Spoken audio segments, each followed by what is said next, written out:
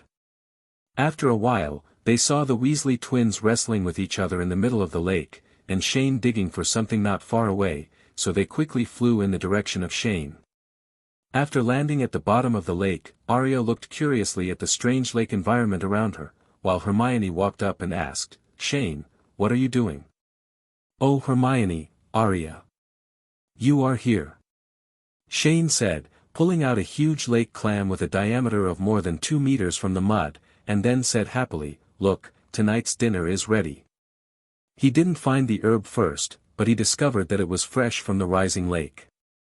It was also the first time for Hermione and Aaliyah to see such a big shellfish, and they were very surprised. Aaliyah asked curiously, "Shane, do you think there will be pearls in it?" "Yes, there may be pearls in this thing. Let me take a look." Hearing this question, Shane suddenly remembered that most of these large shellfish would produce pearls. So, he used magic to force open the shell of the lake clam, rummaged around inside, and soon found several fist-sized and irregularly shaped pearls hidden in the flesh. Shane took out the pearls, cleaned the largest one and gave it to Arya, and then handed the other smaller one to Hermione. However, compared to Arya's natural joy, Hermione looked at the pearl in front of her and immediately shook her head and refused. "This is too precious, I can't have it." What's precious or not? There are plenty of them at the back. Shane gestured behind him with his thumb. Then Hermione discovered that there were countless giant lake clams in the pile of rocks behind Shane, but because they were covered with water plants, they looked no different from real rocks.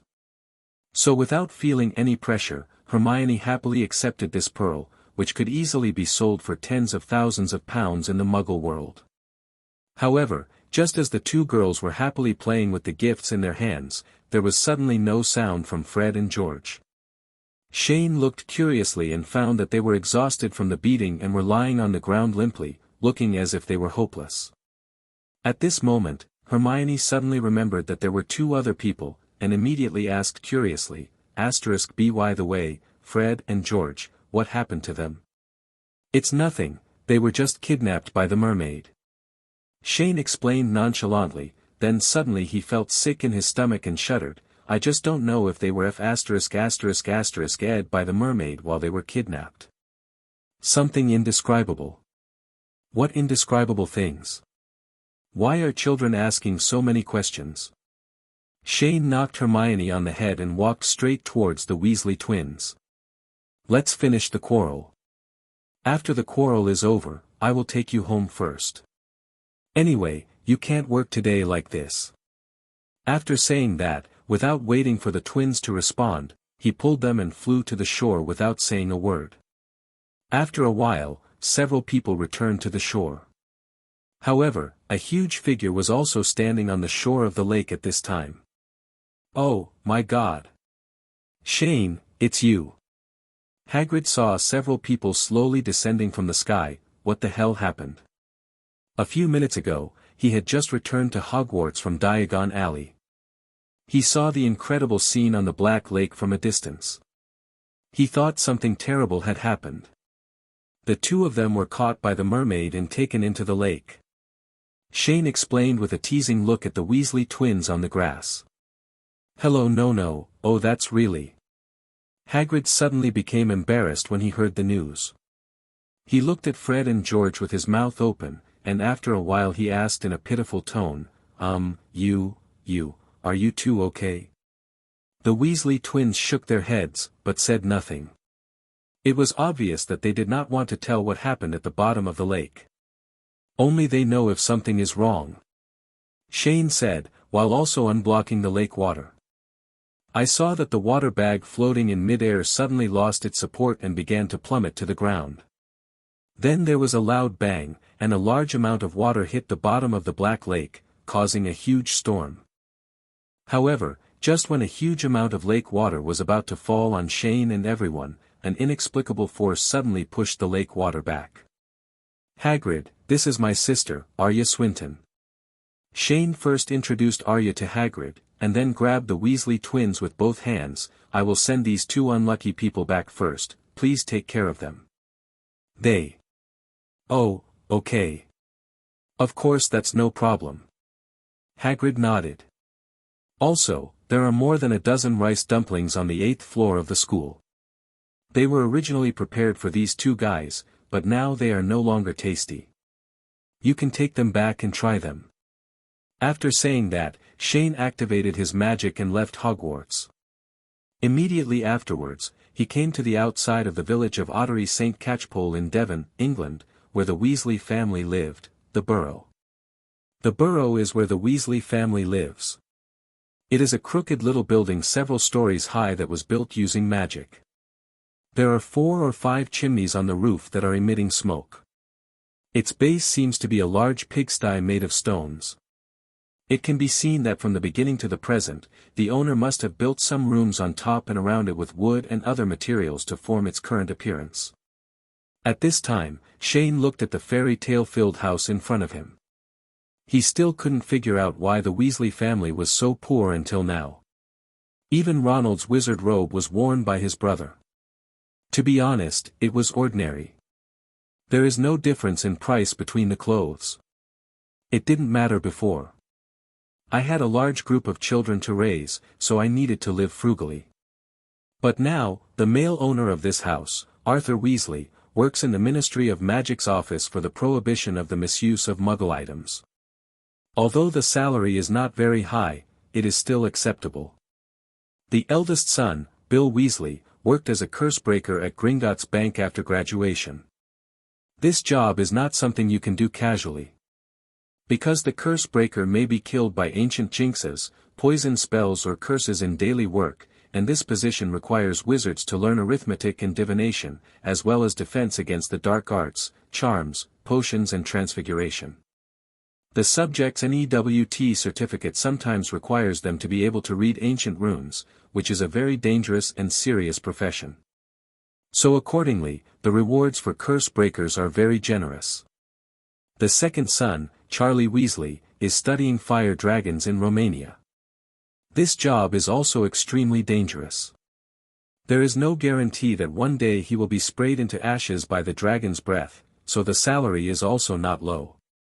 The third child, 310 Percy Weasley, is about to graduate now and has basically no money left except tuition and daily meals. The Weasley twins, Fred and George, sell prank props and homemade potions at Hogwarts every day, and they can completely support themselves. So the Weasley family now only has 2 children, Ronald and Ginny, to raise. No matter what, they won't be this poor. And just when Shane was wondering where all the money from the Weasley family was going, the twins next to him were looking at the door of their home, looking uneasy and hesitant. So, when Shane saw them like this, he took the initiative and knocked on the door of the burrow. Boom! Boom! Boom! Here we come. Mrs. Molly's voice came from the door, and then she was heard shouting, "Ginny, dear. Come down and help open the door to see if Dad is back." After a while, there was a sound of coming down the stairs from the burrow, and then the door was opened, and a beautiful red-haired little girl poked her head out. "Hi, Ginny." Shane greeted with a smile first. "Brother Shane, why are you here?" Ginny opened the door happily and looked at Shane again. She was happy but at the same time she felt a little more disappointed for some reason. Upon seeing this, Shane immediately shouted that he had seen through the little girl's mind, so he joked, "Don't look, Harry is not here." This moment made Ginny blush with embarrassment. "However, compared to that guy who is still being punished at school, I think you should be more worried about your 2 brothers now," he said with a smile, and then Shane stepped aside, revealing Weasley hiding behind him. "Twin. Ada. Oh my God!" Ginny exclaimed, "Fred, George. What have you done?" At this moment, Mrs. Molly, who had been hearing no movement at the door and was afraid of any danger, also walked out with a wand. As soon as she saw her 2 sons standing naked at the door, with only some water plants covering their bodies, she instantly felt a surge of anger rushing to her forehead. "Oh, my God! Fred, George, what on earth did you do to end up like this?" The twins were speechless. At this time, Shane, who was standing aside, said hello politely, "Good afternoon, Aunt Molly." Then he took out a large bag of rice dumplings and said, "I brought you some food." "Oh, welcome. Thank you so much, kid." Mrs. Molly saw that Shane was there, and immediately changed her face and showed a warm smile. She took the rice dumplings and waved, "Come in, dear." Then he yelled at Fred and George, "And you too, come into the house immediately and tell me what happened." With that said, he turned around and walked back into the house. As soon as you enter the Weasley family's burrow, you can see the dining room. On the left is the sink and the kitchen next to the dining table. At this time, there was a brush on the sink that was automatically cleaning the dishes in the sink, and there was also a broom not far away that was constantly jumping around to clean the house. After passing the restaurant and walking inside, there is the living room. There are several sofas in the living room. On one of the sofas, 2 needles are automatically knitting a sweater. There is also a nearly 2-meter-high vertical clock placed on a pillar between the living room and dining room. The hands on it are printed with mugshots of the Weasley twins and Ronald. Anyway, although the entire burrow looks very old, it is very warmly decorated. Mrs. Molly first put the rice dumplings on the table, then turned around menacingly and stared at Fred and George with her hands on her hips and asked, "Tell me. What trouble did you two get into again?" Fred and George looked at each other, neither of them dared to speak. Normally, even when facing professors in school, they would dare to show off, but facing their own mothers, their natural suppression was not just talk. The twins didn't dare to say anything, but Shane, who was watching the show on the side, took the black tea handed over by Ginny, took a sip, and immediately explained to the two of them calmly, "The two of them sneaked away while I was away. Went to the Black Lake and got captured by the mermaid." Upon hearing the bad news, Mrs. Molly felt a bolt from the blue above her head. She took a breath of cold air, turned around and looked at her two sons with wide eyes, and asked in a trembling voice, "Sya, is what Shane said true?" The Weasley twins were silent for a while and nodded stiffly, which made Mrs. Molly feel her blood surge and she was about to faint as soon as her eyes rolled back. Fred and George were so frightened that they quickly went up to help him. And Fred immediately began to explain, Mom, don't worry, George and I have never been harmed. Yes, the mermaid just tied us to the stone pillar and fed us some unknown herbs." George also explained. "Really?" Mrs. Molly asked helplessly as she looked at the twins. The Weasley twins nodded in unison, but then, the burrow began to panic. "You two idiots. How many times have I told you not to approach the Black Lake during this season, but how dare you turn a deaf ear? Watch if I don't beat you to death this time." Mrs. Molly picked up the broom that was sweeping the floor and angrily chased Fred and George around the room. Shane watched this scene and just drank black tea calmly. Ginny on the side was eating rice dumplings filled with red bean paste. She couldn't help but curiously asked, "What will happen if you are captured by a mermaid? Why is Mom so angry?" You'll know this later." A drop of cold sweat ran down Shane's forehead. Ginny was too young to have these things told to her. However, he vaguely remembered that it was said in Fantastic Beasts and Where to Find Them, that mermaids seem to be oviparous, and they seem to mate without negative distance. In this way, the Weasley twins' quantum loss of virginity, as a small episode at the beginning of the summer vacation, slowly came to an end. More than half a month has passed. During this time, the construction of the fairy tale station in Hogwarts was progressing very smoothly, but at the same time, the entire European wizarding world was still eager to find Shane. Since Shane received the Ravenclaw inheritance, many media have wanted to interview him, but Shane has disappeared and Swinton Jowan has added powerful guardian magic to him. Therefore, until now, no media has been able to find Shane. Instead, the eagles who witnessed the Ravenclaw inheritance were brutally tracked. At this time, Shane was staying at home with a copy of the Daily Prophet, and his heart was gradually becoming more active. You must know that if you want to defeat the pure blood theory, you must take the initiative in the battlefield of public opinion. Because only in this way can we win the general support of the general public, so that we will not fall into passivity and follow the truth when doing anything. If you want to control public opinion in the magical world, those paper media are the main targets. Shane has mentioned before that because the wizarding world has been out of touch with the Muggle world for a long time and has lagged behind in technological development, in addition to playing Quidditch and wizard chess, the most important means of entertainment are reading newspapers, listening to the radio, etc., and the broadcast content is also pitiful. There are currently three most famous media outlets in the British wizarding world, the Daily Prophet, Wizards Weekly, and the Quibbler. The Daily Prophet mainly reports on social news, political and business trends, and some major sports events. It can be said to be the official media of the Ministry of Magic, but at the same time it contains a lot of content that criticizes the Ministry of Magic. Wizard Weekly is the entertainment section, which contains a lot of messy gossip and untrue news, as well as some boring current affairs in which Gilderoy Lockhart won the award for the most charming smile. The Quibbler is a bit like Muggle stall literature. It spreads some things that are very unreasonable even in the magical world. The style is very absurd and bizarre, and it is therefore deeply loved by many young teachers. For Shane, Wizard Weekly is just an entertainment magazine that reports gossipy news, and its use value is not great. But the other two are completely different. The content reported by the Daily Prophet is usually some current news and advertisements, such as the Gringotts theft case and Hogwarts defense against the dark arts professor recruitment information, etc.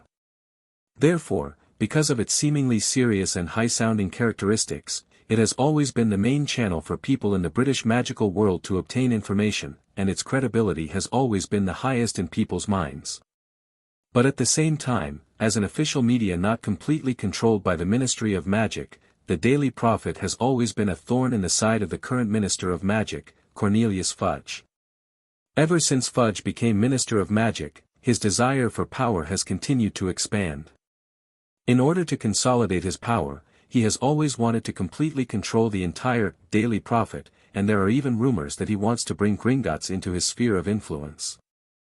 It's just that the existence of a special reporter from the Daily Prophet newspaper has caused Fudge's plan to completely control public opinion in the British wizarding world to fail.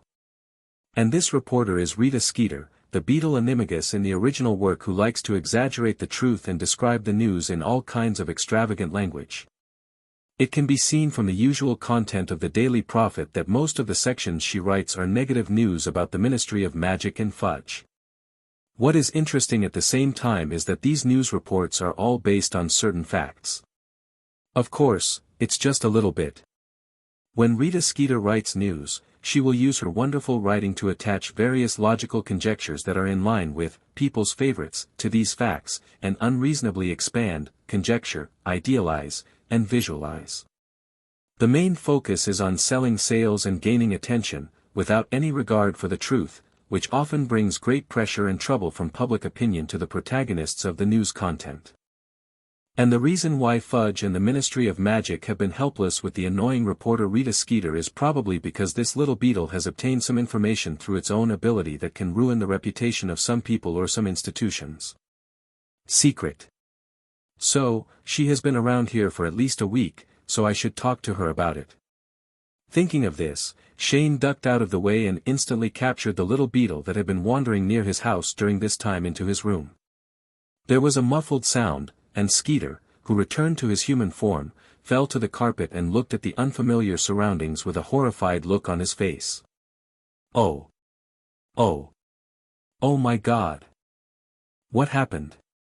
It was obvious that he had just been crouching near the possible home address of the Ravenclaw heir that he had investigated as usual, but he didn't expect that his eyes suddenly blurred and he came to a strange room in an instant. She thought she had been kidnapped by a dark wizard. While the little beetle was panicking, Shane was also carefully looking at the media lady in the British magic world in front of him. He instantly felt that his aesthetics seemed to be a little distorted. To be honest, Rita Skeeter's overall image is not ugly, but she looks very awkward. He has a face with a big chin, and his pale blonde hair is styled into delicate, stiff, and weird curls. He wore a pair of jewel-encrusted glasses on his face, and the nails on his fat fingers were about 2 inches long and were painted red like a vampire. Looking at Skeeter who was still sitting on the ground, Shane greeted politely, "Hello, Miss Skeeter."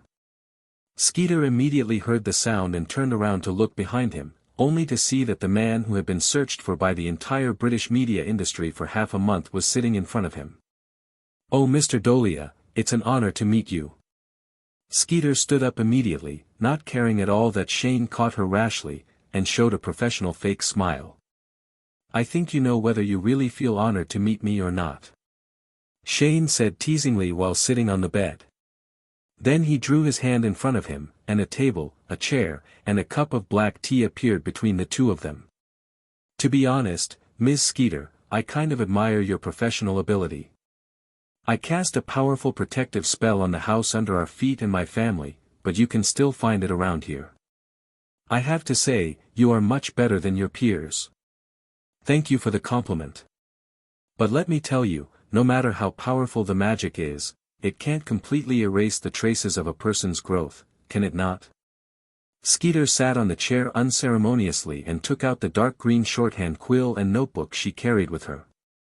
And Shane didn't stop her when he saw her doing this, because he actually took the initiative to find this little beetle, which showed that he didn't care about her random fabrications. So, Shane continued calmly, "Madam, I took the initiative to come to you this time because I want to give you a gift, but at the same time, I also want to ask you to use your ability to do something for me." "I'm all ears," Skeeter replied with a smirk. At the same time, the notebook in her hand already had the words, "Shane Dolea is arrogant and complacent, and wants to bribe reporters through his identity as the successor of Ravenclaw."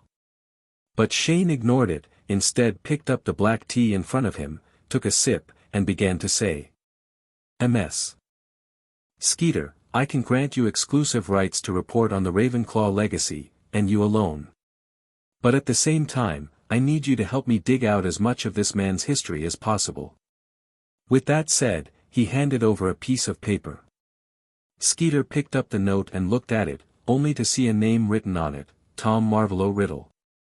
She did not immediately agree to Shane, but continued to write in her notebook, "Shane Dolea personally admitted to having an affair with a man named Tom Marvolo Riddle." Then, she continued to ask, "Then, Mr. Dolea, can you tell me the relationship between the person on the note and you? It's a little related, but not too big." Shane replied calmly, "Actually, you know him too, but you all call him Voldemort."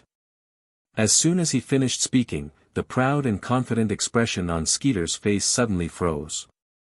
She slowly raised her head and showed a stiff smile. "I'm sorry, you just said that this person named Tom is Voldemort." After hearing Shane's exact answer, Skeeter suddenly began to sweat on his forehead and felt a chill rising from his back. As a reporter, especially as a Beetle Animagus, she was able to learn the news that Voldemort might still be alive through various channels, intentionally or unintentionally. Half a month ago, Shane received the inheritance of Ravenclaw and was born. Therefore, she learned in detail through investigation that the author of the comic book that is now widely popular among young wizards is actually Shane Dolea. "0, please give me flowers." So she knew very well what the name Tom Marvolo Riddle actually represented. This is completely teasing and ridiculing the Dark Lord. Thinking of this, Skeeter immediately stood up from his chair and refused with a trembling voice. "Yes. I'm sorry, Mr. Dolea, I can't accept your request." After saying that, I wanted to turn around and leave. At this time, she no longer cared about the exclusive interview rights, because as a reporter, her intuition told her that this seemingly harmless little wizard in front of her was very dangerous. However, just when Skeeter wanted to leave Shane's room, she suddenly felt that she could not move, and at the same time she had no control over her limbs, and he slowly sat back on the chair. "Don't leave in such a hurry, we haven't finished talking yet." Shane smiled, holding the teapot and adding some black tea to the teacup in front of Skeeter, and this weird atmosphere immediately made the latter breathless. "Ms. Skeeter, you have already accepted the gift. People should be polite and reciprocal." Shane pointed at the notebook in Skeeter's hand and said, "0. I can't promise you that the Dark Lord will kill me before he's dead." Skeeter suddenly revealed the secret that Voldemort was still alive, hoping to exchange for Shane's automatic withdrawal. But it's obvious that she made the wrong calculation. Shane's face didn't change when he heard this so-called secret.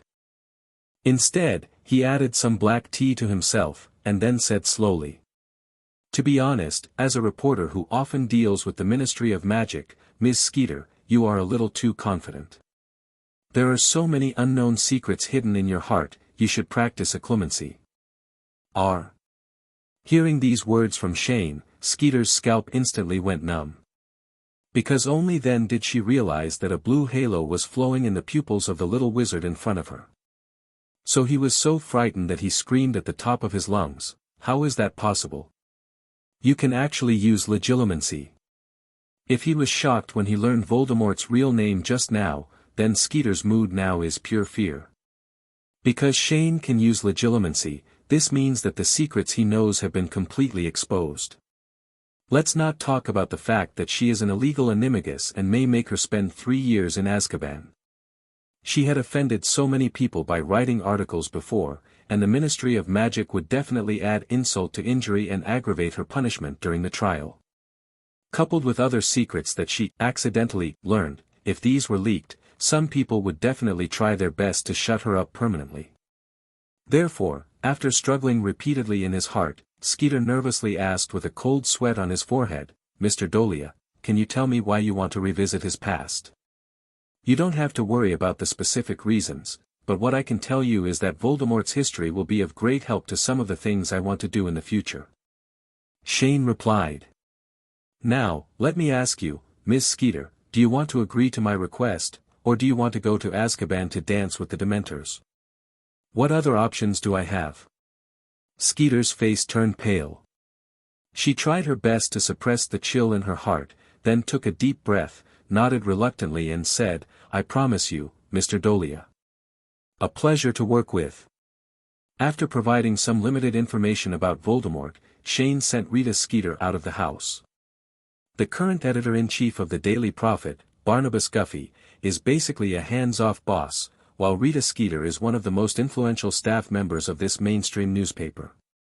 Reporter, as long as Shane grasps the secret of this little beetle, he will be able to control a large part of the mainstream public opinion in the British magical community. After settling the matter with the Daily Prophet, it is now the turn of another company. The content and style of The Quibbler are absurd and bizarre, and most of its audience are young wizards. Therefore, the Ministry of Magic and many adults will ignore it. Therefore, this provides Shane with the opportunity to take advantage of the situation and start from scratch. Shane took out the first draft of his new comic strip, activated space magic and came to the village of Otter St. Catchpole. He had forgotten the name of Luna Lovegood's father, the editor-in-chief of The Quibbler, in the original book, but he remembered that the Lovegood family seemed to live near the Weasley family's burrow. So, he thought of coming to Weasley's house first to get some information. Boom! Boom! Boom! Shane knocked on the door of the burrow. Within 2 seconds, 920, Fred pushed open the door and stuck his head out. "Hey, Fred." Shane greeted with a smile first. "Hey, Shane." Fred opened the door and jumped over the threshold, then put his arm on Shane's shoulder and said, "Didn't you say you have the weekend off? Why are you here? Also, I'm not Fred, I'm George." "No, you are Fred." Shane confirmed with a smile, "Usually if you or George say this, it's probably you." "Oh, come on, we have to think of another prank." Fred said with fake regret, "Are you here for fun, or do you have any good business to introduce to us?" "There is no good business at the moment. I just wanted to come over and ask if you know where the Lovegood family is." "Lovegood, are those father and daughter with some weird personalities? Why are you looking for them?" Fred asked doubtfully. "Nothing, I just want to publish my new comic strip in the Quibbler." "What? You've made a new draft?" Fred immediately beamed, then raised his eyebrows. "Can you show it to me first? It's been prepared for you a long time ago." Shane took out a stack of bound comic books and reminded, "There are 5 books here, but don't leak them to me in advance." "Don't worry." Fred excitedly took the comic strip and pointed to a hill not far away. "The Lovegood house is behind that hill, a house shaped like a cart. You can just fly there, it's very close." "Okay, thank you." After saying goodbye to Fred, Shane flew straight to the direction pointed by the former. Looking down from mid-air, the strange-shaped house soon came into view. Shane landed at the entrance to Lovegood's yard. Behind the tall hedges and delicate orchards, there was an irregular 3-story cylindrical house. It looks like an upright bus, seemingly made of many huge black stones randomly mixed together, and there is a huge green kite that has been flying outside the roof. In addition, there is a large mistletoe growing at the door of the courtyard, and there are 3 hand-painted wooden signs nailed to the ruined courtyard door. Shane stepped forward curiously and took a look. From left to right, 3 wooden signs read, "The Quibbler Editor-in-Chief, Lovegood, please pick a bunch of mistletoe yourself, don't touch the airship." It is enough to see the eccentric personality of the owner inside. What is this airship, Lee? Shane was a little confused about what was written on the last sign. This first sign is to introduce yourself. For the second brand, although I don't know why I have to pick the plant with white berries that is traditionally used for Christmas decorations, I can at least understand the noun. But this airship, is it the kite above its head? And just when Shane was confused, an elf-like voice suddenly came and answered his question. Airship Lee, it can help people accept abnormal things. Shane looked up and heard the sound, and saw a girl with a somewhat aloof temperament suddenly walking out of the dense jungle next to the yard. She has messy waist-length dirty blonde hair, a pair of trance-looking gray eyes that protrude outwards, and light eyebrows. Temperament. There was also a necklace made of butterbeer corks hanging around her neck, and a pair of carrot earrings in her ears. Hello, Shane Dolea. A voice that sounded like an elf singing. Hello, Luna Lovegood. Shane smiled and looked at the girl in front of him. Oh, you know my name. Luna showed a hint of happiness and surprise. Perhaps due to family and personality reasons, she has not had many friends since she was a child. At the same time, the trance-like and dreamlike quality she showed when she spoke also made the surrounding children of the same age afraid or unwilling to take the initiative to contact her. But in Shane's opinion, the trait shown by Luna is more like a talent. Moreover, in the conversation that lasted less than 10 seconds, he even saw that the quirky girl in front of him also had abilities that were naturally different from ordinary people. Are you here to see my dad? It's a pity that he is sleeping now and I can't wake him up. Luna turned to look at the second floor of the house, which seemed to be her father's room. That's a pity. Shane also followed Luna's gaze to the second floor, but he added, but I think you should be able to accept my submission on your father's behalf. With that said, Shane took out his newly drawn comic strip from the portable space and handed it over. This is my new creation. Can you see if you can publish it on The Quibbler? Oh, this is it. Luna happily took it. The story of your painting is very interesting, but unfortunately, the copy I got was accidentally stolen by Owl Hook last time. Then I can give you a new one. Shane promised. Really? Luna raised her head and asked softly, an unknown halo flashing unconsciously in her gray pupils. I don't need to lie to you. With that said, Shane copied an old version of the comic book from the portable space using copy to double Geminio, and handed it to Luna. Thank you. Luna happily touched the cover of the picture book, and then suddenly changed the topic and asked, actually, I have always been curious, what is its name? Name?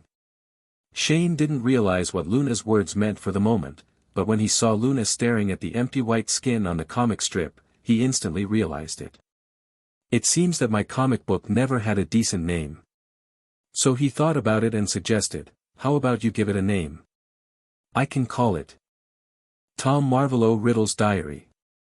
Luna thought for a while and replied, because he seems to be doing something very interesting every day. These paintings are like his diaries. Okay, no problem. Shane agreed without saying a word. But at the same time, a voiceover suddenly came. Voldemort's diary, Horcrux said with a confused expression, then what is my name? Luna held the drawings of The Diary of Tom Marvolo Riddle in her arms, then raised her head and stared at Shane's face. I will give these drawings to Dad, maybe next week, or the week after that. The Quibbler, and you can see it. Thank you. Shane nodded and thanked, and then suddenly handed over a piece of paper. This is my contact address. If you have anything, you can send me a letter. Luna tilted her head and took the note, with a deeper smile on her face. It seems that my owl can help send some different things. This is a good thing, isn't it? Shane smiled, then turned to look at the figure who had been peeking on the second floor of the house. Then I will ask you to pass my manuscript to your father. Nice to meet you, Luna. I'll be waiting for you at Ravenclaw Academy. I'm also very happy that someone can talk to me today. Don't worry, these paintings will not be stolen by Owl Hook. So, Shane ended his visit to the Lovegood family. He was flying in mid-air, looking at Luna who had just entered the house, and suddenly murmured, a natural legilimens. Time flies. It's late August, and it's less than a week away from the end of summer vacation.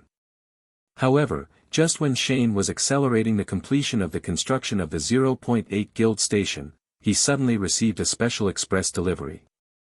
"What is this?" Shane asked, confused. He had just returned from Hogwarts when an owl suddenly flew across the sky, and then his head was hit by a wooden box the size of 2 fists. When I opened the express delivery, I saw that the contents of the box were wrapped in many layers of fabric, 3 inside and 3 outside, but there was nothing else. "Who on earth sent this?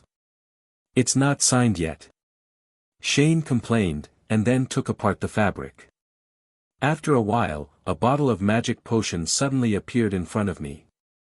Oh, no wonder that owl had such a bad attitude just now and dared to hit me on the head. I dare say it belongs to the old bat family.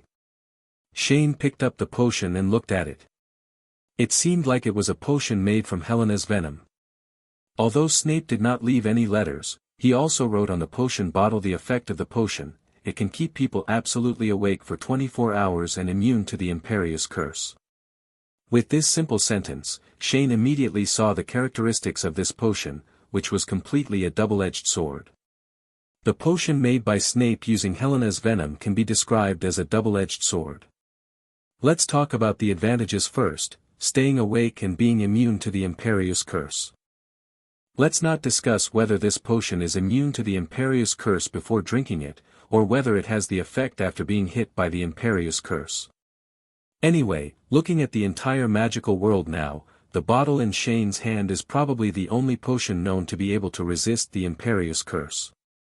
If this matter gets out, there will definitely be a big commotion in the magic world. As for the second function of maintaining absolute sobriety, its greatest function can be manifested in continuous combat and research and development work.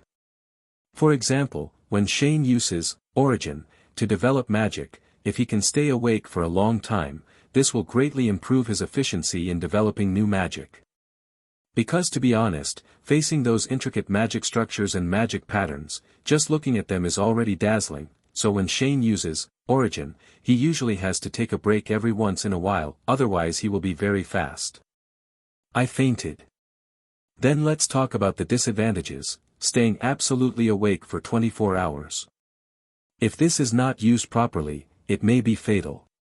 You can imagine that if a person is extremely tired and his body and brain are in urgent need of rest, and he suddenly pours a bottle of magic potion into you to keep you absolutely awake for 24 hours, see if you will go crazy. For another example, if a person who is being tortured drinks this magic potion, he will be able to feel the extreme pain of the punishment all the time for 24 hours until his body dies completely. So, this new potion is a complete double-edged sword. Of course, whether anything in this world is right or wrong actually depends on the standpoint and intention. Shane looked at the blue potion in front of him and did not try it rashly. Instead, he gave this potion a name, Awakening Potion. Then he thought about it and decided to go to the old bat himself and ask him to help him research the antidote for waking up his brain. Otherwise, if you just send a letter, he will probably throw it into the trash can as soon as he sees the signature. But where is this old bat's home? That owl just flew away. But in fact, Snape's home is not difficult to find. The next day, Shane received a letter from Dumbledore, and he learned that the old bat's home was actually located in Spider End Lane, Cokeworth. Cokeworth, this is a large town located in the central region of England. There are many streets with houses made of the same bricks on both sides of the road, which looks very monotonous. At this time, Shane was walking on the slippery streets of Cokeworth town, covering his nose with black lines on his head, and kept complaining in his heart, why can people still live in such a ghost place? Cokeworth is located on the edge of an extremely dirty river. The river is winding and winding, with overgrown weeds and piles of garbage on both sides of the river bank. An unknown mist floats on the surface of the river. People passing by can hear the gurgling whimpering of the dark river water inside. There was no sign of life, except for a lean, bald fox slinking down the bank, nosing hopefully at the wrappers of a few rotting fish and field beans deep in the weeds. Looking across the river into the distance, the most conspicuous thing about Cokeworth town is the towering old chimney, which stands in an abandoned mill. This makes this dusty town even more eerie. It was ominous and dead. Here, it seems to be the boundary between the world and hell. Shane walked across the smelly river, entered the town, and looked around. He pinched his nose, trying his best to block out the strange smell in the air, and complained again. My old swan. This old bat really lives up to his name. How can he bear living in such a dark and damp place? Or do all Slytherins like such dark places? Also, why do I feel like I have stepped into the screen of some horror game? I don't know why, maybe it's because it's raining now, but Shane is the only one walking on the streets of Cokeworth town at this time. There's a dead silence all around, and the sky is still grey. He's like someone from a horror game. Opening screen. Following the address given by Old B, Shane walked along Spider End Alley to the end, and finally arrived at Snape's home, a 2-story red brick house. Boom. Boom. Boom. Shane knocked directly on Snape's door. Somehow, this ordinary knock on the door seemed unusually abrupt here. The door suddenly opened by itself, as if someone kicked it open from outside. But Shane didn't feel any surprise at all. Instead, he walked in with a nonchalant expression. As soon as he entered the door, he came to a dark and small living room. There were several shabby furniture in it. A candlelit lamp hung from the ceiling. The surrounding walls were filled with information about potions. Books. Snape was sitting under a bookshelf, which was the brightest place in the living room. He held a book in his hand and looked at Shane, who came in coldly. Professor Snape, long time no see. Shane greeted with a smile. It has been almost 2 months since the last final exam. Dolea, I didn't allow you to come to my home. Snape looked as cold as ever. Professor, I am your outstanding student after all, so don't be so outspoken. Shane said with a familiar smile, lifting the bag in his hand, look, I even brought you a gift. Your grade in potions this semester is only an A. Snape sneered, then snapped the book in his hand shut. Stop talking nonsense, what do you want to do here? I just received the potion you sent me, and I suddenly wanted to visit you. Shane took out a thick book from his arms, and this, to be honest, it's a bit awkward to have this thing here. Wasted. What is this? Snape sat there and did not take the book immediately. Ravenclaw's inheritance about potions. Shane replied with a smile. 10 years later, Rowena Ravenclaw's records on potions seemed too simple and backward compared to now. A lot of the knowledge about potions that has been passed down usually only records the names and approximate quantities of the ingredients. There is no such thing as the current textbooks that even tell us the number of stirring circles. In addition, so much time has passed, the names of many potion ingredients have changed, and the measurement units and standards for their weight are completely different from those thousands of years ago. Therefore, Shane felt that for a person like him who had a very average potion talent, Ravenclaw's inheritance on potions would be a complete waste on him. So, in order to prevent this ancient knowledge from becoming dusty, he decided to hand over all this knowledge to a potion master, Snape. And this is also the most appropriate, and you can also earn favors by the way. Snape heard that the book in front of him turned out to be Ravenclaw's inheritance. He immediately stood up on the sofa, took the book from Shane's hand, and began to open the pages to check. After a while, there was a slight fluctuation in Snape's eyes, and he suddenly said without raising his head, Dolea, tell me your purpose. Sure enough, it is refreshing to deal with smart people. Shane sighed in his heart, and then said, as for the awakening potion, you used the magic potion prepared by Helena. Can you prepare an antidote that can relieve absolute wakefulness? Snape frowned for a moment, thought for a moment, then turned around and took out the crystal bottle that Shane had given him on Christmas Day from the nearby cabinet and threw it towards Chong-en. And Shane also directly and understandingly summoned Helena to extract some venom. Snape put away the crystal bottle that once again emitted a faint blue light, and then suddenly began to drive people away mercilessly. "You can leave." After saying that, he turned around and prepared to walk upstairs. But after walking a few steps, he saw Shane suddenly rushing into the kitchen, so he immediately frowned and asked coldly, "Dolea, what are you doing?"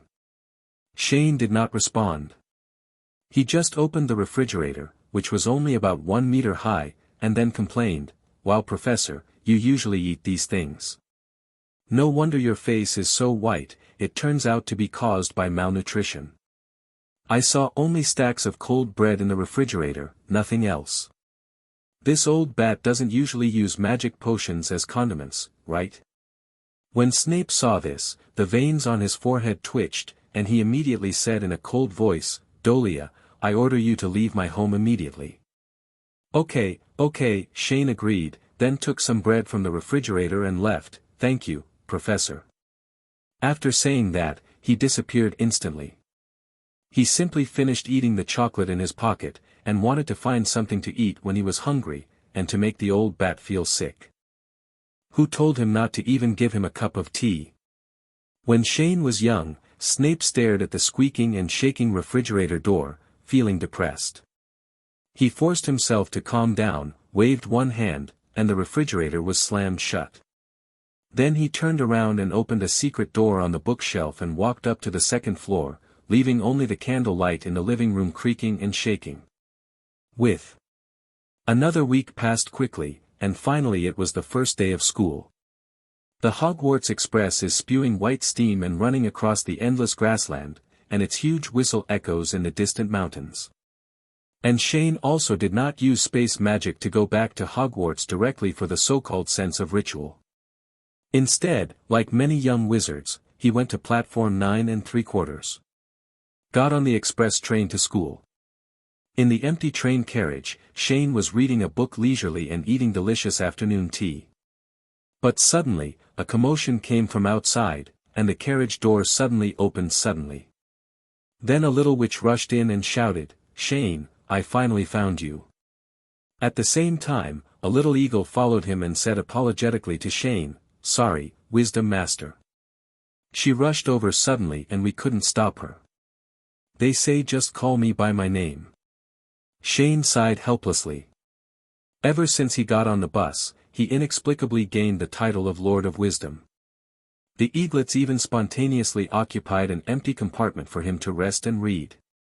This excessive respect left Shane at a loss as to what to do and extremely embarrassing. Although he refused many times and emphasized equal treatment, the strange stubbornness of the eaglets left him speechless many times. Therefore, in the end, he could only accept this cult-like way of getting along calmly and helplessly. Although he didn't know what made Hermione so angry, Shane still closed the book and let her in, and at the same time said to the little hawk behind her, "It's okay, let her in. Just go and do your own thing." Xiaoying nodded respectfully, "Okay." After saying that, he turned and left. Shane looked at Xiaoying's leaving figure and sighed helplessly. Then he took out a new piece of chocolate cake and put it on the table and asked, "Tell me, why are you so anxious? Harry and Ronald are missing. I searched all the carriages and couldn't find them." Hermione explained as she closed the carriage door behind her, then sat down opposite Shane, "So I doubt that the two of them have any chance at all. Didn't get on the bus. So is there anything strange about this?" Shane shrugged, not feeling any surprise. "Aren't the two of them often late? It's a traditional craft. If I hadn't used my strength during the summer vacation, if I hadn't convinced people with my reasoning, that guy Ronald would have dared to sleep until noon and not get up." This actually refers to the fact that Harry and Ronald are often late for class. Originally, Harry was a bit better, he was a good boy. But for some reason he was gradually led astray by Ronald, who was led by his two older brothers. This really means that if you are close to red, you will be red, and if you are close to ink, you will be black. Looking at Shane's nonchalant look, Hermione immediately stood up and sat next to him anxiously, and then continued. "You don't understand. That's not the reason." While talking, he was moving his hands up and down. Just over half a month before the start of school, Harry's aunt didn't give him dinner, so he moved to Ronald's house temporarily. Don't you know this? Of course I know about this. Shane nodded. I also said this would save me from having to go to two places to pick people up. But what does this have to do with the disappearance of the two of them? Previously in the room of requirement, Harry said that before he moved to Ronald's house, he suddenly met a very strange house elf in his room. The elf warned Harry that Hogwarts was in danger and persuaded him he doesn't want to go back to school. And now, suddenly, and by chance, Harry and Ronald disappeared together before returning to Hogwarts. Don't you think it's strange that these two things come together? They may have encountered some danger. Hermione was talking non-stop, but Shane was silently sighing at this time. Netizens are sincerely deceiving me. Hermione now looked like a mother who had lost her child and was very anxious. When I was watching short videos in the past, some fans of Harry Potter commented that Hermione was like Harry and Ronald, the two stupid old ladies. Now it seems that this statement is based on facts. However, after Hermione's reminder, he seemed to remember that there was indeed such a thing in the original work. In the original, Chamber of Secrets, chapter, he remembered that a house elf did appear, and his name seemed to be Dobby. At the same time, it seemed that it was precisely because of it that Harry and Ronald were unable to get on the express train back to Hogwarts. Thinking of this, some plots hidden deep in his memory gradually emerged in his mind. Shane looked out the window consciously, and his pupils instantly turned into eagle eyes. Sure enough, in the mid-air in the distance, a car was flying crazily towards the express train. "OW," Shane made a sound of gloating. These two little lions have gotten into big trouble. At least Ronald will definitely be scolded by Mrs. Molly. In fact, these two idiots could have stayed at the burrow and waited for the professor from Hogwarts to pick them up back to school, or they could have waited for Mrs. Molly or Mr. Arthur to send them off. But they unexpectedly chose the stupidest way and drove out Mr. Arthur's privately modified flying car. At this moment, Hermione, who had been chattering non-stop, also noticed that Shane had been silent. She thought that the other party was not paying attention to her words, so she said angrily, "Shane. Are you listening to me? I heard it. I heard it."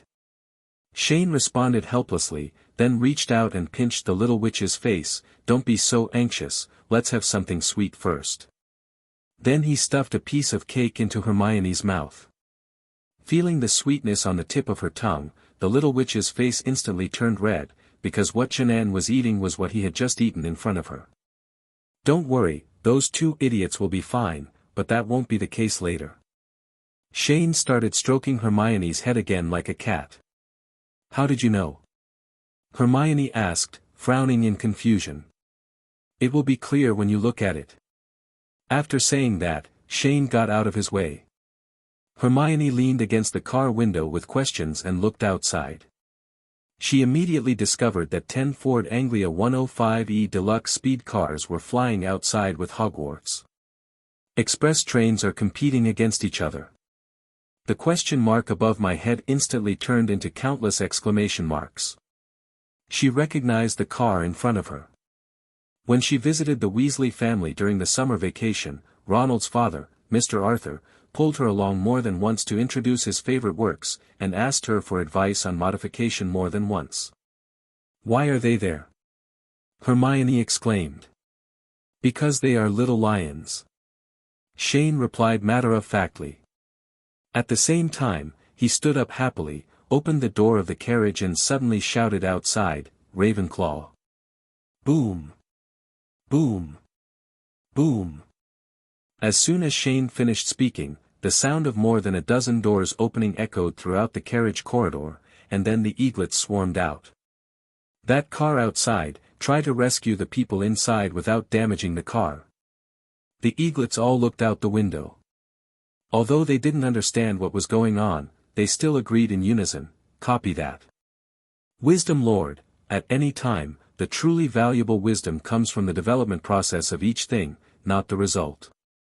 After closing the carriage door again, Hermione looked at Shane dumbfounded and asked, "Why are you doing this? You can obviously solve it with just a wave of your hand." No reason, it's just fun. Shane showed a harmless smile. This was the first time Hermione sensed the ill intentions of the person in front of her. At the same time, outside the carriage, the eaglets are gathering together to discuss the rescue plan. To be honest, it is not difficult to rescue people. What is difficult is how to ensure the safety of the car. Because not to mention the entire Ravenclaw, there is no one in the entire Hogwarts who can drive, let alone a modified magic speed car. So after a detailed discussion, the little eagles gradually came up with 3 plans. Rescue Plan 1, first send out a few little eagles with flying magic to pick up Harry and Ronald, then find a way to fix the car on the train, and drive it to the Hogwarts platform to unload it. However, just when the little eagles started to demonstrate this plan, the train under their feet suddenly entered a dark tunnel. This immediately led them to discover a fatal problem with this plan, which was that the train had to pass through several tunnels before reaching Hogwarts, and the method of fixing the flying car on the roof of the train would definitely destroy people's lives. So this plan passed. Rescue Plan 2, after rescuing the person, directly use the deformation technique to turn the car into a small toy for recycling, which is simple and crude. But there are 2 problems with this plan. One is that no one in the academy can guarantee that the flying car will return to its original shape after it is completely transformed. To put it bluntly, the car may not be able to change back, or it may only change back a little bit. So in order to ensure the integrity of the car, because of Li Hao, this plan is also pass. At present, Rescue Plan 3 is the most reliable. After rescuing Harry and Ronald, they turned off the car, and then several people worked together to use the levitating spell to pull them directly back to Hogwarts. In fact, this method would have been difficult to work in the past, because even a wizard who was very proficient in floating spells would have been difficult to lift a car weighing a ton. But it's better to die, because of Shane, Ravenclaw is now a master of levitating spells. If we talk about it individually, no one can beat the eaglets in this curse, not even the Aurors. However, although this plan is relatively reliable, there is still a small problem, that is, there will be nearly an hour of darkness before arriving at Hogwarts. It's easy to lose your way when traveling in the dark, even with an express train to guide you. So after further discussion, the eaglets plan to send several Quidditch players to follow the train and use magic lighting before nightfall to guide the eaglets in the sky who were tasked with towing the car. As a result, Plan 3 was finally adopted after being perfected. However, just as the kitty eagles were about to set off to rescue people, Ronald, who was racing outside, suddenly found that the car under his feet seemed to be gradually starting to lose control. I saw that the car began to vibrate inexplicably, and from time to time it would automatically steer itself, as if it was consciously trying to do exciting rolling movements. At this time, Ronald, who was sitting in the driver's seat, was a little afraid to hold the steering wheel because his hand was suddenly twisted just now and his wrist was sore now. However, Harry sitting next door didn't seem to notice anything strange about Ronald. He just thought that the actions of the car just now were all done by Ronald, so he reminded him in fear, "Ronald, drive more carefully. I also want to drive steadily, but..." Ronald slowly turned his head with a bitter look on his face. "I feel like there may be some technical problems when my dad was modifying this car." "What?" Harry looked confused. Just before he had time to understand what Ronald's words meant, the car suddenly started to roll in mid-air, instantly throwing the 2 people in the car away. "Oh, shit!" Harry shouted in horror from the passenger seat, while protecting his head. "Ronald, think of a way." "I'm thinking. But I can't do it." Ronald frantically tried to control the steering wheel, but his little arms couldn't compete with the mechanical power. At this moment, the car door on Harry's side was suddenly thrown open. He, who was not wearing a seat belt, was caught off guard and was thrown out of the car. "Harry!" Ronald screamed when he saw this, and suddenly felt cold all over his body. He thought Harry fell off the car and died. However, just when he was desperate, a broomstick suddenly flew out from under the car. 830. I saw the little eagle above struggling to pull Harry's clothes, and then with a rolling movement, Harry was completely thrown up, and then he stopped firmly on the broom. Ronald was relieved to see his friend saved. At the same time, a thumping sound suddenly came from the car window next to him, and he immediately turned his head to look. Outside the car window, a little hawk was driving a broomstick and tapping on the window. Ronald quickly lowered the window. "Stop the car!" Xiaoying shouted loudly against the strong wind. "No." Ronald shook his head in fear. "If I turn off the engine, the car will fall." "Wow!" Before he could finish his words, the car once again lost control and spun horizontally, almost causing the car to spin horizontally. The little eagle next to the car was knocked out. After the car returned to stability again, Xiaoying cautiously continued to fly forward and shouted, "We can't save you if you keep losing control like this. Trust us. Stop the car," he said, pointing. Distant direction. Ronald looked in the direction of his finger and saw not far away, there were several Ravenclaw Quidditch players riding broomsticks and wands on standby around the car. Ronald was instantly moved by the picture in front of him. He looked at the car in front of him that started to shake violently again, and he was heartbroken, and then put out the fire of the car. But then he felt a strong sense of weightlessness, and quickly shouted in fear, "Help!" And just when Ronald thought his life was hanging by a thread, the eaglets flying around suddenly picked up their magic wands, pointed them at the car and shouted a spell, Wingardium Leviosa. The car was suddenly stopped in midair, and Ronald in the car was also hit by the wolf at the same time. But at this moment, a little hawk without a flying broom flew to the car, pulled Ronald, who was a little dazed from being hit, out of the car, and took him flying towards the train. The young wizards on the train who had been observing the development of the incident immediately cheered collectively when they saw that the person was successfully rescued. At the same time, the Ravenclaw Quidditch players flying outside the train also began to pull the car towards Hogwarts as planned. TZ. The two eaglets successfully brought Harry and Ronald to the car window. After Fred and George pulled them in, they immediately said in unison, "Welcome back the two warriors." But Percy, who was the senior next to him, was not so good-tempered. He rushed up and started to curse, but it was mainly aimed at Ronald. "Ronald Weasley, you idiot! How dare you take the family car out?" Then began a period of crackling curses that lasted for who knows how long. The little wizards gathered in the corridor of the train to watch the show, and Hermione was relieved to see that the two of them were okay. However, just when she was about to go find Shane, she turned around and saw a strange girl already occupying her original position, and she was very close to Shane, and they were talking and laughing.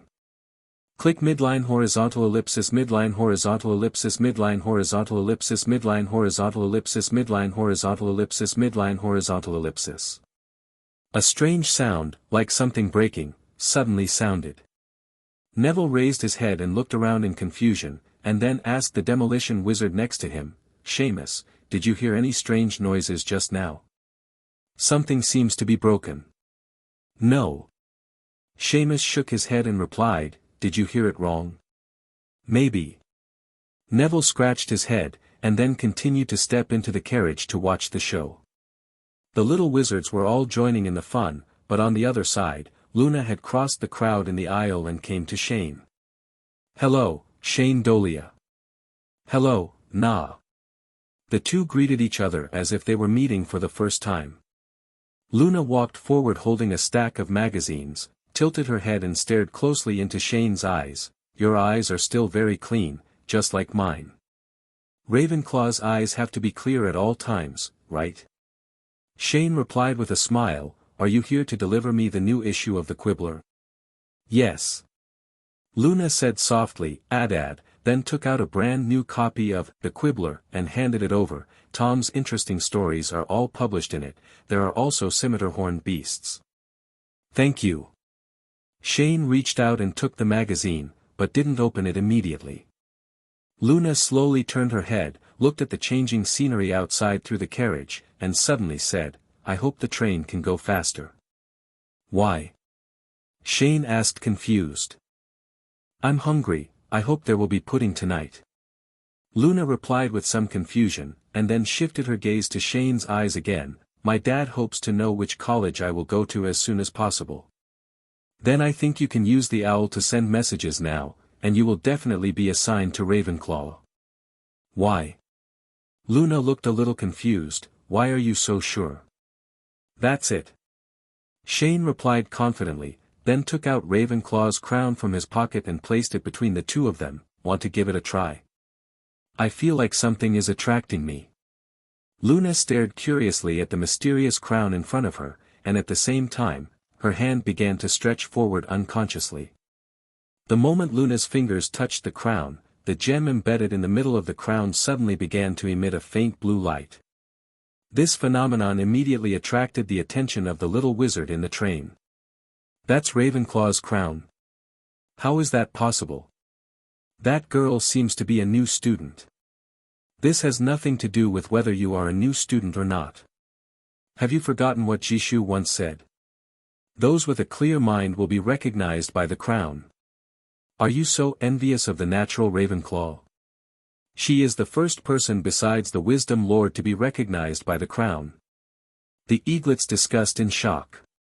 At this time, Luna felt that her brain was sober as never before. She felt that her vision was much clearer and her perception of things around her was much sharper. She also had many problems that were difficult to figure out before, but now she gradually had ideas. Why, I feel something in the crown. Luna slowly retracted her finger. It seems to be welcoming me. The secret of Ravenclaw's ability to increase people's wisdom is actually to constantly draw on the lessons and experiences of previous generations to prevent people from making the same mistakes over and over again, Shane explained. But people with messy minds can easily be disturbed and influenced by the memories stored in the crown, leading to another unpredictable path. So when Rowena Ravenclaw made the crown, she specially added an ancient spell to it. If the person holding the crown does not have a clear mind, the crown will refuse to show its ability. But if the reverse is true, this ancient charm will also protect the owner of the crown, keeping his mind clear and not affected by the memories of his predecessors. Very interesting. Luna exclaimed as she stared at the crown in front of her. Indeed, I just felt a lot of things, but I didn't accept them immediately.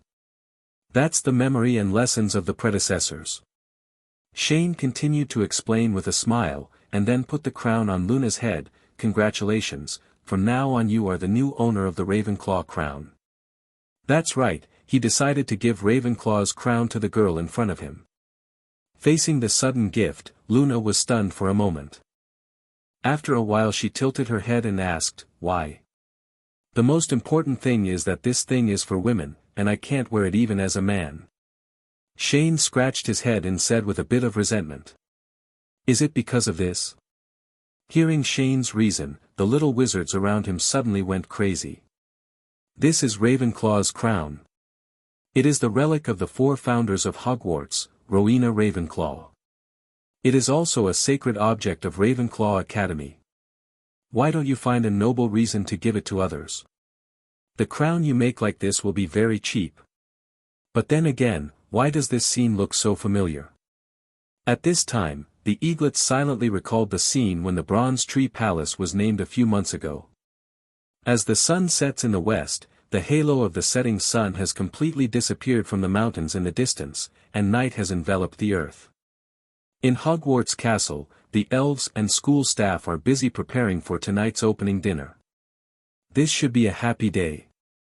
But at this moment, Professors Dumbledore and McGonagall, as the principal and vice-principal, had serious faces. Because the arrival of an uninvited guest broke the tranquility of Hogwarts. Wearing a pinstriped suit, a bright red tie, a long black cloak, purple-pointed boots, and a dark green top hat, the person who came was none other than the current British Minister of Magic, Connolly. I saw him walking quickly with several staff from the Department of Magical Accidents and Disasters, and took out a stack of photos and said to the 2 professors. Albus, Professor Minerva McGonagall. Take a look, this was just sent by the Auror. At least dozens of muggles saw this car along the way. I checked before I came here. The car was illegally modified by Arthur Weasley, but the people sitting on it were your students Harry Potter and Ronald Weasley. Now the wizards in the Department of Magical Accidents and Disasters are busy eliminating the effects of this magic exposure accident, which has caused a lot of trouble for me and the entire Ministry of Magic. So I am eager to know why 2 Hogwarts students who were supposed to be on the express train suddenly drove an illegally modified magic speed car and flew over Britain. Fudge was not in a hurry to ask Dumbledore or Hogwarts to give an explanation, because the biggest problem after thinking about this accident may be the Ministry of Magic. Platform 9 3/4 is under the jurisdiction of the Transportation Department of the Ministry of Magic, and the entrance is usually guarded by more than 2 Ministry of Magic staff. They will promptly erase the memories of passing people to avoid exposure to the demonic world. So if it can be confirmed that Harry Potter and Ronald Weasley have been to the platform, but the Ministry of Magic personnel on duty did not find anything unusual, then the Ministry of Magic must bear a large part of the responsibility for this incident. And if the cause of the matter is really as mentioned above, then Fudge can completely predict that tomorrow's Daily Prophet will definitely have a headline like this: Serious Magic Exposure Accident, the Worst Magic in History Minister. What that woman likes to do most is to turn nothing into a trivial matter, and a trivial matter into something big. But on the contrary, if the 2 parties involved in this accident had not been to the platform, that would be a different matter. At least he can put most of the blame on the poor education at Hogwarts.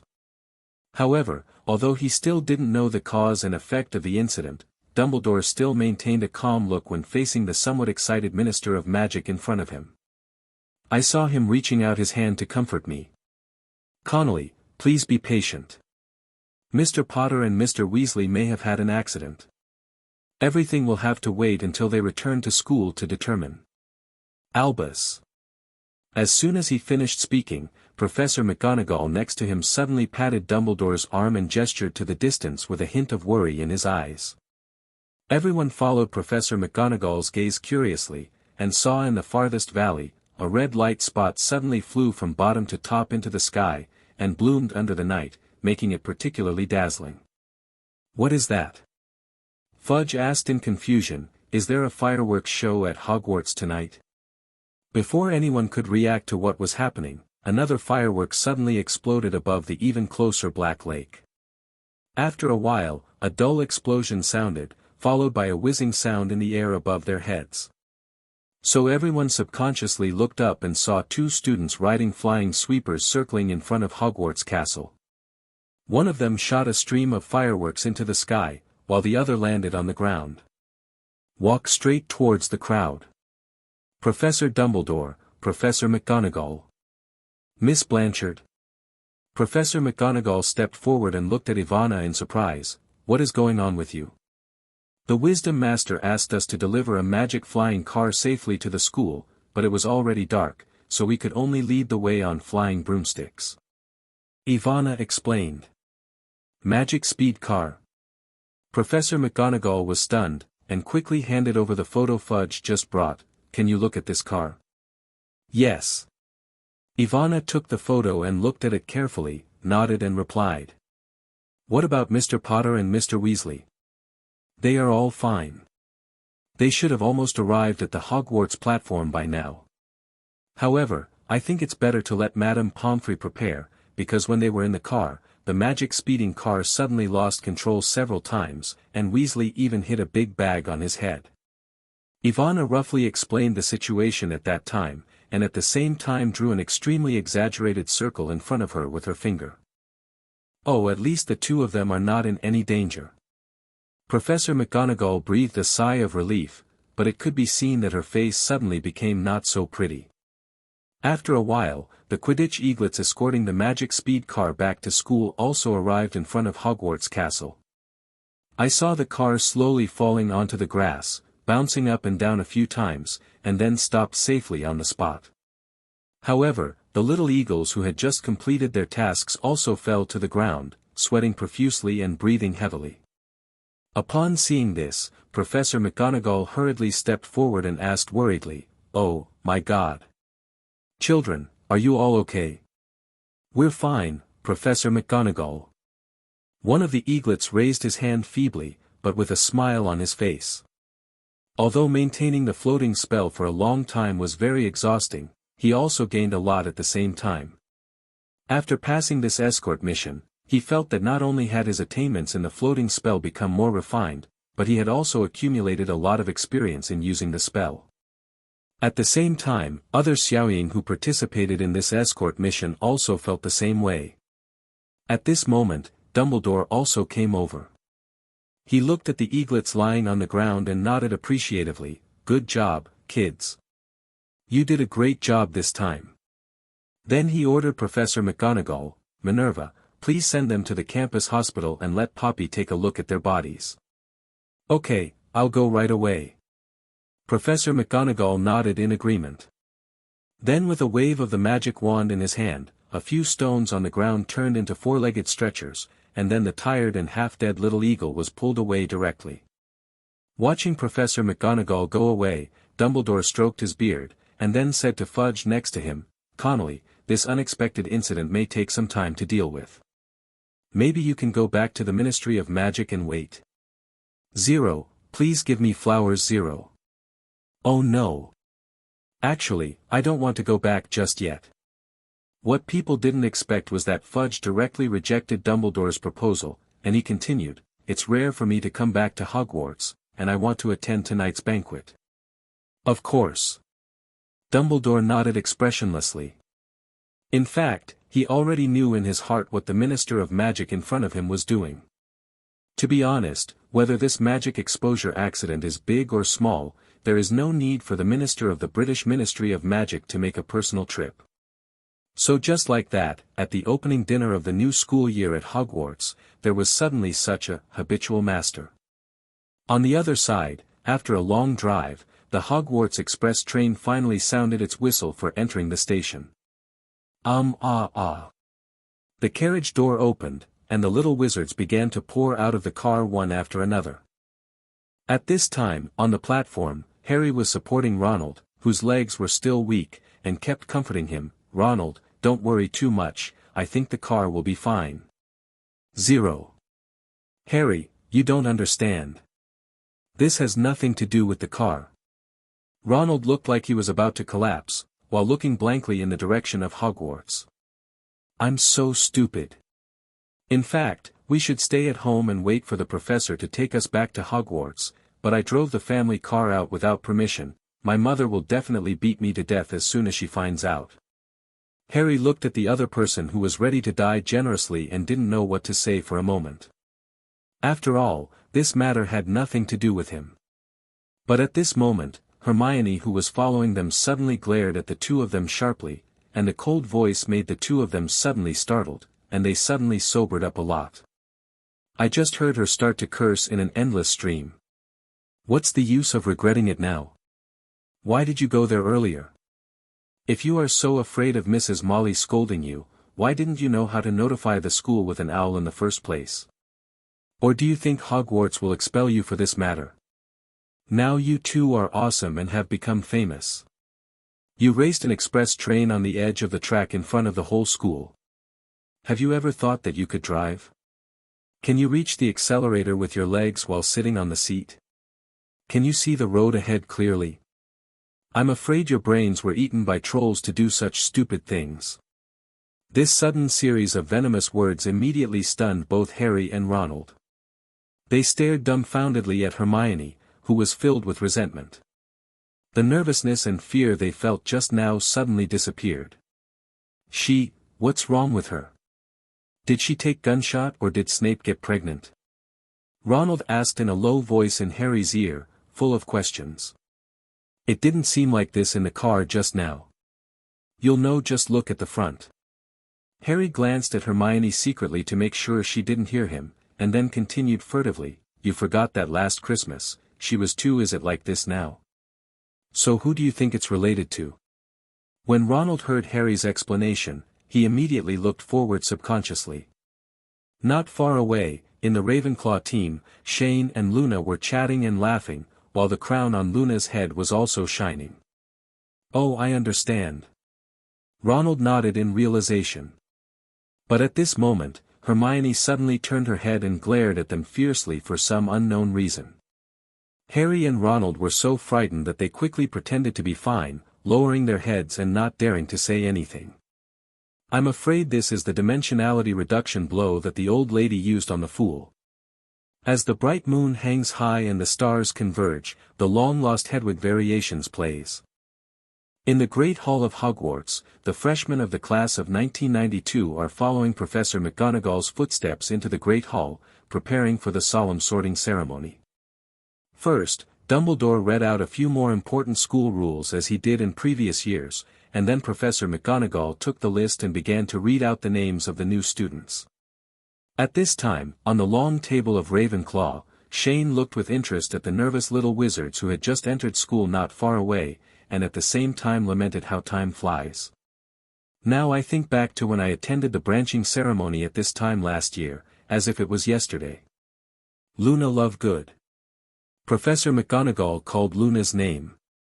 As soon as he finished speaking, all the little wizards in the auditorium all said, 977, and looked at the figure who was already sitting on Ravenclaw's long table. At the same time, Professor McGonagall naturally noticed the strangeness of the students, so he also followed everyone's gaze, and then shouted with a voice raised by more than 10 decibels, Luna Lovegood? Go! Shane smiled and patted Luna's head gently, his eyes indicating the direction of the sorting hat. No matter what, you can't skip the process of sorting. Okay. Luna replied softly. Then he stood up and skipped to the stage. However, as soon as she walked onto the stage, there was a sudden commotion in the direction of the professor's chair. Professor Flitwick stood up from the high stool and said in disbelief, "Oh, my God. She is wearing Ravenclaw's crown." Professor McGonagall was also looking at the girl with a unique temperament in front of him in shock. At the same time, the sorting hat that was being held in his hand also suddenly said the moment he saw the crown, "Oh, I don't think you need to wear mine anymore, Ravenclaw." Yeah. The little eagles suddenly cheered, but they had been holding on to their hearts just now. If the person recognized by Ravenclaw's crown is not assigned to Ravenclaw Academy, they will definitely consider kidnapping them directly after the opening ceremony. Even if Merlin comes, he can't stop it. After being officially recognized by the sorting hat, Luna happily returned to Ravenclaw's eagles in the same jumping way just now. Shane grabbed Luna's hand and helped her cross the wide wooden stool, then smiled and congratulated, "Welcome to Ravenclaw." "Thank you." Luna smiled happily.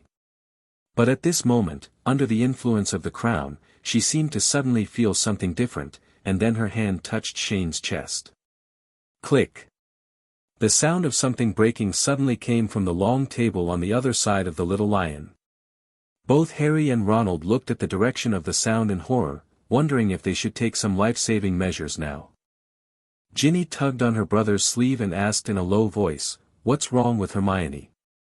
"Shoo!" Ronald immediately covered his sister's mouth, and then whispered with fear, "Don't say anything, it's best not to mess with her now, otherwise you don't know what terrible things will happen." Looking back to Ravenclaw.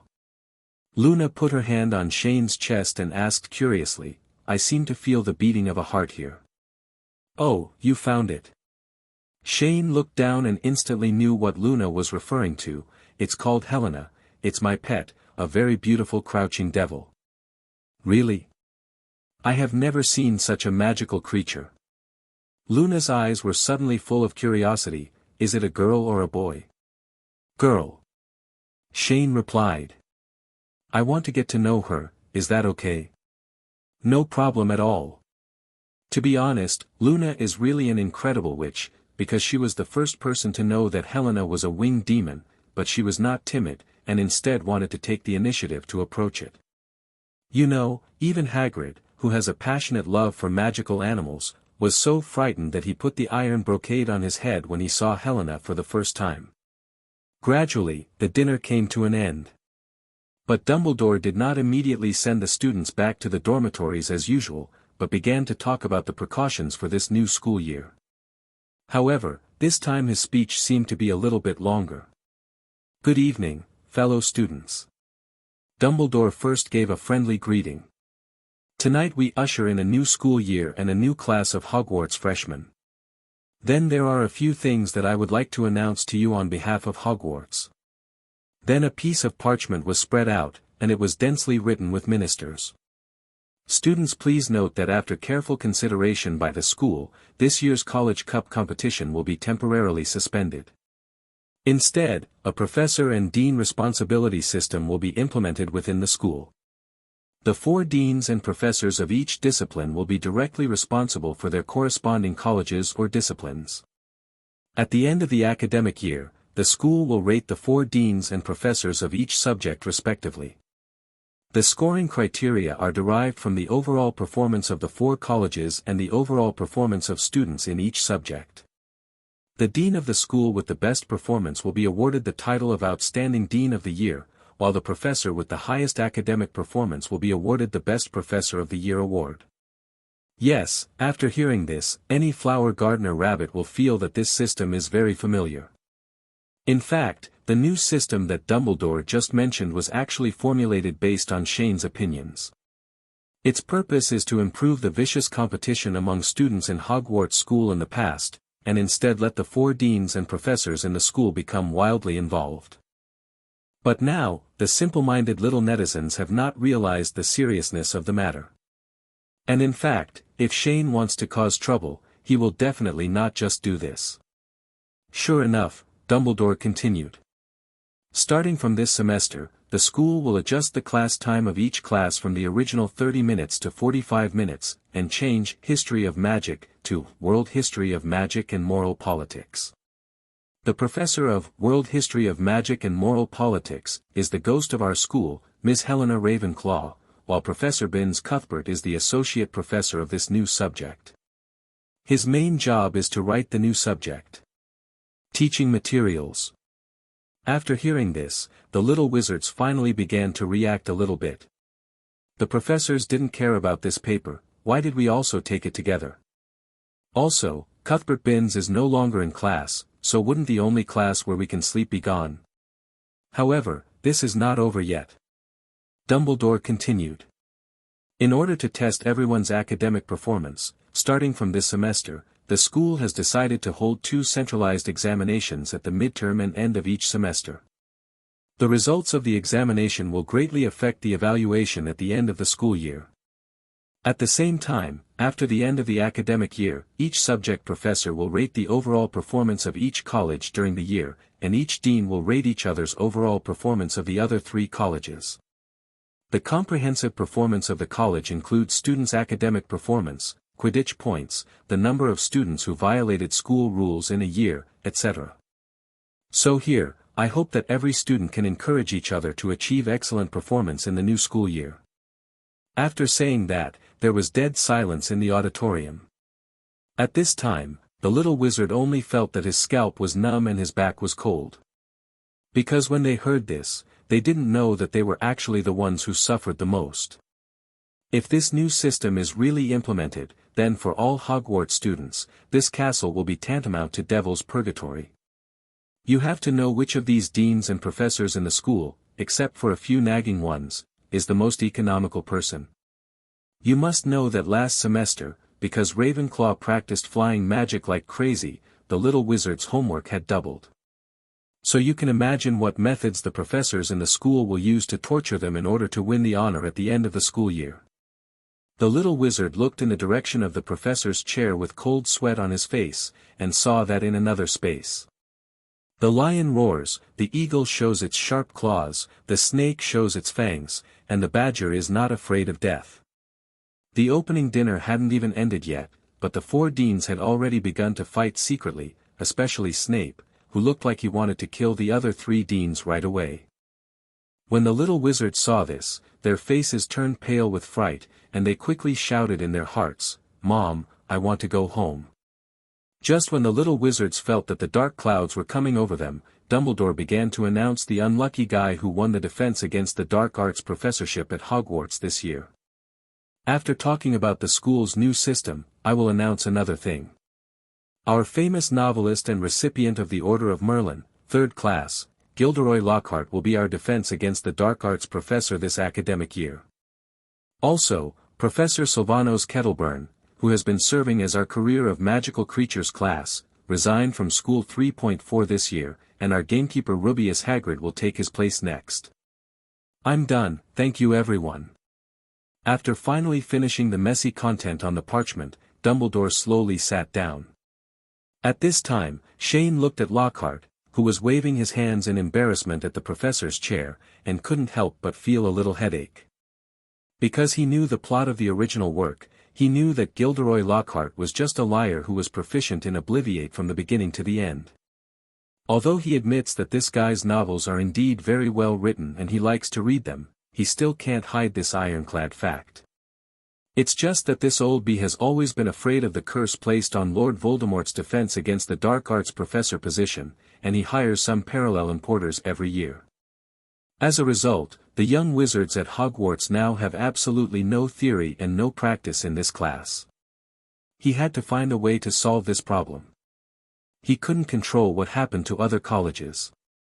Anyway, Ravenclaw couldn't let this liar teach him. So after much thought, Shane decided that he would personally teach the Eaglet's defense against the dark arts class this school year. But then again, why are the defense against the dark arts professors for 2 consecutive terms all graduates of Ravenclaw, and they are all weird people? Amid tons of resentment from the little wizards, the opening ceremony finally came to an end. At this time, the 2 little lions, Harry and Ronald, were left behind as a matter of course. Professor McGonagall was seen escorting the 2 of them to his office with a serious look on his face. At this time, she really wanted to ask her 2 students why they were so bold and caused such a large-scale magic exposure accident. But at the same time, strangely, Shane was also left behind inexplicably. Just listen to Dumbledore holding the microphone and shouting, "Mr. Dolea, please stay." Shane, who was about to leave, looked confused when he heard the sound. Why is this old bee suddenly looking for me? So he ordered Penello next to him, "Penello, wait a minute and ask everyone not to go back to the dormitory. Wait for me in the common room first. I have something to tell you." "Okay." Penello nodded in response. Then, Shane walked towards the podium. "Professor Dumbledore, what do you want from me?" Shane glanced at the unfamiliar face standing next to Dumbledore, and then looked at a man not far away who was waiting with a camera, and suddenly he had some guesses in his mind. Sure enough, Dumbledore began to introduce, "Shane, this is the current Minister of Magic in England, Cornelius Fudge." "Hello, Mr. Dolea." Fudge took off his gloves and stretched out his hand with a smile. Shane rolled his eyes inwardly when he saw this, but he couldn't reach out to hit the smiling man, so he politely held Fudge's hand and said, "Hello, Minister Fudge." Click, 03. At this moment, the camera next to him suddenly lit up with a flash, and then a puff of white smoke rose. The old-fashioned magic camera took out the photo of the 2 holding hands. Yes, in fact, the main reason why Fudge came to Hogwarts in person today was to establish a relationship with the successor of Ravenclaw. In the past 2 months, Shane's reputation has been unprecedented due to his inheritance of Ravenclaw. As the Minister of Magic, Fudge certainly wanted to take the opportunity to ride on the popularity and improve his reputation. But it's a pity that during the entire summer vacation, apart from people closely related to him, only Rita Skeeter actually met Shane in person. Even though Fudge tried his best and even tried to use Dumbledore's connections to find someone, he was still slapped in the end like a Tai Chi exercise. So when Dumbledore saw Fudge today, he immediately understood what he was doing, and even brought someone to take photos. Doesn't this show Sima Zhao's intentions? Everyone on the street knows it. So just like that, Fudge and Shane started talking in official style. After chatting for more than half an hour, Shane was able to get away. Looking at Fudge's back as he faded away, Shane said with black lines on his head, "If people like this come to me in the future, just tell me that I'm dead." "Oh, this can't be nonsense, and you are still so young." Dumbledore was a little surprised why the person in front of him was looking for such a nonsensical reason. "If there's nothing else to do, I'll go back first." Shane said a little unfavorably, and turned around to leave, but at the same time he left a warning, "And Professor, tell that guy not to harass me, otherwise I will throw him directly to the go feed the Acromantula in the Forbidden Forest. After saying that, he glanced at the handsome Lockhart who was walking not far away, and then disappeared in an instant, leaving Dumbledore alone and silent and Lockhart alone in a mess. Returning to Ravenclaw's common room, the eaglets have been waiting here for a while. As soon as they saw Shane's arrival, they collectively said respectfully, "Wise Lord." They all said that just call me by my name. Shane put his forehead on his face and looked helpless, shaking his head. "Forget it, actually I just wanted to say one thing when I brought you all here. This school year, I will personally teach the defense against the dark arts class in our college." After hearing the news, the little eagles were immediately filled with questions. One of them raised his hand and asked, "Why?" "You will know after you take a Lockhart class." Shane did not immediately explain the reason, because instead of talking about it, it is better for the eaglets to truly experience what parallel importing is. "But of course, we can't skip class so openly, so everyone will come to my place to take this thing away, learn it in as short a time as possible, and then we can come back to class quietly." With that said, Shane took out a stack of small notebooks that he had just prepared. The content inside is a simple method of practicing clone magic. Although it is difficult to hide the clone from the deans, it is definitely more than enough to fool Lockhart. One more thing I would like to remind you is that according to the school's new system, I will personally prepare an exam for you at the midterm and final of each semester, but it is not a theoretical exam, but a practical exam. So all of you must be mentally prepared when the time comes. I can only guarantee that you will not die. But I will be relatively relaxed about the exams for first-year students, but I must not let my guard down. That's it, jealous. After saying that, Shane gave Ivana the method of practicing clone magic and ordered her to distribute it. However, just as he was about to yo-yo to the guild station to prepare for the next recruitment work, Helena Ravenclaw suddenly floated out of the wall and found him. At the same time, in Professor McGonagall's office, Harry and Ronald were standing in front of Professor McGonagall tremblingly and began to explain what they had done today. "Mr. Potter, Mr. Weasley. Do you have something to say to me?" Professor McGonagall frowned and looked at the two of them solemnly. "Professor, it's actually like this." Harry gradually recounted the entire process from the unknown house elf appearing in his home, to him and Ronald being mounted on a pillar at the entrance to platform 9 3/4, and finally to how Ravenclaw's eaglet rescued them. "Said it again." Professor McGonagall sighed helplessly after listening to what the two said, and then said, "I understand everything, whether it's the strange house elf or why the platform entrance was suddenly closed. The school and the Ministry of Magic will find a way to investigate as soon as possible. But I'm still curious. Since you can't get on the train back to school, why don't you go home and wait?" Hearing this question, Harry and Ronald fell silent for a moment. To be honest, they didn't know why they suddenly had a brain twitch and wanted to drive back to school. When Professor McGonagall saw the bitter faces of his two students in front of him, he already guessed that they might not be able to explain the reason, so he continued. "Mr. Potter, Mr. Weasley. Your reckless behavior this time caused a very serious magical exposure accident. So far, the Aurors of the Ministry of Magic are still dealing with the aftermath of this accident." "Then Professor, we won't be expelled, right?" Ronald asked nervously. "Not yet." Professor McGonagall looked at Ronald expressionlessly, "But through this incident, I hope you two can fully realize your mistakes. I will write a letter to your home tonight and punish you by making you read the school rules every day after dinner. Copy it 10 times.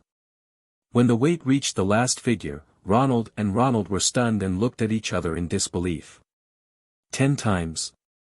Even if my hand is broken, I can't finish copying. You must know that the school rules of Hogwarts are at least dozens of pages thick. They are filled with some weird school rules. They have never been deleted or modified since the school was founded. And Professor McGonagall continued to say indifferently, obviously not wanting to let the two of them go, if your grades in the Transfiguration class this semester cannot reach an excellent O, then it will be directly judged as a failure. I take it you gentlemen don't want your Christmas vacation to be ruined, right? After receiving the punishment 420, Harry and Ronald walked out of Professor McGonagall's office. The two stood at the door and looked at each other, and they could see in each other's eyes the despair of campus life in the new semester. But then again, Professor McGonagall just said that he should write a letter to parents. Why does this suddenly feel less like punishing Harry and more like venting his anger? On the other side, Shane was following Helena to Ravenclaw's Bronze Tree Palace.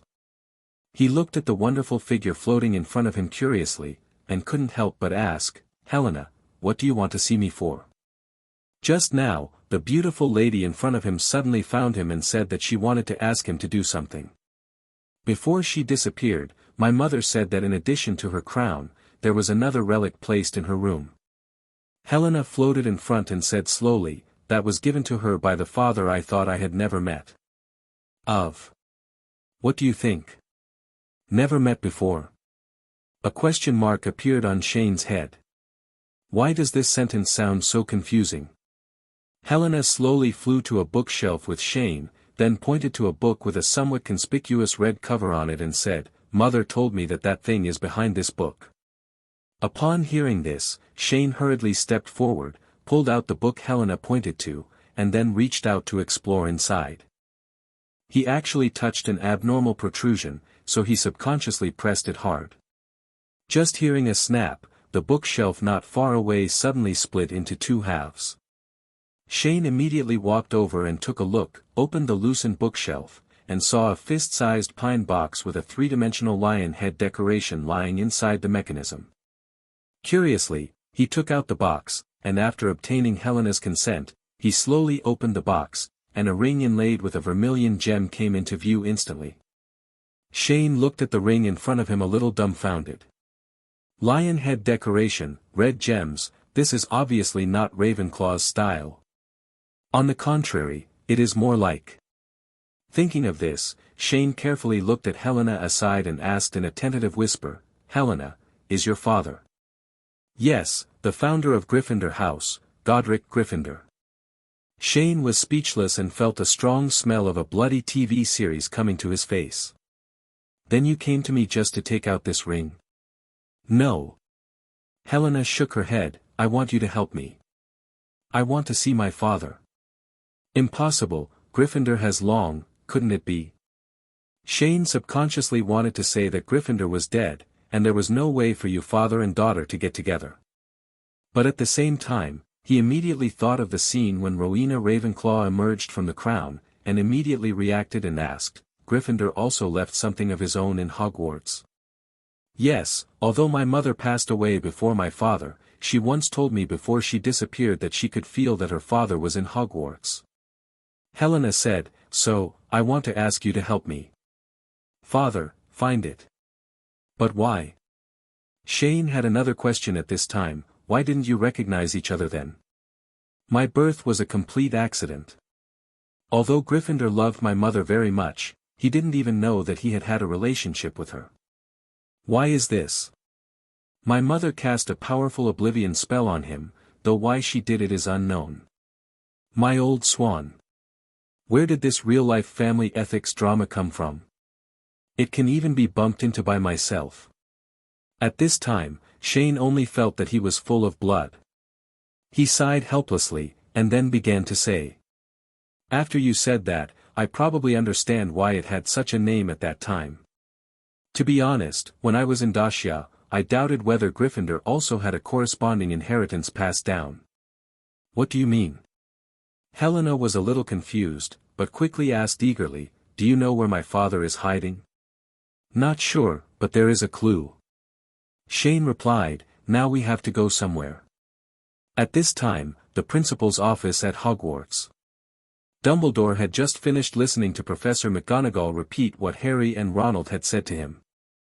Dumbledore was silent for a while and then said with certainty, "That strange house elf should come from a certain pure-blood family. Only their elves can use a piece of rag as clothing." "I think so too, but house elves have unique magical powers, and we have no way of tracking who the elf who appeared in Mr. Potter's room is," Professor McGonagall said with a little worry, "and it makes me even more worried. What matters is that the elf said that Hogwarts is in danger. Albus, I'm worried that something unpredictable will happen at school.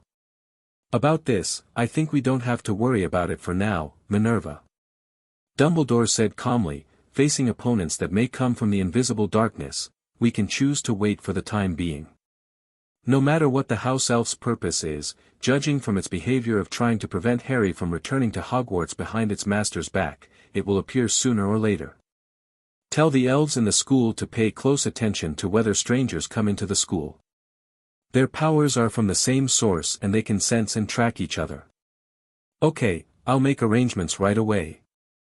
Professor McGonagall received the order and immediately left the office to implement it.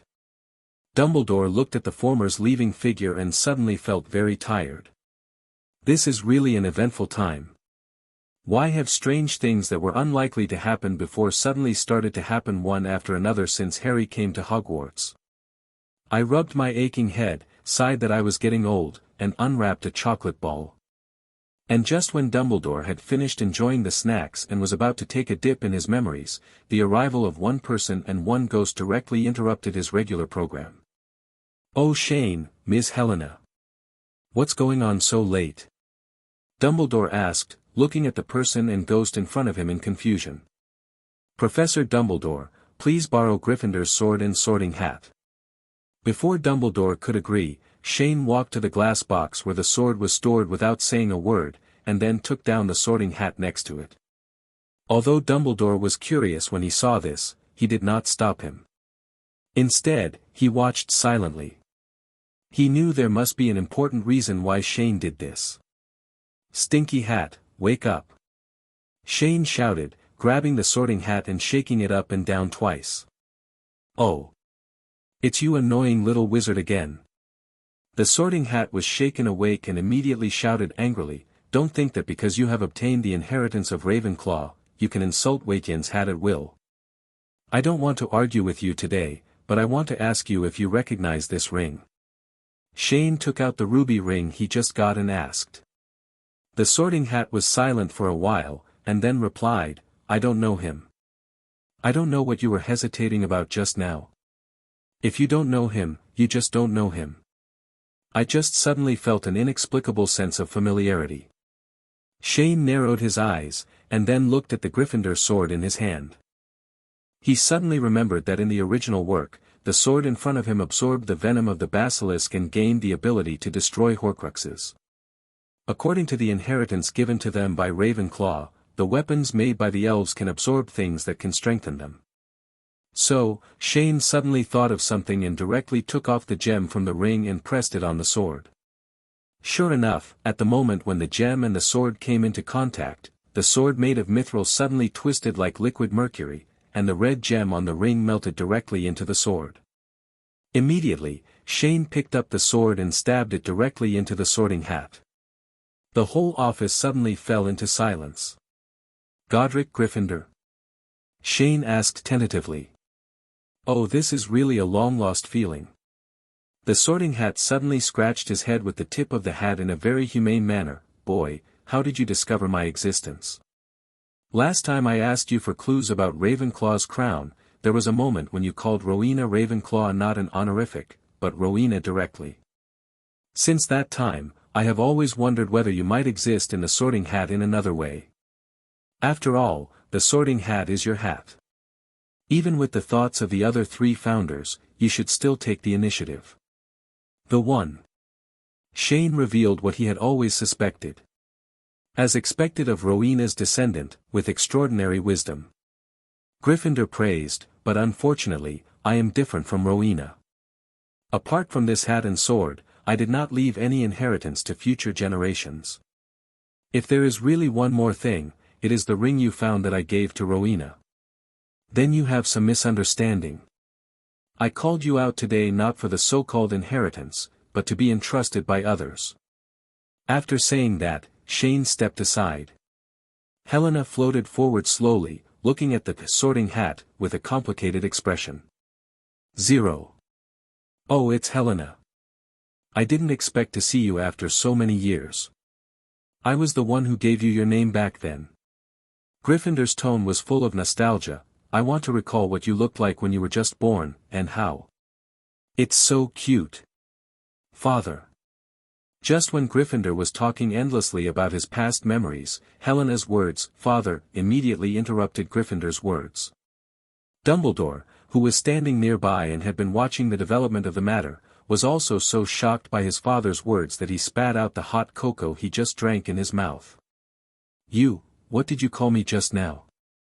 The tip of Gryffindor's hat stood straight up, and the outline of his eyes expanded a lot. "I am the child of you and Rowena Ravenclaw, which means you are my father," Helena explained. "No. It's impossible. I don't remember Rowena and I at all. My mother cast a powerful forgetting spell on you back then." Helena interrupted Gryffindor directly. "Although I don't know why she did this, she doesn't seem to want you to know my existence." Upon hearing this explanation, Gryffindor fell into silence again. After a while, I heard him say slowly, "You are still so strong, Rowena." After thinking for a while, he actually thought about why Rowena Ravenclaw had to hide the fact that she had a daughter from him. In fact, among the 4 founders back then, Rowena Ravenclaw was the one with the least talent and the weakest strength. But at the same time, she is also the most aggressive among the 4, even stronger than Salazar Slytherin. Therefore, in order to catch up with the strength of the other 3, she constantly used her own wisdom to make up for her shortcomings in talent, and even 5 seconds away from her, she challenged Gryffindor, the most powerful among the 4. However, she has never been able to win a victory. I was very self-righteous back then, thinking that I could win Rowena's heart by showing off my superb strength. Now it seems that this idea is really childish. Gryffindor said slowly. Perhaps it is for this reason that Rowena keeps competing with me in her heart, and even has a trace of resentment towards me. I'm sorry, child. I'm sorry that I couldn't fulfill the responsibility of a father during my lifetime. Even with my emotionless appearance, I couldn't give you any care. It's okay. Helena shook her head gently. I have been in regret for so many years, but my mother has solved the knot in my heart. Actually, I asked Shane to find you this time.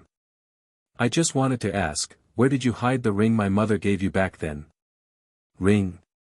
You mean the ring that Rowena gave me before she died? Gryffindor recalled it and said, to be honest, I'm not sure whether that ring was buried with me in the grave. After all, my consciousness was also injected into the Sorting Hat before I died. By the way, why are you looking for this? This is Mother's wish.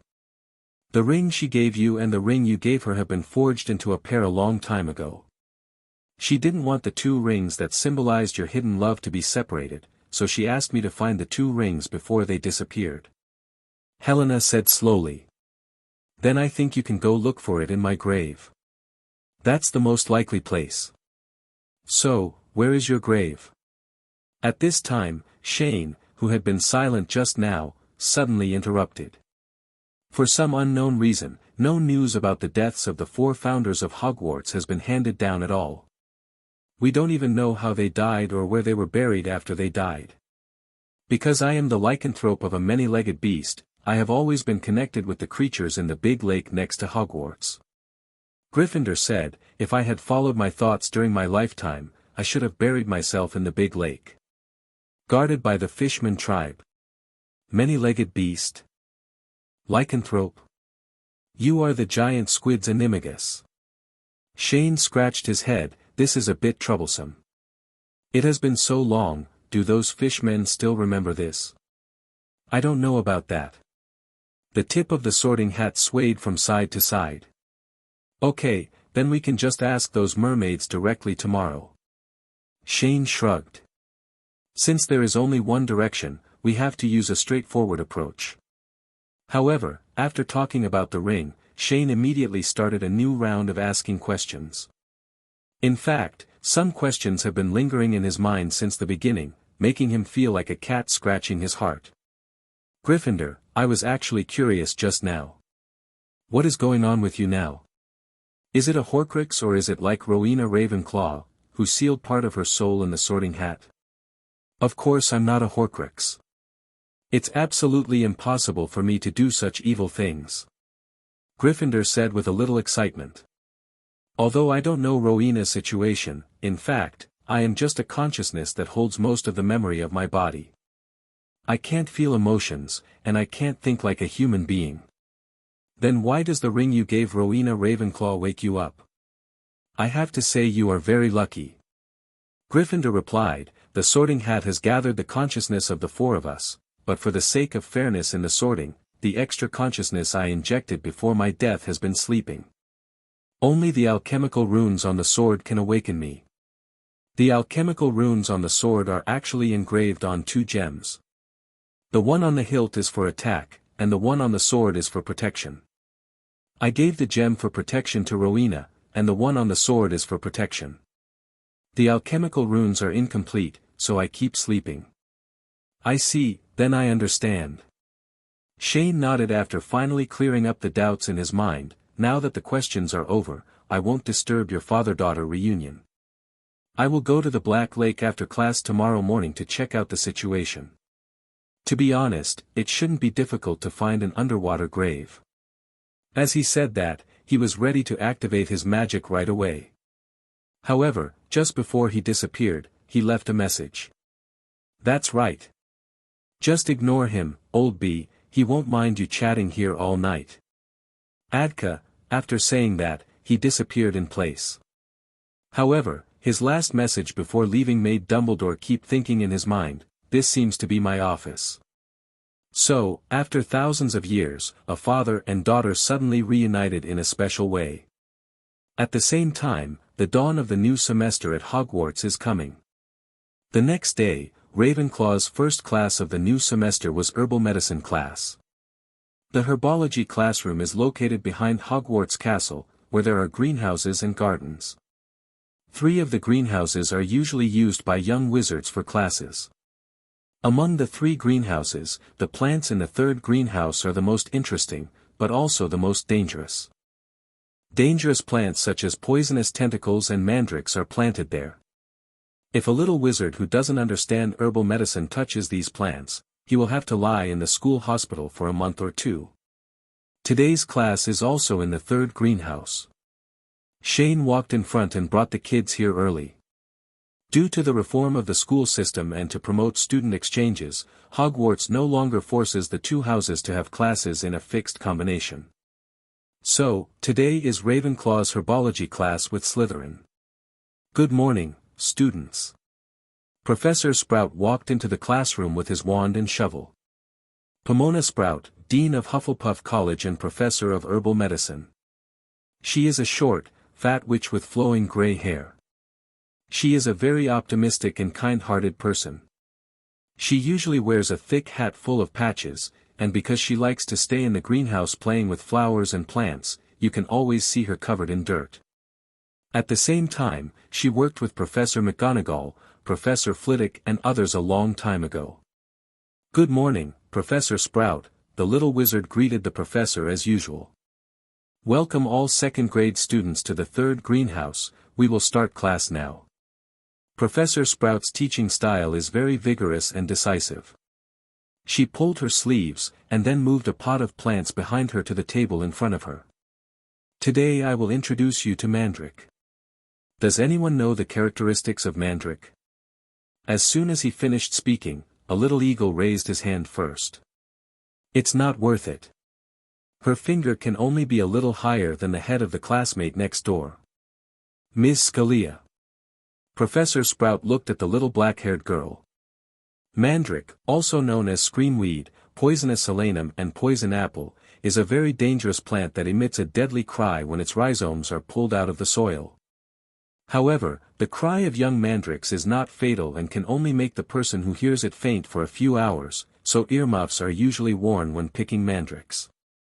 Mandrake has the ability to restore petrified people, and its leaves are one of the important materials for animagus transformation. Suri Scalia replied in a coquettish voice. She sounds like a child when she speaks, but in fact she is really the same age as the other 2nd grade eaglets. After listening to Sue Roy's answer, Professor Sprout also smiled happily, and immediately nodded to her and praised, "Oh! What a detailed and exquisite answer! Ravenclaw adds 10 risks. Professor, there are no extra points now. At this time, a voice suddenly reminded. Oh. Sorry, I'm used to it. Professor Sprout patted himself on the head. Thank you for the reminder, Mr. Dolea. Okay, let's continue. What we are going to learn today is to repot the mandrake. As he spoke, Professor Sprout took out an earmuff and began to warn carefully. I think everyone should get the earmuffs I just handed out. Although our mandrakes are still seedlings and their cries are not fatal for the time being, they must be worn tightly. Like this. He put on his earmuffs and pressed them in hard. After a while, after making sure that all the little wizards were wearing earmuffs, Professor Sprout began to demonstrate how to repot the mandrake. She stretched out her hand and tightly grasped the stems and leaves of the mandrake in front of her, and began to say, Students, watch it, grab it tightly like this, and then pull it out of the pot with force. Then with a pop, the young mandrake was pulled out of the flower pot, and the entire third greenhouse suddenly echoed with a shrill cry like a baby. This sound is like a magic sound filling your ears. Even through thick earmuffs, it is difficult to resist it from constantly drilling into your brain. The little eagle and the little snake reflexively pressed their earmuffs tightly and frowned. But Professor Sprout is undoubtedly used to this kind of situation. She calmly put the mandrake in her hand into another empty flower pot, and then continued. After pulling out the mandrake, quickly put it into another pot and sprinkle soil on it to keep it warm. Remember that you must add soil quickly. Mandrake is a plant that is very sensitive to cold. If you add soil too slowly, it will soon freeze to death due to the low temperature. Also, be sure not to compact the soil tightly when spreading the soil. This will also cause the mandrake rhizome to be unable to breathe and die. As he spoke, the loose soil suddenly covered the mandrake that had just been repotted, and gradually the harsh squeaking sound gradually disappeared. Submerge it completely with soil as it is now, and it won't cry anymore. Does everyone understand? Now, you all have a pot of mandrake in front of you, and everyone does what I just did. Start. Professor Sprout glanced at the little wizard in the greenhouse. To be honest, the operation is actually very simple.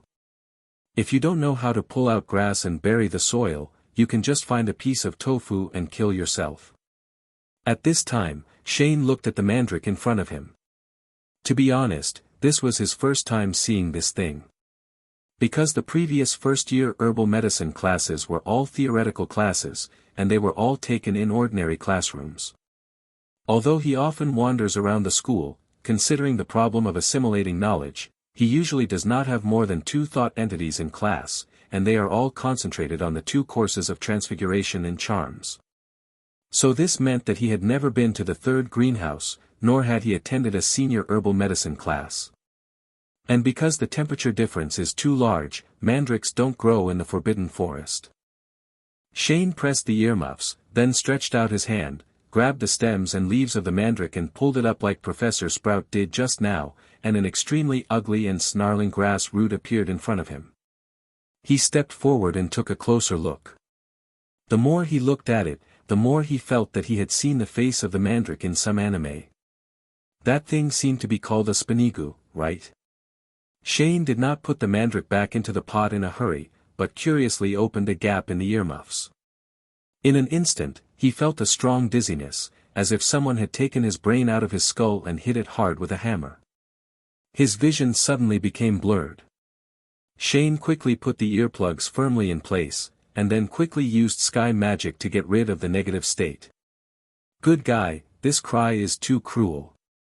Why are the creatures in this Harry Potter world so weird?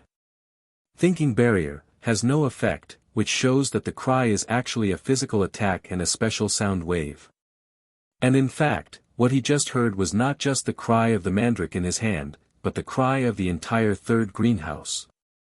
After patting his slightly groggy head, Shane glanced at the mandrake in his hand with dead fish eyes, still crying. To be honest, this thing is really noisy, even wearing earmuffs is annoying. Then a few tic-tac-toes popped up on his head, and Shane grabbed a handful of soil and put it directly on the mandrake's mouth, then stuffed it into a new pot and buried it with new soil. Even though the class time was increased, the herbal medicine class was completed quickly. Before get out of class ended, Shane also took away a few mandrake leaves. Because of Gryffindor's conversation last night and Suri's answer in class just now, he suddenly wanted to try practicing Animagus. Animagus, a wizard who can transform into some kind of animal while retaining his own magical power. The way to become an Animagus is 1. A single mandrake leaf must be held continuously in the mouth for a whole month, from full moon to full moon. The leaves must not be swallowed or taken out of the mouth at any time. If the leaves leave the mouth, the whole process must start over. 2. Take out the leaves during the full moon, fill a small crystal vial with saliva, and soak the leaves in it to allow it to receive pure moonlight. If the clouds are overcast that night, you will have to find a new mandrake leaf. Start over. Then add a strand of your hair and a silver teaspoon of dew to the moonlit crystal vial. The dew must be collected from a place where there has been no sunlight or human contact for 7 full days. Finally add a pupa of the grimace hawk moth. Place this mixture in a quiet, dark place and do not look at it or disturb it again until the next storm with thunder and lightning. 3. While waiting for the storm to come, you should perform the following actions at sunrise and sunset. Point the tip of the wand to your heart and recite the incantation, Amato, Animo, Animato, Animagus. Amato Animo Animato Animagus. 4. After drinking the potion, you will feel intense pain and 2 intense heartbeats, and the creature you are about to transform into will appear in your mind. In fact, Shane knows a kind of magic similar to Animagus. Receiving magic, it is the magic of Mira and the 3 siblings who are born with self-awakening. It is a magic that can receive the power of monsters or animals and use it for themselves. It can be divided into partial reception, which only receives part of the target's body, and whole body reception, which completely receives the target. But in fact, compared to Animagus, there is a big flaw in receiving magic. That is, even if the whole body is used to receive it, the essence of the magician's human has not changed in any way. For example, if Shane takes in Helena, he will relatively have the ability of the winged demon, but it will only be limited to the physical ability. Other abilities such as changing body size and poisonous breath will be greatly reduced. Therefore, Shane wants to practice Animagus, and at the same time, he also wants to challenge the height that the transformation master in the world has never been able to reach. After leaving the 3rd greenhouse, Shane originally wanted to go directly to the Black Lake to find Gryffindor's graveyard. But before that, a person found him in a hurry. Shane! I finally found you. A figure suddenly ran over panting from the other side of the school corridor. Cedric. Shane looked up and down at the person in front of him and asked in confusion, "Why are you so anxious? Is there anything important?" "Haha, it's not a big deal actually." Cedric scratched his head and said, "It's the basic principles of magic array and formation patterns you gave me. I've already finished it in the first month of summer vacation. But I don't have your contact information, so I can only wait until now to find you." "Oh. You haven't come to me before, I thought you gave up." Shane exclaimed, "Have you ever tried to draw a basic magic circle?" "Yes, although I'm not very skilled yet, at least I can release it completely now." After saying that, Cedric took out his wand and began to draw a basic magic circle in front of Shane. In a total of more than 10 seconds, a water-type basic magic array was released, and a basketball-sized water polo fell from mid-air to the ground. "Very good." Shane looked at the water stains on the ground, nodded and praised, "I have to say that your talent is even higher than Hermione's. I gave her several lessons during the summer vacation, but she has the basics of painting. The time of the magic circle has not exceeded 20 seconds yet. Then can I learn, skyscraper, now?" Cedric asked excitedly. "Not yet." Shane immediately poured cold water on him. "Only when you practice drawing the basic magic circle to the point where it takes only 2 seconds, you will be qualified to learn, skyscraper skyscraper." "What? 2 seconds?" Cedric suddenly looked shocked. "How is this possible?" "Practice makes perfect," Shane replied. Then he snapped his fingers, and a water-type basic magic circle flashed past, and in an instant, a transparent water ball floated in midair. Then he snapped his fingers again, the fire-type basic magic circle was released, and the water ball suddenly turned into steam. Cedric, you have to remember. You can't force your brain to memorize the patterns of the magic circle, you have to use your body to feel and become familiar with them. I suggest that you take a certain amount of time to practice repeatedly every day. Although this process is boring, it is the only way to quickly master the basic magic circle. Okay. Cedric nodded a little frustrated. Then I want to ask, if I meet the conditions to learn, skyscraper, how long will it take for me to be old enough to use the illusion to practice Quidditch? If you want to practice to the point where you can create a permanent fixed illusion like Pumpkinhead on the first floor, it will take about 5 to 8 years, depending on your talent and hard work. 0. Please give me flowers. But if you just want to practice Quidditch, it will take about 1 to 2 years. After all, you only need to cast spells directly on people, but this is more energy-consuming than permanently fixing the illusion. Shane made an estimate in his mind and said, "Okay, then I understand." When Cedric heard that it would only take 2 years at most, his fighting spirit immediately started to burn. He has absolute confidence in himself. As long as he practices hard, he may be able to basically become a skyscraper in just 1 year or even less than 1 year. Thank you, Shane. I'm going back to practice magic first. After Cedric thanked him, he hurriedly turned around to find a place to practice drawing the basic magic circle. But as soon as he finished speaking, he was pulled back directly by a hand. Wait a minute. Shane reached out and grabbed Cedric's robe. Why are you leaving in such a hurry? I have something to tell you here. The guild is planning to recruit people, just this weekend. I will post announcements throughout the school in the next 2 days. Shane said slowly, when the time comes, wait for my news and come over to help. Okay, no problem. Cedric nodded in agreement.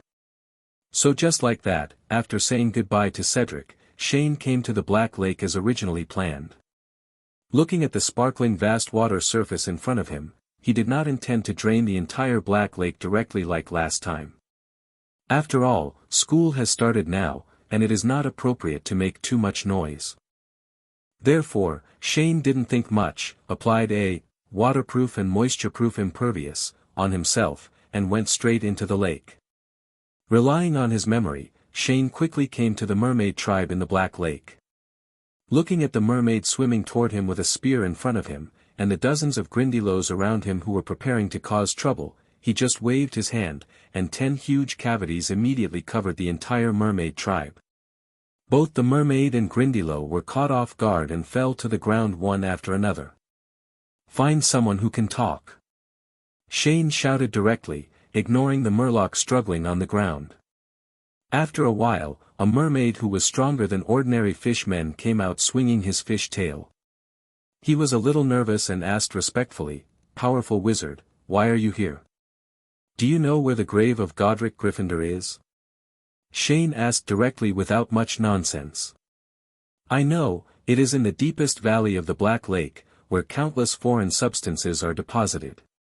The tomb of Godric Gryffindor is guarded by a giant squid that has lived there for an unknown period of time." The mermaid leader heard that he was not here. The one who caused trouble for them immediately breathed a sigh of relief. "Where is Shugu?" "Right in the middle of the lake, there is a huge cave. You can enter the Void Valley through the cave." "Okay, thank you." Shane waved his hand, and the power to maintain the cavity disappeared instantly, and a huge amount of lake water instantly poured in, making all the mermaids and Grindylow dizzy. If someone flies over the Black Lake to take a look at this time, he will find that the water is boiling and white foam is constantly emerging at one place on the lake. After more than 10 seconds, as the cavity was completely filled, the bottom of the Black Lake gradually returned to calm. On the other side, Shane has also found the entrance to the cave that the mermaid leader mentioned. Looking at the hole in front of him that was half the size of a basketball court, he went straight in. But unexpectedly, as soon as he entered the cave, he found that the space inside was much larger than he had imagined. No matter whether you look forward or below your feet, you can see basically endless black. So he slowly went deeper with curiosity, and Shane discovered that the so-called Shushu Valley in front of him was actually a huge underwater cave. It was just because it was big enough that it was named Valley by the Murlocs. Walking along the rugged cliffs to the bottom of the valley, you can gradually see some unknown luminous plants growing on the rock walls, and from time to time there will be a large group of small fish surrounding them. This looks like a fire-breathing fish. Doesn't this thing live in the Indian Ocean? How did it evolve into a freshwater fish species here? Shane looked at the orange-red fish in front of him, with black stripes on its skin. It was a magical fish that could suck in phosphorus-containing organic matter and store it. When the fire-breathing fish encounters danger, it will eject the phosphorus-containing substances stored in its body. These substances will glow in the water and will spontaneously ignite when exposed to the air. That's why Chi Ba Chi is so special. Name. Shane dived very fast, but even so, it took him several minutes to reach the bottom of the Sioux Valley. On the way, he saw many fish that should exist in the ocean like the fire-breathing fish. Standing at the bottom of the Sioux Valley, you can see at a glance some dilapidated boats, wooden boxes, iron products, etc. with countless aquatic plants attached to them. Why are these things here? Shane looked at the scene in front of him that looked like a waste recycling yard, and suddenly felt very confused. Logically speaking, the Black Lake is an inland lake. How could the wreckage of these large wooden sailboats used at sea appear in such an irrelevant place? Secondly, there are anchors, etc. Even if there is a tsunami, it is difficult to bring it up from the bottom of the water. With doubts, Shane continued walking forward. Even though there were many luminous plants, it was still difficult for him to see what was ahead. Ever since, he raised his hand and made a super large ball of light, which directly illuminated the entire Shushu Valley. In an instant, a few hundred meters away, a huge creature suddenly came into view, entrenched among countless scraps and debris. The whole body is long and narrow, in the shape of a gun, with more than a dozen huge and thick tentacles covered with suckers as big as the face. The giant squid in front of me should be as big as Godzilla. F***K, you're not the legendary Kraken, are you? Shane looked at the huge sleeping figure in front of him and suddenly remembered a rumor. I don't know where it came from, but it is said that Godric Gryffindor did not die, but turned into a giant squid in the Black Lake to protect Hogwarts. When Shane heard this rumor, he thought it was a joke, but the scene in front of him made him believe that the legend might be true. Do you think any giant squid in the Black Lake has such a body shape? The largest one he had ever seen was only 4 to 5 meters long with its body and tentacles. Also, there is probably a passage leading to the sea at the bottom of this ruins valley. Is this giant squid pulling back all the wreckage around here? But these are all digressions. Shane walked forward slowly and found that there was indeed a crooked marble stele under the giant squid, which was covered with a lot of gray-green sediment. If you don't look carefully. To be honest, he really thought it was just an ordinary stone. Without immediately alerting the giant squid, Shane slowly walked to the stone monument and wiped off the sediment on it. He saw a name clearly engraved on it, Godric Gryffindor. Unexpectedly, the process of finding this cemetery was smoother than expected. However, just when Shane was about to squat down to check if there was a ring, a huge tentacle had already come to the other country. Bang! A very dull sound echoed in the water, and the tentacles of the giant squid seemed to receive some resistance when they were about a foot away from Shane, and were instantly bounced out, causing a shock wave. Shane looked up at the giant squid that had woken up, and tried to comfort him by saying, "Big guy, I'm just looking for something. Can you continue to sleep?" But it was obvious that the giant squid could not understand human speech at all. After it stabilized its huge body in the water, it attacked again with its thick tentacles. Shane could only sigh helplessly when he saw this, and then started to activate Celestial Magic Supergravity. A purple magic array with twisted formations instantly unfolded above the giant squid's head, and a super strong gravity knocked the giant squid to the ground. Looking at the giant squid that was now in the shape of a cake, Shane turned around and started digging for the ring again. He first clasped his hands and bowed in front of the tombstone, and then his eyes instantly turned into a strange white color, and magic, clairvoyance was activated. Under the tombstone, there were no bones and no coffin. The base of the tombstone is actually a thick piece of solid marble with simple carved patterns. After years of precipitation, it was buried in the sand, and only part of the stone tablet was exposed. However, right where the base connects to the tombstone, there happens to be a square vacancy the size of a fist, and the ring can actually fit inside. So, Shane immediately used magic to dig out the entire marble tombstone from the sand. He came to the tombstone and pulled out the only movable piece of marble, revealing a mithril ring inlaid with a blue gemstone and a pair of eagle wings on both sides of the gemstone. Shane picked up the ring and looked at it carefully, and found that the pair of eagle wings on the ring looked very much like a setting. Reminiscent of what Helena said last night, Rowena Ravenclaw once paired this ring with Gryffindor's ruby ring, thinking that this setting should be used to set the ruby. Shane put the ring away, and the process went much smoother than he imagined. He originally thought that he would have to encounter some twists and turns before he could find the ring when he came to Black Lake this time. But now that the goal has been achieved, it's time to go back. This eerie shugu is not interesting at all, and there are not even some herbs or ingredients. After adjusting the Gryffindor's tombstone, Shane immediately released his grip on the giant squid, and as expected, the tentacles attacked again. But looking at the squid tentacles so close at hand, to be honest, he really wanted to cut a section and take it back for teppanyaki. But when I thought of that legend, I shook my head and let it go. After all, regardless of whether the giant squid in front of him is actually Gryffindor himself, there is always the possibility of him changing into a human being. Even though it only has the beast side left now, as a human, Shane still can't get over that hurdle in his heart. Ever since, Shane activated his space magic and disappeared into the ruins valley instantly. The giant squid was left alone to roll over the sand crazily in the ruins valley, and then gradually fell into a deep sleep again. Back at Hogwarts, Jeanne immediately went to Dumbledore's office. The old bee man is not here, but Helena is already waiting here at the agreed time. Shane. Helena flew over with an expectant look on her face and asked anxiously, "Have you found the ring?" "False mission." Shane smiled and took out the ring and put it on a table. "Great." Helena came forward and looked at the sapphire ring on the ring with a smile. She reached out to touch it, but unfortunately her hand went right through. Shane looked at the regretful expression on the face of the beautiful lady in front of him, and felt helpless in his heart that he could not help. Shaking his head, he then walked to the glass box where Gryffindor's sword was stored. He took out the sword, then turned to look at Helena and asked, "Helena, do you have anything else to say to your father?" "No, I already said everything I needed to say last night." Helena shook her head in relief. "In that case, I will take out the gem." With that said, Shane took out the ruby from the lattice of Gryffindor's sword.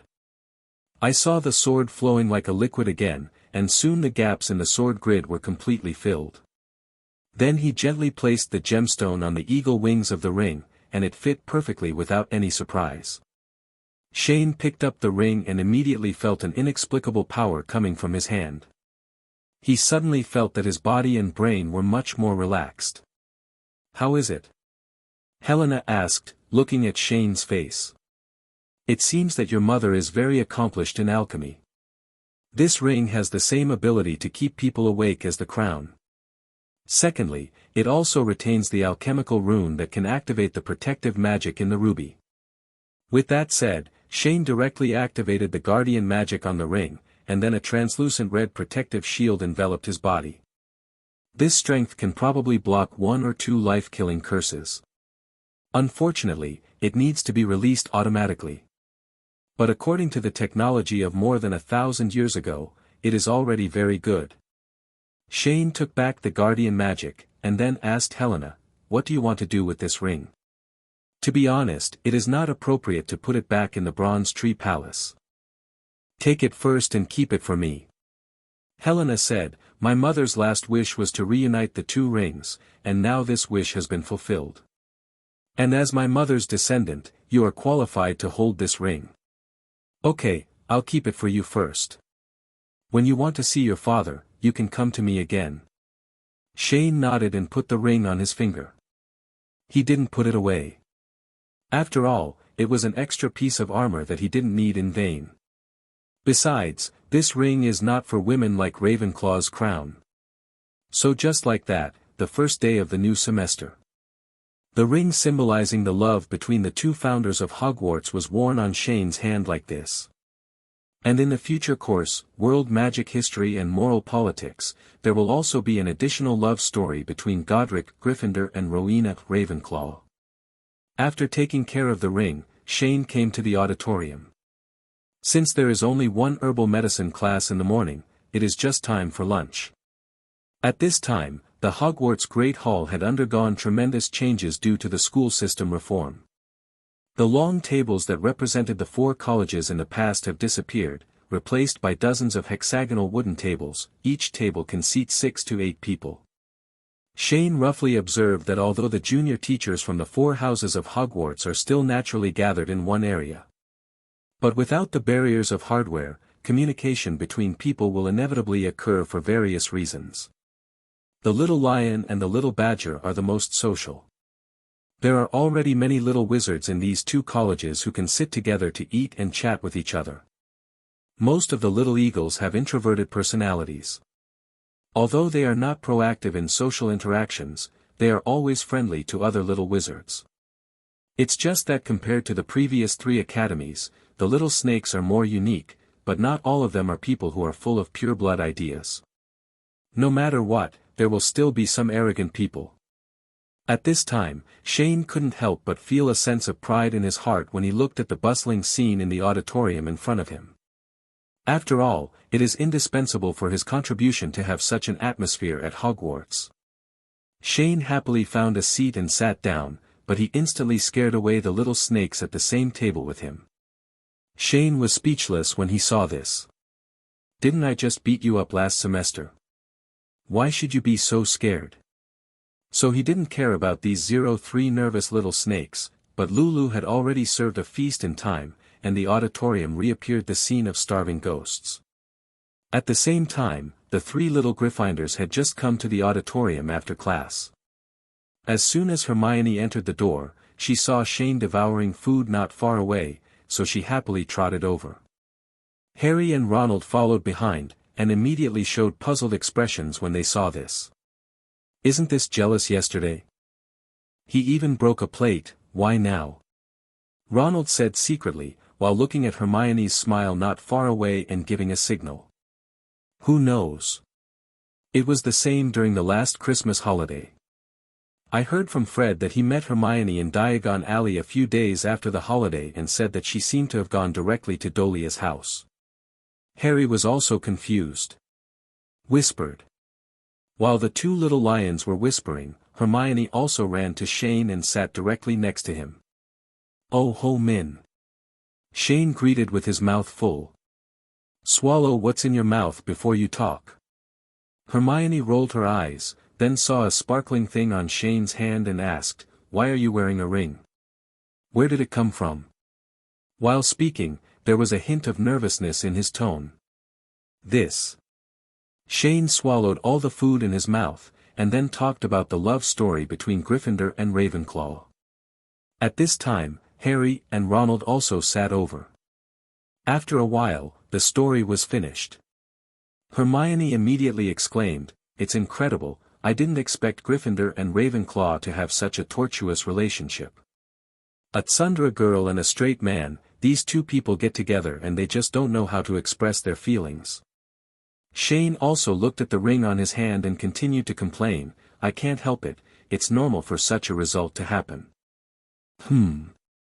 As soon as he finished speaking, Harry and Ronald sat next to him and nodded in understanding.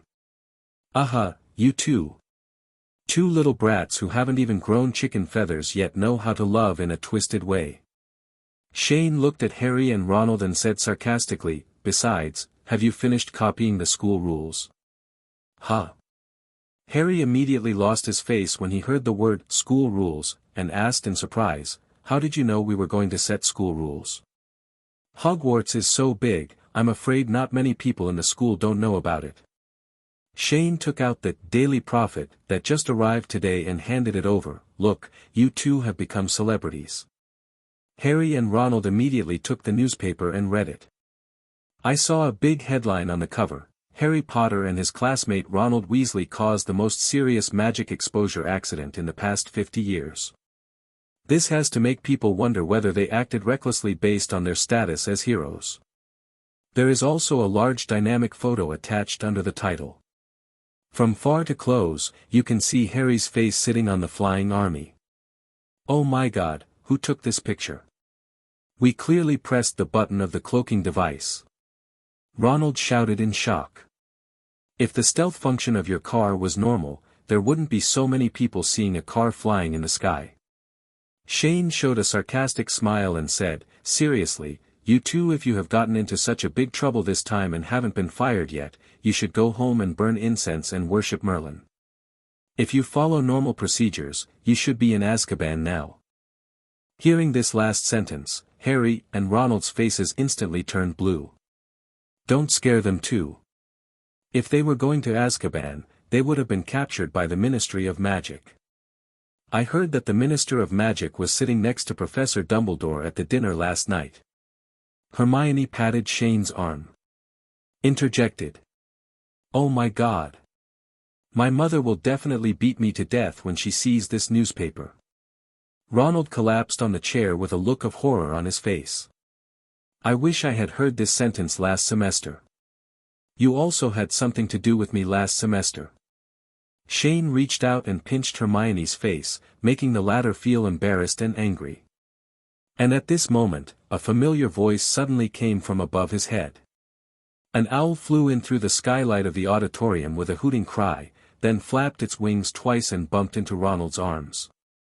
Shane feels that the only owl in the Weasley family seems to have poor eyesight. At the same time, he saw the letter in the owl's beak, and immediately looked at Ronald with pity, and made a strange sound, oh, and then covered Hermione's ears. What are you doing? Hermione blushed and grabbed Shane's hand, asking curiously. I saw Ronald tremblingly picking up the roaring letter, swallowing before mustering up the courage to lift the sealing wax. And at the moment when the sealing wax was lifted, the roaring letter instantly turned into a grinning red lip, and the huge sound resounded throughout the auditorium and formed an echo. Ronald Weasley. How dare you steal that car? I'm really going to be mad at you. Your father is under review by the Ministry of Magic, and you brought Harry with you. It's all your fault. If you continue to disobey the rules and do something outrageous, we will take you home directly. Listening to this terrifying and familiar curse, Ronald could only keep nodding mechanically, his eyes full of fear. But the next moment, he heard the yelling letter change the topic again, his tone became gentle and he looked at Shane next to him. Thank you, Shane. Ronald gave you trouble. And Ginny, congratulations on entering Gryffindor. Your father and I are both proud of you. Immediately, the roaring letter stuck out its tongue at Ronald and automatically tore itself apart. Ginny looked at her brother at the next table with a look of helplessness. At this time, the entire auditorium fell into a dead silence, and everyone looked at Ronald sitting there in shock. In the next few days, the roaring letter Ronald received became an interesting story that the entire Hogwarts junior class talked about. Time soon came to night. Shane had just left the guild station and returned to the common room when he suddenly heard a whine. Wise master. Huh.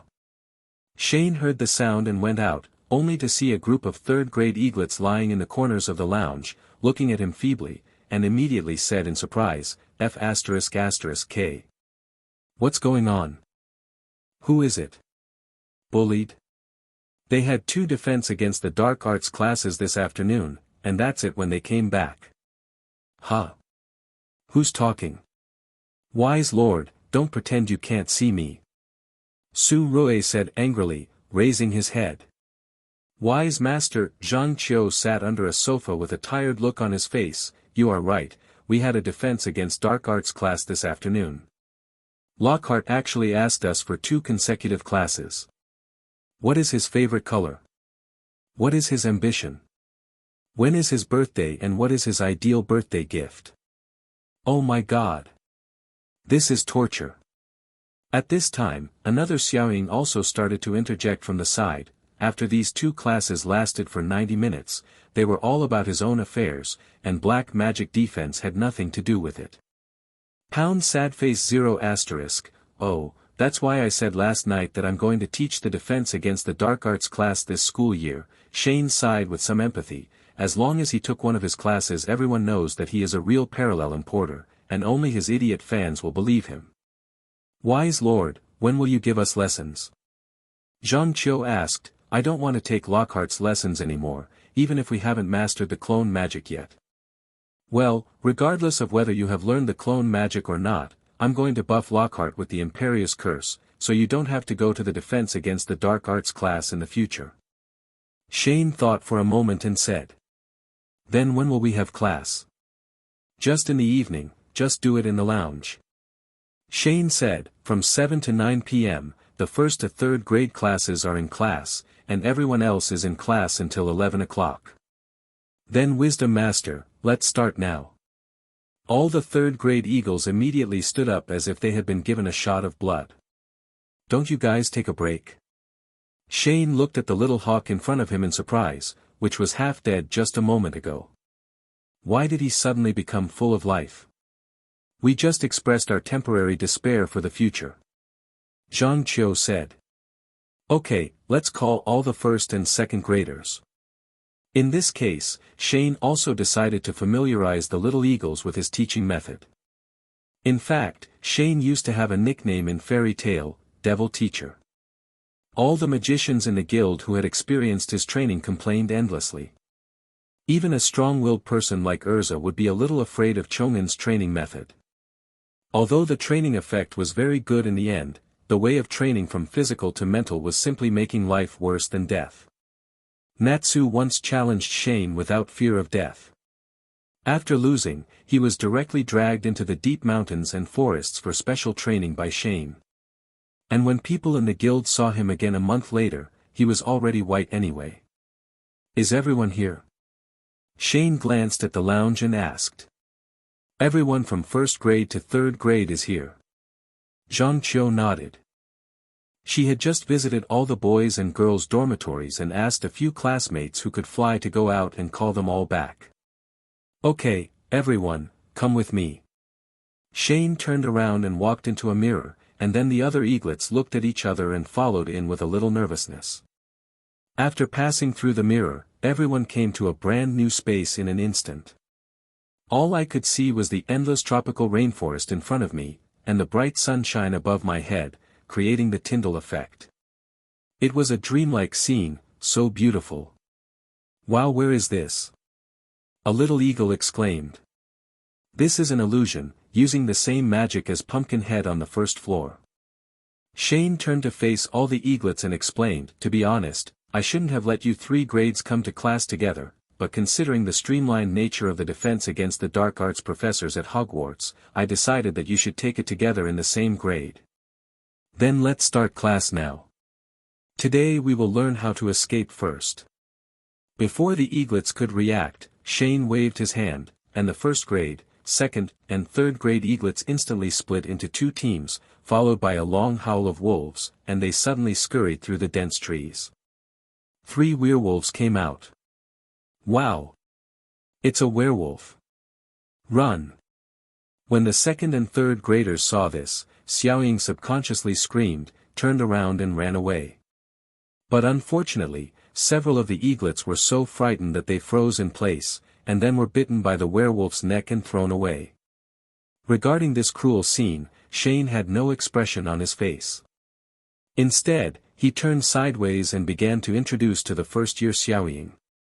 You see, this is a werewolf, sometimes called a werewolf, a human who can transform into a wolf when the full moon rises, caused by lycanthropy infection. W. Lichenism is a magical disease. Current research shows that this disease can be spread among people through contact with saliva and blood. Therefore, when a deformed werewolf bites someone, the person bitten will also become a werewolf. At this time, Shane made a stroke with one hand, and a standing werewolf appeared next to him, startling the first-year eagle standing in front of him. Because lycanthropy is very easy to spread, there are not a few werewolves in the magic world today. Their normal appearance is no different from ordinary humans, but lycanthropy is more serious, and they will appear like this even in their normal state. Several characteristics. At this time, the standing werewolf gradually changed into a human form. The human form of a werewolf will retain the characteristics of the wolf to a certain extent, such as wolf hair growing on certain parts of the body, canine teeth in the mouth, and liking to eat bloody meat, etc. At the same time, because of their low social status, the werewolf group is generally poor, so their clothes are usually ragged, although they also want to live like normal people. Shane pointed at the face, mouth, and clothes of the transformed werewolf around him and said, "There are many ways to defeat a werewolf. The legendary method of using silver weapons cannot kill a werewolf, but applying a mixture of silver powder and white blood to the werewolf's bite can cause it to seal and save the victim. Died of excessive bleeding. Werewolves are not as resistant to magic as many magical animals. They are only slightly stronger than humans, so in many cases it only takes 1 or 2 magic spells to knock them down. But werewolves move extremely fast and are very flexible, and they all appear in the night, so how to hit the werewolves is the key. I think your seniors have set a good example for you in this situation." While Shane was giving a lecture, in the distant jungle, several more eaglets were bitten on the hands or legs by werewolves and were thrown away. However, some of the stronger ones have come to their senses and started to take out their wands to fight back, but unfortunately none of their spells hit.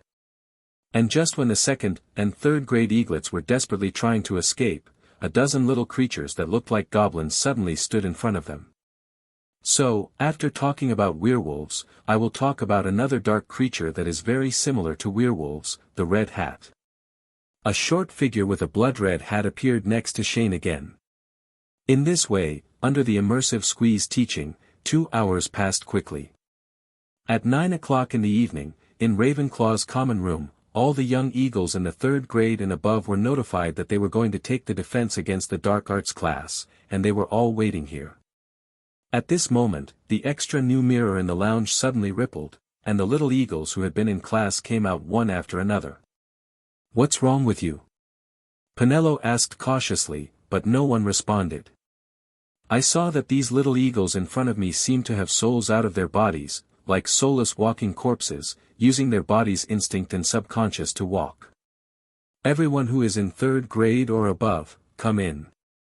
Before the senior Xiaoying could figure out what was going on with his juniors, Shane stuck his head out from the mirror and shouted outside. So, with great anxiety, the senior eaglets put down their books one after another and slowly walked into the mirror. The next day, Hogwarts Great Hall.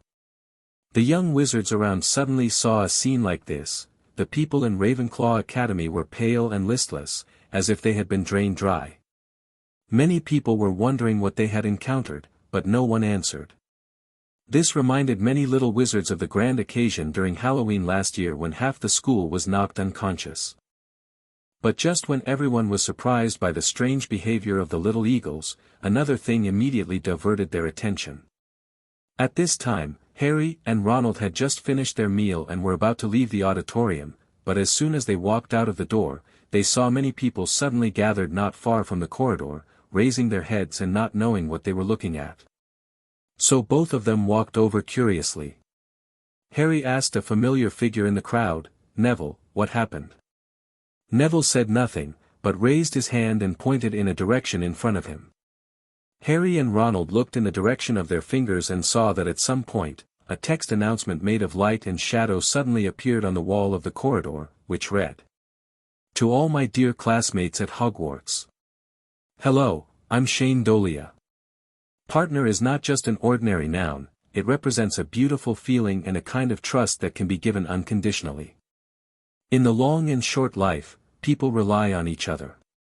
No matter the pain or sadness, there will always be someone by your side. You are never alone. Count the stars shining in the sky, which represent the light of hope for the future. Feel the breeze blowing by, it is the vein that guides us to yearn for beauty. Let us follow the beat of the fairy song and move forward bravely. We solemnly declare that the Hogwarts Fairy Tale Guild has been officially established. Guild Leader, Shane Dolea. Vice Presidents, Cedric Diggory, Hermione Granger. Guild Rules. 1. The guild prohibits all malicious fights. 2. From the moment we join the guild and wear the fairy tale badge, we are family to each other. 3. Please always remember that the devil in your hand will eventually point to the enemy. 4. Please firmly believe that even if the paths are different, you must never underestimate the lives of yourself and your companions, and never forget the bonds established between your companions throughout your life. 5. All conflicts within the guild are not conflicts, but are manifestations of friendship. 6. All conflicts within the guild can be resolved in any way without violating the second rule. 7. No matter how they quarrel, no matter what happens, fairy tale partners need each other and respond to each other. 8. Please rely on fairy tale. 9. Never do anything detrimental to fairy tale, good Zhao Zhao, otherwise you will be the enemy of the entire guild. 10. The most powerful force in the world is bonds. Guild member selection time, September 6th, Saturday. Location, Hogwarts Atrium Lawn. Volunteers are welcome to join Fairy Tale and officially become guild members who can practice powerful magic. At that time, the president, Shane Dolea, will personally preside over the selection event. Signed, Shane Dolea, Fairy Tale Guild Badge. Everyone looked at this long announcement and started talking about it, but secretly many people were already eager to give it a try. No joke, since Shane entered Hogwarts, the various miraculous magics he has publicly displayed are really fascinating. For example, flying magic, clone magic, illusion magic, seance magic, referring to agricultural tools that automatically manage vegetable gardens, etc. Coupled with the matter of obtaining the Ravenclaw inheritance, many people have actually wanted to ask Shane for magic advice for a long time, but Shane is often elusive, and many people are too embarrassed to ask. So, now that there is an opportunity to learn Shane's extraordinary magic, the little wizard's minds are naturally very active. However, at this moment, although many people really want to join Fairy Tale after seeing the recruitment announcement, there are still many people who don't quite understand what this guild does. In the past, they had only heard of clubs formed by professors in schools, but they had never heard of an organization like a guild. Moreover, this announcement was written in a strange way. Apart from saying that you can learn powerful magic, the rest of the content seemed to have no useful information at all, and it was also a bit confusing. But Shane said there was nothing he could do about it. His writing skills are limited, so he can only rack his brains to write something relatively middle of the road, otherwise the entire announcement will appear very bland and not high-level enough. However, compared to the puzzled little wizards around them, Harry and Ronald knew some of the inside story. Come to think of it, we have been helping in the Room of Requirement for so long, and we still don't know what this guild does. Ronald said with a bit of resentment. Then are you going to participate? Harry turned around and asked. Of course I want to participate. You don't know how luxurious that place is. Ronald replied, although I was punished for violating the school rules, I still have a share of the credit. I also want to enjoy it. That's right. Harry nodded in agreement. And just when the little wizards were having a heated discussion about Fairy Tale, Cedric, who was far away on the Quidditch pitch, suddenly received a message from an owl of light and shadow, asking him to immediately go to the Room of Requirement opposite the Tapestry of Barnabas on the 8th floor where the troll was beating the fool. Looking at the letter in his hand, Cedric was very surprised why it happened so suddenly. So he rushed to the place mentioned in the letter without stopping. As soon as he arrived in front of the tapestry on the 8th floor, he saw Hermione already waiting at the door. Are you Cedric Diggory? Hermione asked with a smile. Yes, it's me. Cedric nodded. My name is Hermione Granger, just call me Hermione. Hermione introduced herself first, then turned and opened the door to the room of requirement. Come with me, Shane is waiting for us inside. After saying that, he walked into the gate. Cedric followed behind, and at the same time he was very confused. He wondered if there was a door before here. After 3 years at Hogwarts, although he went up to the 8th floor less frequently, he still knew that it was just a wall. So with doubts, Cedric slowly walked into the door, and an extremely beautiful scenery came into his eyes instantly, which stunned him. After a whole summer of construction and renovation, the Fairy Tale Guild Station has been 100% completed and all facilities have been installed. As soon as you enter the door, the first thing you see is a huge square. There is a marble fountain in the middle of the square. The fountain's pool contains some common fish caught in the Black Lake. Most of the square is covered with green lawns, separated by gray-white stone brick roads. At the same time, there are many magical animals that Shane captured from the Forbidden Forest, such as velvet, pig monsters, fairies and so on. Looking up, the original high ceiling was cast with the same magic as the ceiling of the auditorium, but it was more perfect and beautiful. The ceiling of the station can be changed according to the actual alternation of day and night, and you can even enjoy the Milky Way starry sky at night. Of course, if you want dark clouds, rain, thunder, and lightning, you can, but Shane is really not good at it. People will become depressed if they live in a dark place. This is where our guild is based. Hermione looked at Cedric's shocked expression without any surprise, and began to introduce the basic situation of the station. The big 3-story wooden house in the distance is called the Goblin House. The smaller house next door is the kitchen. They are places where guild members rest, communicate and hold meetings. The first floor of Fairy Residence is the leisure area, the second floor is Shane's office and conference room, and the third floor is the room where members use to rest. As he walked, he came to the fairy's residence. Hermione pointed to the 2 houses in the distance and continued. The round building is the library, and the red square house behind it is the material storage area. Shane has put almost all the books he can find in the library. According to incomplete statistics, there are more than 11,000 books in total. In addition to these, Hermione continued to give Cedric a brief introduction to other areas of the guild's residence. To the right of the Goblin's residence are the gym and the medical room. The gym has all the fitness equipment you need, such as treadmills, dumbbells, etc. As the name suggests, the medical room is a place for treatment, but it also has the function of researching potions and herbal medicines. Behind the Goblin's residence is the study area, which is a huge square with a small house built on the side of the square. This place is mainly used for practicing magic or experimenting with alchemy props, etc. The last thing left is the actual combat area, which is a large arena where the guild resolves its internal conflicts.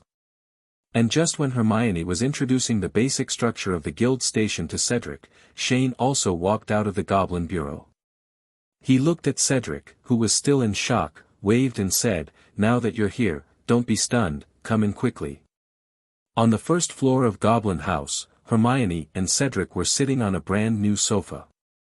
Shane made 2 cups of sweet hot milk tea for the 2 of them, then looked at the man who still had not recovered and asked, "Cedric, how is the guild?" "Oh, to be honest, I don't think I deserve to drink tea in this place." Cedric blinked and responded a little dull, "Ach. I spent a lot of effort to build the entire guild station. If I can't even shock you to this extent, then I have to overthrow and rebuild." Shane's face was full of pride at this time. Then he took a sip of milk tea happily, put down the teacup in his hand, and started talking about business. "Hermione, Cedric. You are the first guild members of Fairy Tale, so I have decided that you will temporarily take over the duties of vice president." "Wait a minute, President." Shane just said one thing and was interrupted by Cedric. And for some reason, he instantly entered the role and even changed his name for Chong'en. "Can I ask, what is the purpose of our guild?" "Well, the name Fairy Tale originally meant endless adventures." Shane said slowly, and a trace of memories began to appear in his pupils unconsciously. It's just that I want to, after thinking about it, this meaning seems inappropriate here. Actually, you don't know, right? 95% of all the new reform measures introduced by Hogwarts starting from this semester were proposed by me. It turns out that the culprit is you, the president.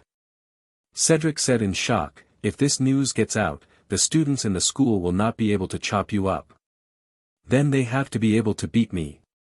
Shane shrugged, saying it didn't matter, and continued, actually, the purpose of setting up Fairy Tale is mainly to reform Hogwarts. Completely overthrow the current idea of pure-blood glory in the magical world. But here are some specific things, even if I tell you now, you may not be able to understand them. So, after the guild is on the right track, you can slowly experience it. President, why do I have a feeling now that you look more and more like the Dark Lord?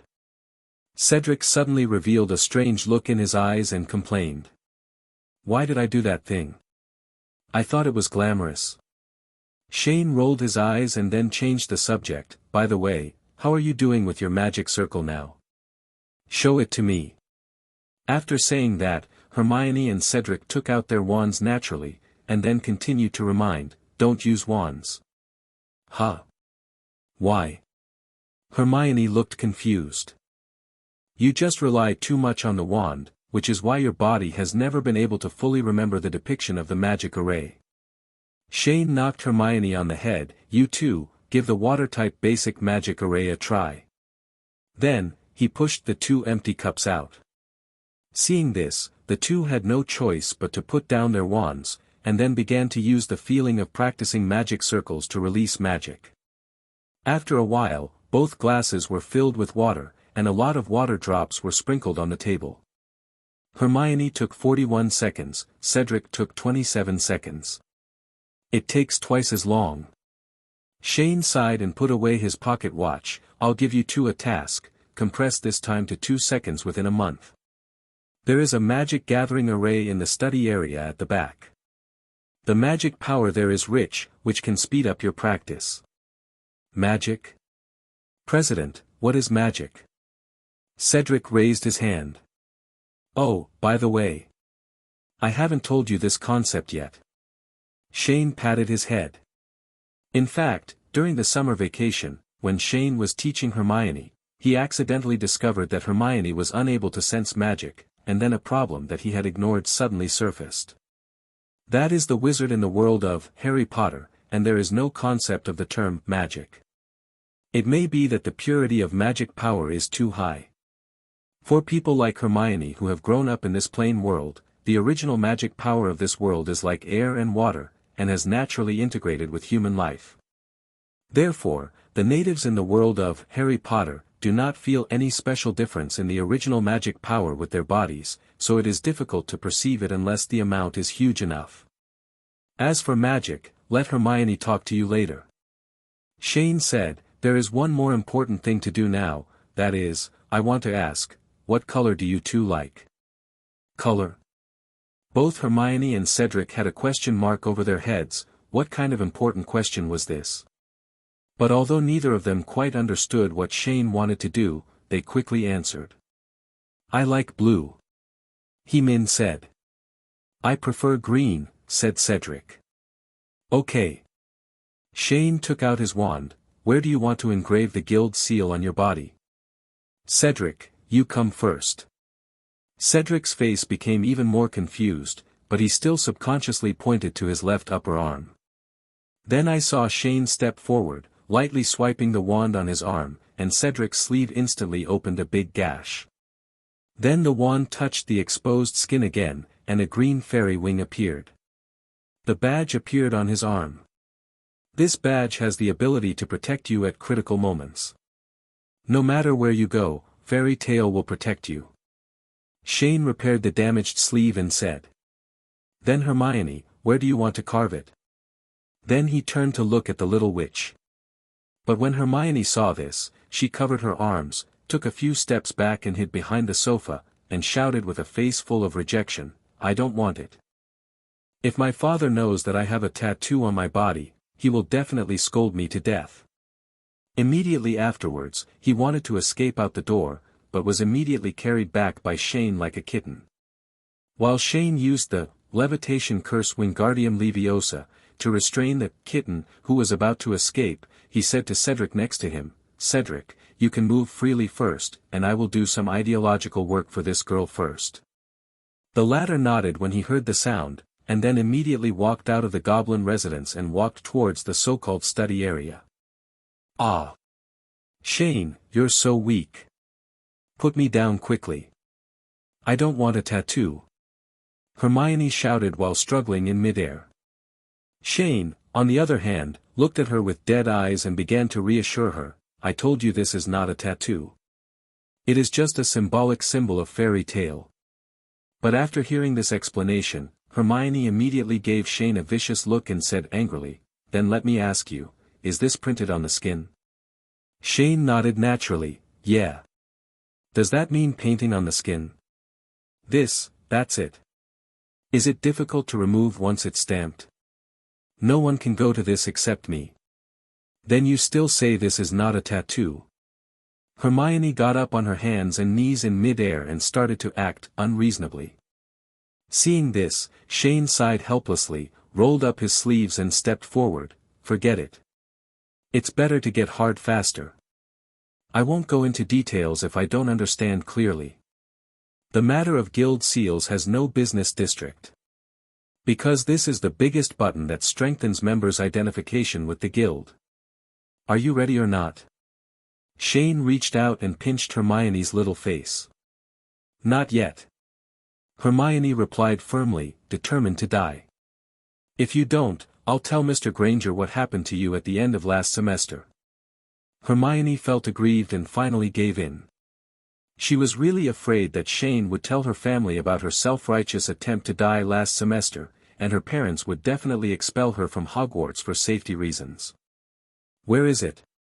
Shane picked up the wand again and said, "Put me down first." Hermione stared at her legs in the air before Shane lowered her down. But just after Hermione stood firm on the ground, she suddenly grabbed Shane's hand and wanted to bite it, but was immediately held down by a hand. "I still want to do this." Shane pressed the little witch's head with one hand and said jokingly, "Tell me, where do you want to carve it? If you don't tell me, I will choose it for you." "Don't scold me then. I'm acting like a hooligan." Hermione's face turned red upon hearing this, and she hesitated for a moment before reluctantly pointing to her left upper arm. "Wouldn't it be better if this was the case earlier?" As Shane spoke, he stepped forward and opened Hermione's sleeves, revealing the snow-white skin underneath. Hermione's face suddenly became even redder. "All right." After engraving the blue guild emblem and repairing the sleeves, Shane put away the wand. But at this time, Hermione was still angry. She looked at Shane's face, took advantage of him and kicked the latter's calf hard, and then ran out of the goblin's house. "Isn't this girl just carving a badge? She's going to die or live." Shane looked at Hermione's disappearing back and shook his head. At the same time, Chong'un's recruitment announcement also spread throughout Hogwarts in a short period of time. Many people are discussing what the conditions for selection will be at that time, and some people have even thought about what magic they will learn after joining the guild. And at night, this matter also spread to the Ministry of Magic and many pure-blood wizard families. Fudge, who was at the Ministry of Magic, was very uneasy when he received the news. Because of the lessons learned from Voldemort's Valpurgis Nights, the Ministry of Magic is very wary of student organizations, especially those formed by students with excellent academic performance and great appeal, for fear that the next Voldemort will be born. Not to mention the pure-blood wizard family. They had already formed a quarrel with Shane last semester, and they immediately gritted their teeth when they received the news. They had thought of many ways to deal with Shane before, but they still couldn't find Shane's weakness. The young members of his family who were studying at Hogwarts lacked abilities and had limited strength. In addition, Hogwarts was not the domain of pure-blood forces, so it was impossible to launch any form of assassination against Shane. Outside the school, they were unable to find Shane's family and friends, and some people did not dare to move at all because of the great influence. Some time ago, the Quibbler published a new 10-page comic strip. They thought they saw an opportunity and immediately sent people to Lovegood's house, but all the people they had not planned to send disappeared without exception. All these kinds of things reveal a kind of shocking weirdness everywhere. So in the end, after much thought, these pureblood families could only find Hogwarts as the only way to deal with Shane. But the problem comes again. If the members of my own family can't do it, then adults like them can't rush into the school to deal with Shane, right? Then Dumbledore didn't just kick them out. Ever since, it was on the third day after the recruitment announcement was issued. At this time, in the Slytherin common room in the basement of Hogwarts, many little snakes have received letters from their families, demanding that they enter the Fairy Tale Guild as undercover agents at all costs to obtain information about Shane Dolea. Of course, Draco Malfoy also received a letter from his father. But when he looked at the content of the letter, there was no trace of excitement on his face, but an unusually complicated mood. 0, please give me flowers. To be honest, he had reservations about the task assigned to him at home. He is a dandy, but he is not a fool. Although I don't know the specific strength of Shane, he killed a giant monster on Halloween last year, fought with a snake and hawk on equal footing with a magic spell, and later obtained the inheritance of Ravenclaw. Judging from these 3 incidents alone, not only himself, but who in the entire Hogwarts doesn't think Shane Dolea is the strongest person in the school besides the professor? Even if the entire Slytherins were stacked together, they probably wouldn't be Shane's match. So because of this, Slytherin is now much more restrained when facing Ravenclaw, and he no longer has the attitude of the past where he would look at people with his nose while walking on the road. At the same time, Draco also felt that the so-called undercover mission in front of him was a bit too overwhelming for a second-year snake. However, in the end, he did not dare to choose to disobey his father's order. He could only tell his father secretly in his heart that he would try his best to complete the task, but if he couldn't do it, he couldn't be blamed. He couldn't just use his surname as Malfoy to force himself into the guild if others didn't accept him. 0, if that were the case, he felt that Dolea would definitely nail him to the wall. Compared to the Slytherin side, the Ministry of Magic is also unable to sit still. Cornelius Fudge personally came to Hogwarts to find Dumbledore, with the purpose of asking about the Fairy Tale Guild. Albus, what is this fairy tale used for? Corneli, Fairy Tale is just a student organization, you don't need to be so nervous at all. Dumbledore said calmly, you also know that Hogwarts has undergone some major reforms this year, but it also has consequences. There are some contradictions. There are many things among students that we, professors, cannot interfere with, so naturally a student organization is needed to balance these contradictions in the reform. But is it really that simple? Fudge looked doubtful. Forget about the others, Shane Dolea has the title of Ravenclaw successor on his head, and you know how heavy this weight is. And no offense to me, many people say that Slytherin purges dark wizards, but in fact the largest number of people in Azkaban are the people from Ravenclaw. Can you guarantee that he really doesn't have the same thoughts as the Dark Lord? In that case, Connolly, how do you think we should handle this matter? Dumbledore directly threw the question back by doing Tai Chi. You must know that nothing Mr. Dolea did was against the rules. Even the application was formally submitted to me. Wouldn't it be better to just find some reasons to ban the establishment of this guild? Connolly responded with a self-righteous spread of his hands. What if Dolea secretly established Fairy Tale without telling us? Just like the Dark Lord did, he is fully capable of such abilities. Dumbledore said lightly, do you think a person standing in the sun is dangerous, or do you hide? Are people in the shadows safe? Fudge was speechless for a moment. He pouted and pondered for a while before he said helplessly, okay, but I have a request. This so-called fairy tale must register with the Ministry of Magic in detail to clarify the nature and functions of the guild, and its guild members must also register with the Ministry of Magic. I will convey this request to Mr. Dolea. After lingering for several more minutes, the pestering Minister of Magic gradually left. Dumbledore looked at Fudge's disappearing back, suddenly waved his hand. used the same light and shadow magic as Shane, transformed into an owl and flew out. At this time, somewhere in Hogwarts, Shane soon received a letter from Dumbledore. After he read the content above, he immediately curled his lips mockingly. The Ministry of Magic is like Aslan's council. It thinks it is a powerful organization and wants to get involved in everything, and it is not afraid of having its hands chopped off. The letter also said that Fudge wanted to have a casual relationship with him in person, but he could guess with just his toes what our dear Minister of Magic wanted to do.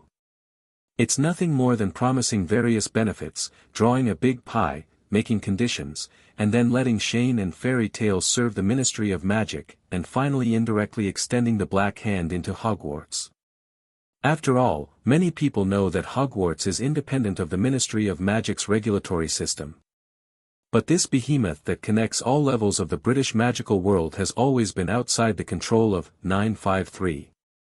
This is an absolutely intolerable thing for both the people and institutions in charge of power. Therefore, when he thought that the Ministry of Magic or Fudge would probably not give up on the guild's affairs, Shane immediately separated a missing person and asked him to go to the Ministry of Magic immediately to deal with this small matter. In fact, you only need to cast a magic that forcibly changes your mind, and it doesn't take much effort. What's more, if it doesn't work out in the end, he is fully capable of replacing the Minister of Magic. And the above is just a small episode before the establishment of Fairy Tale. Time quickly came to Saturday, and it was time for the Fairy Tale Guild member selection day. At 9 o'clock in the morning, almost all the little wizards in Hogwarts came to the atrium lawn, some eager to try it out, and some just joining in the fun.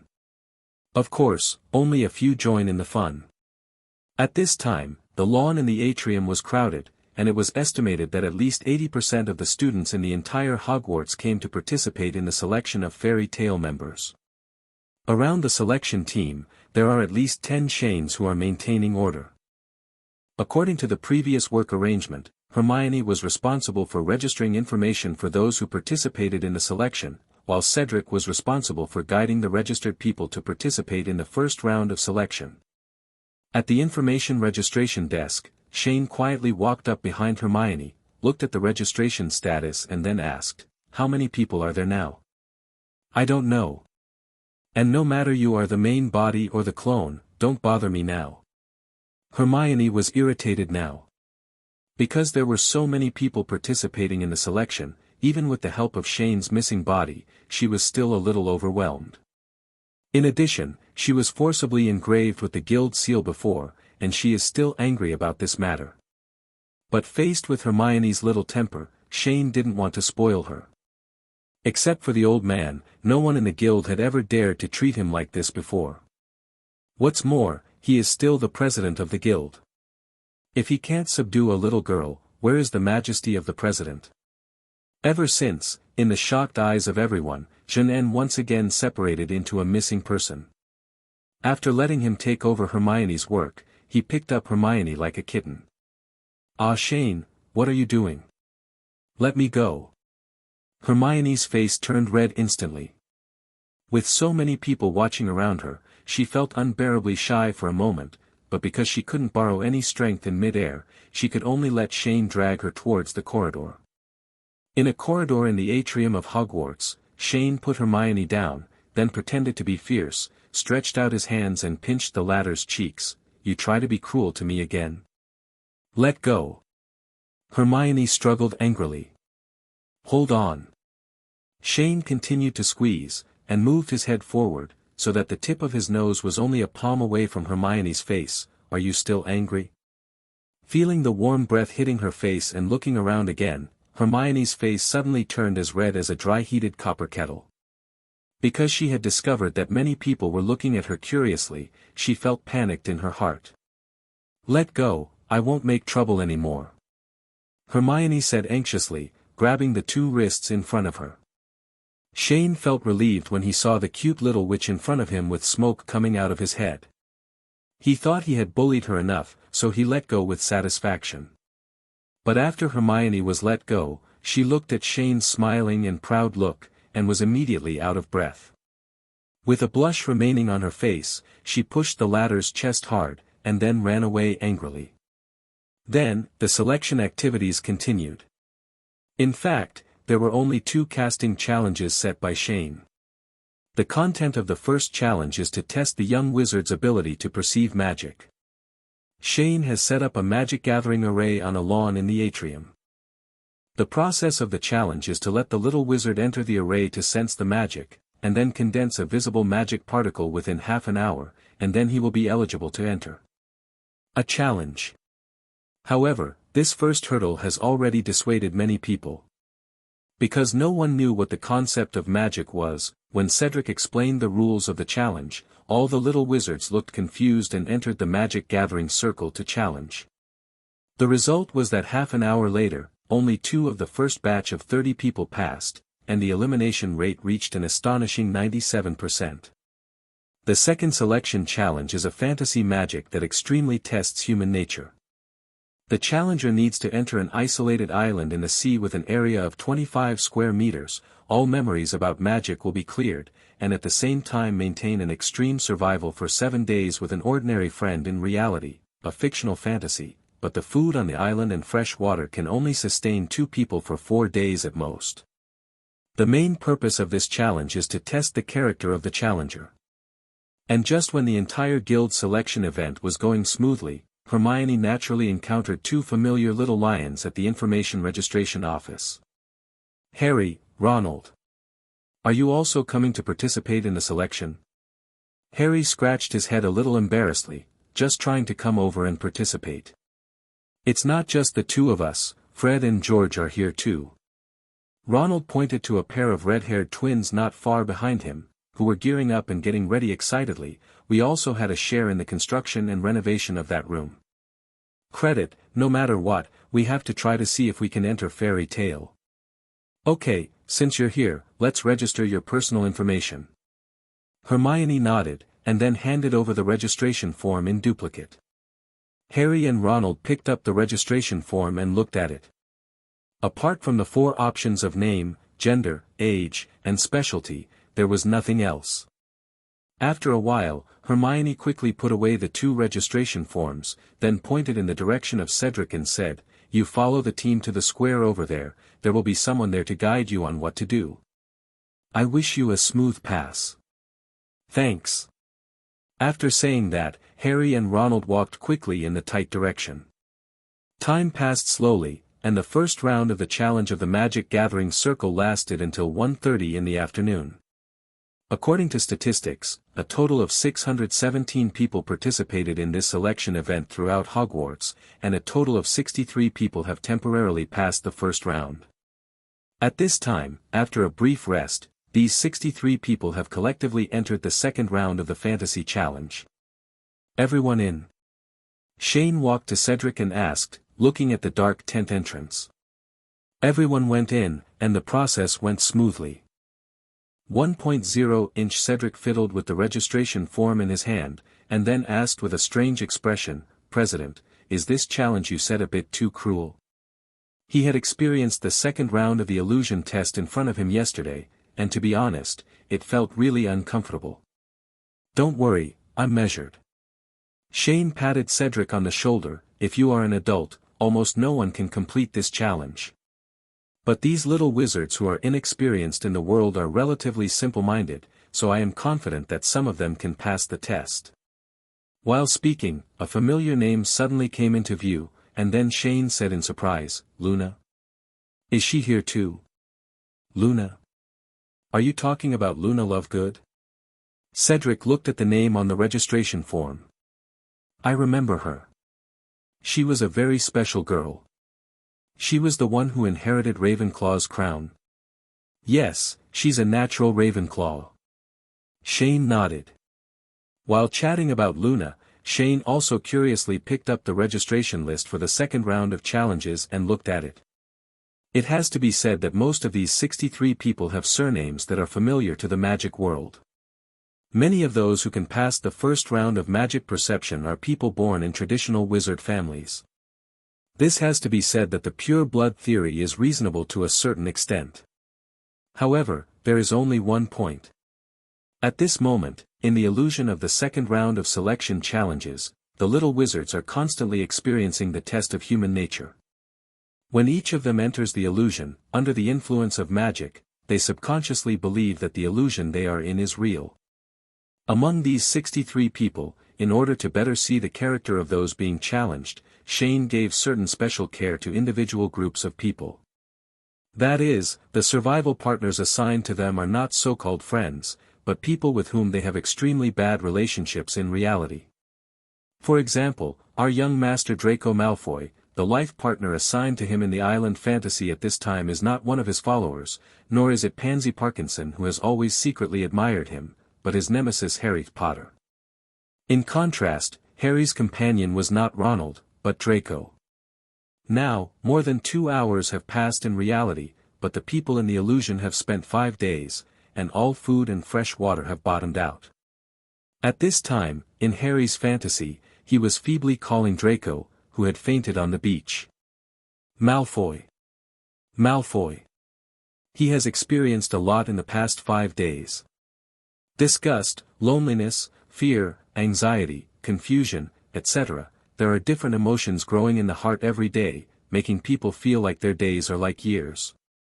On the first day, he saw that the person he lived and died with turned out to be one of the people he usually hated the most. He felt disgusted and felt that God had made a big joke on him. In the beginning, he had a few fights with the annoying Malfoy in front of him in order to compete for food and fresh water, but they quickly broke off because they didn't get any advantage. In the end, the two of them shared the supplies equally. The next day, he and 25 Malfoy were acquainted with each other, but they never interacted with each other and ate their own food. On the third day, the clouds of loneliness, and other negative emotions gradually hung over his head.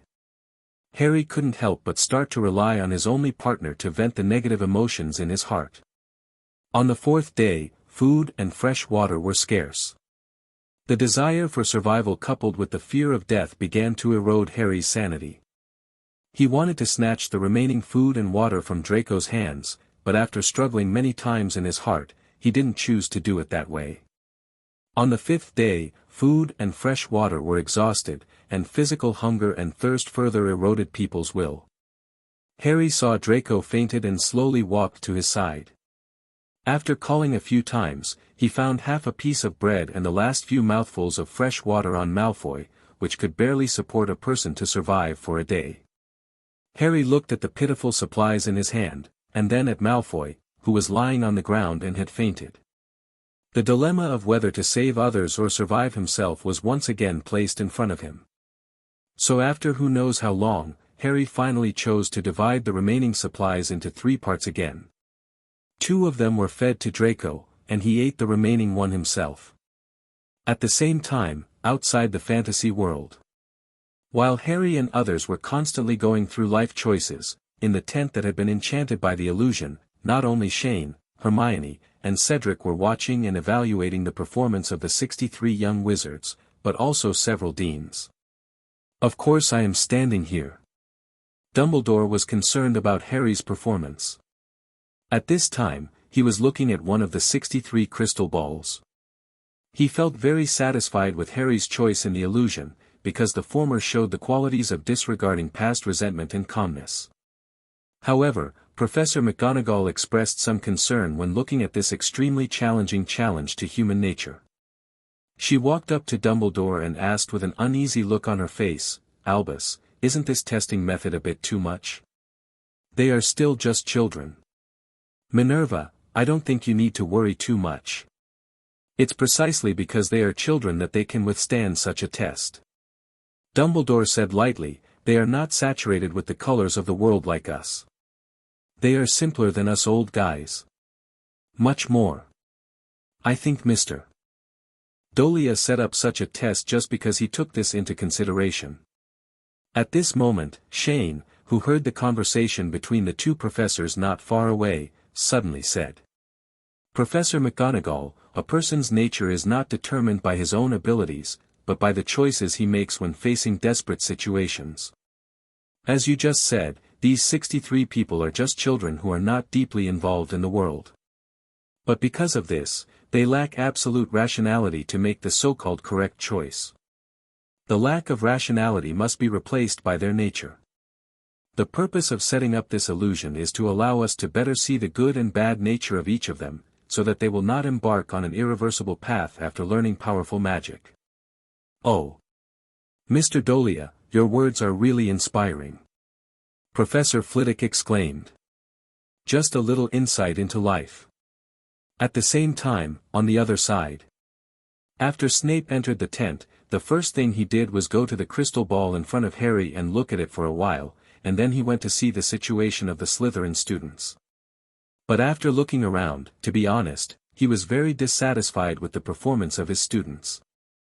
The characteristics of Slytherin College are shrewdness, tact, ambition, self-preservation, and scrupulous means, strong will, talent, friendship, and power. But what did he just see?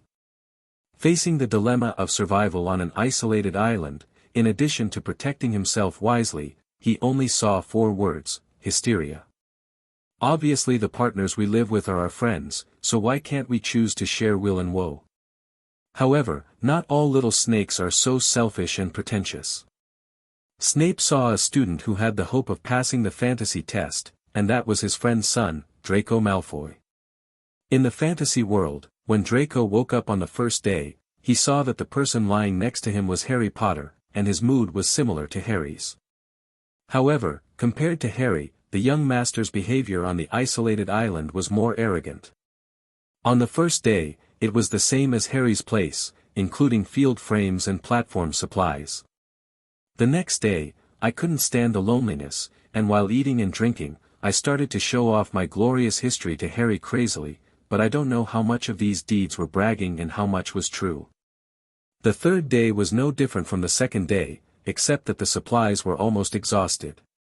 On the fourth day, the supplies were emptied, and Draco was starving and proudly did not ask Harry for water or food. On the fifth day, the man fainted, and Harry gave him some supplies. He didn't dare to waste food as he did before.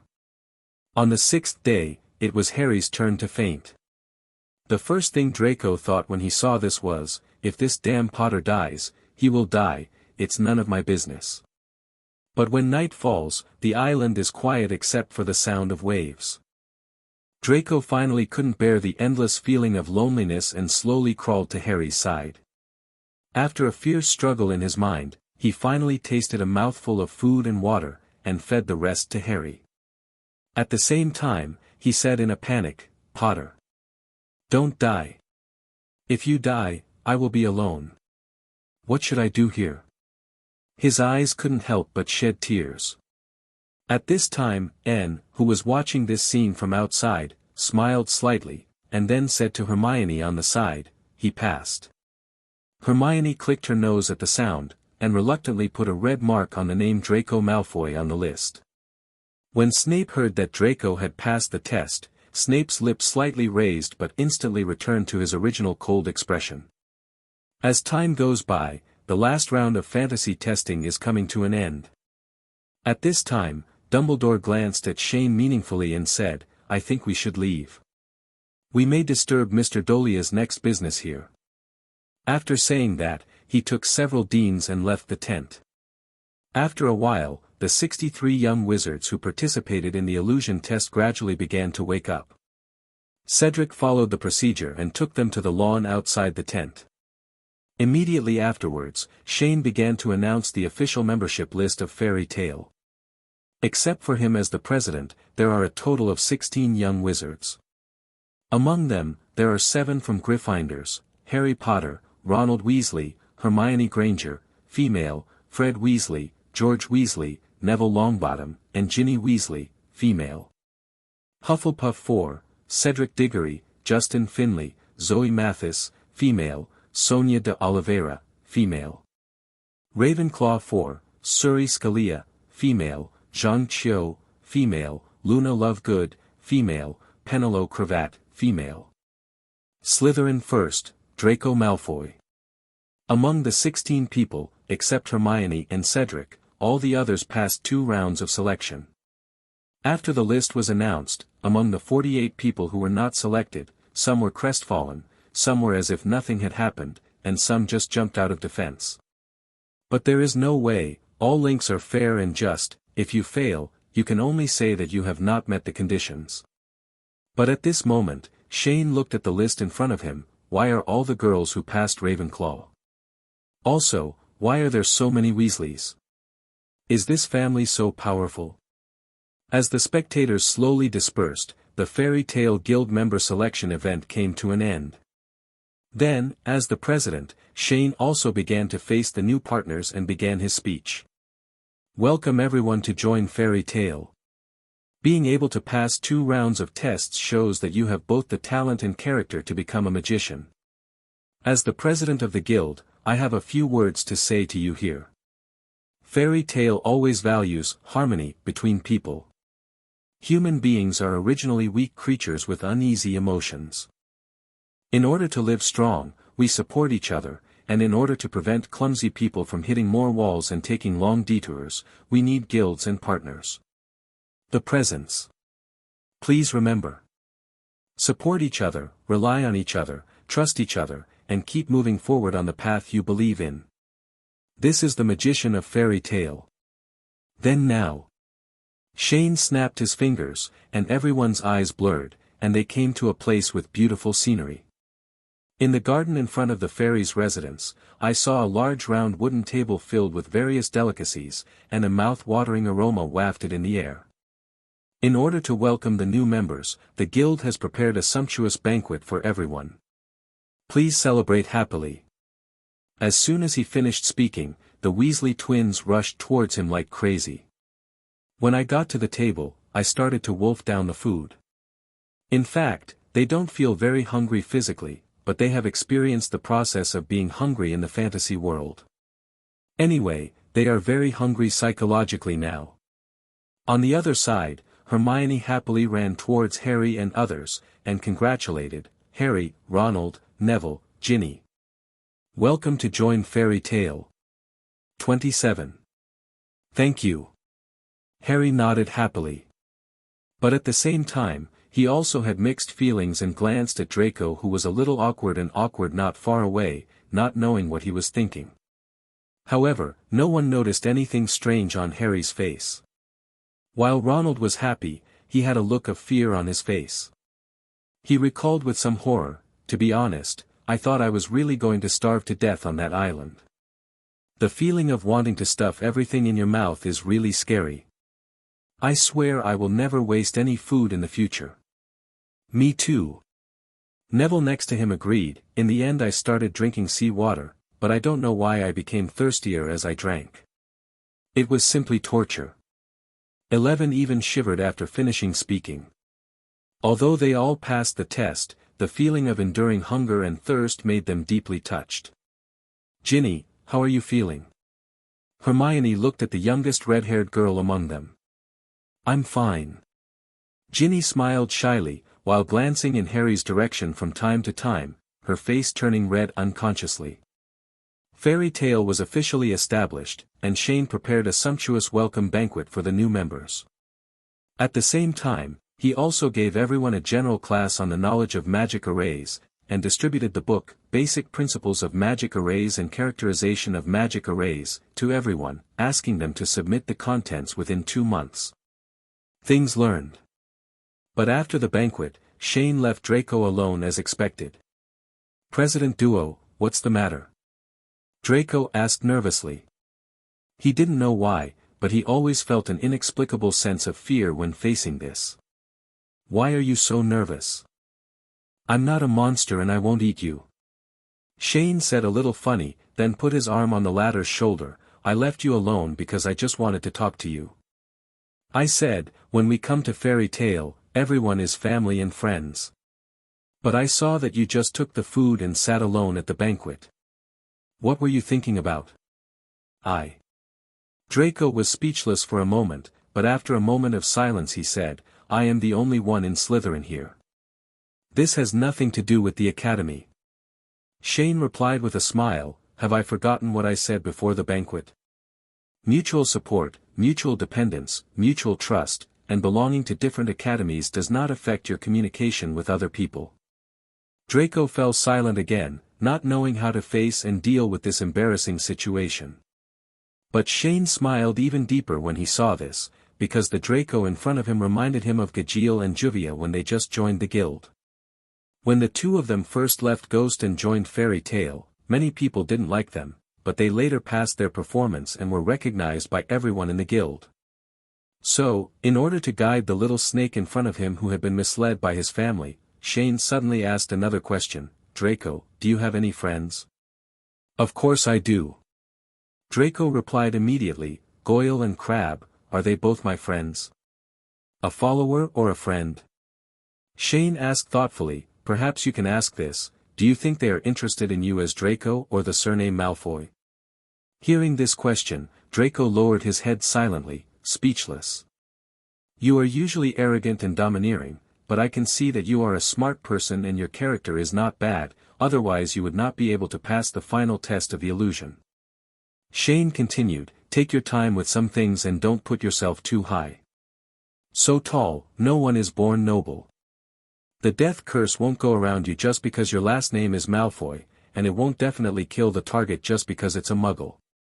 So, think about it. And remember, Fairy Tail is always one big family. After saying that, Shane patted Draco on the shoulder, stood up and prepared to leave. However, at the next moment, Draco called him back. President, my family. Draco stood up, with a hesitant expression on his face.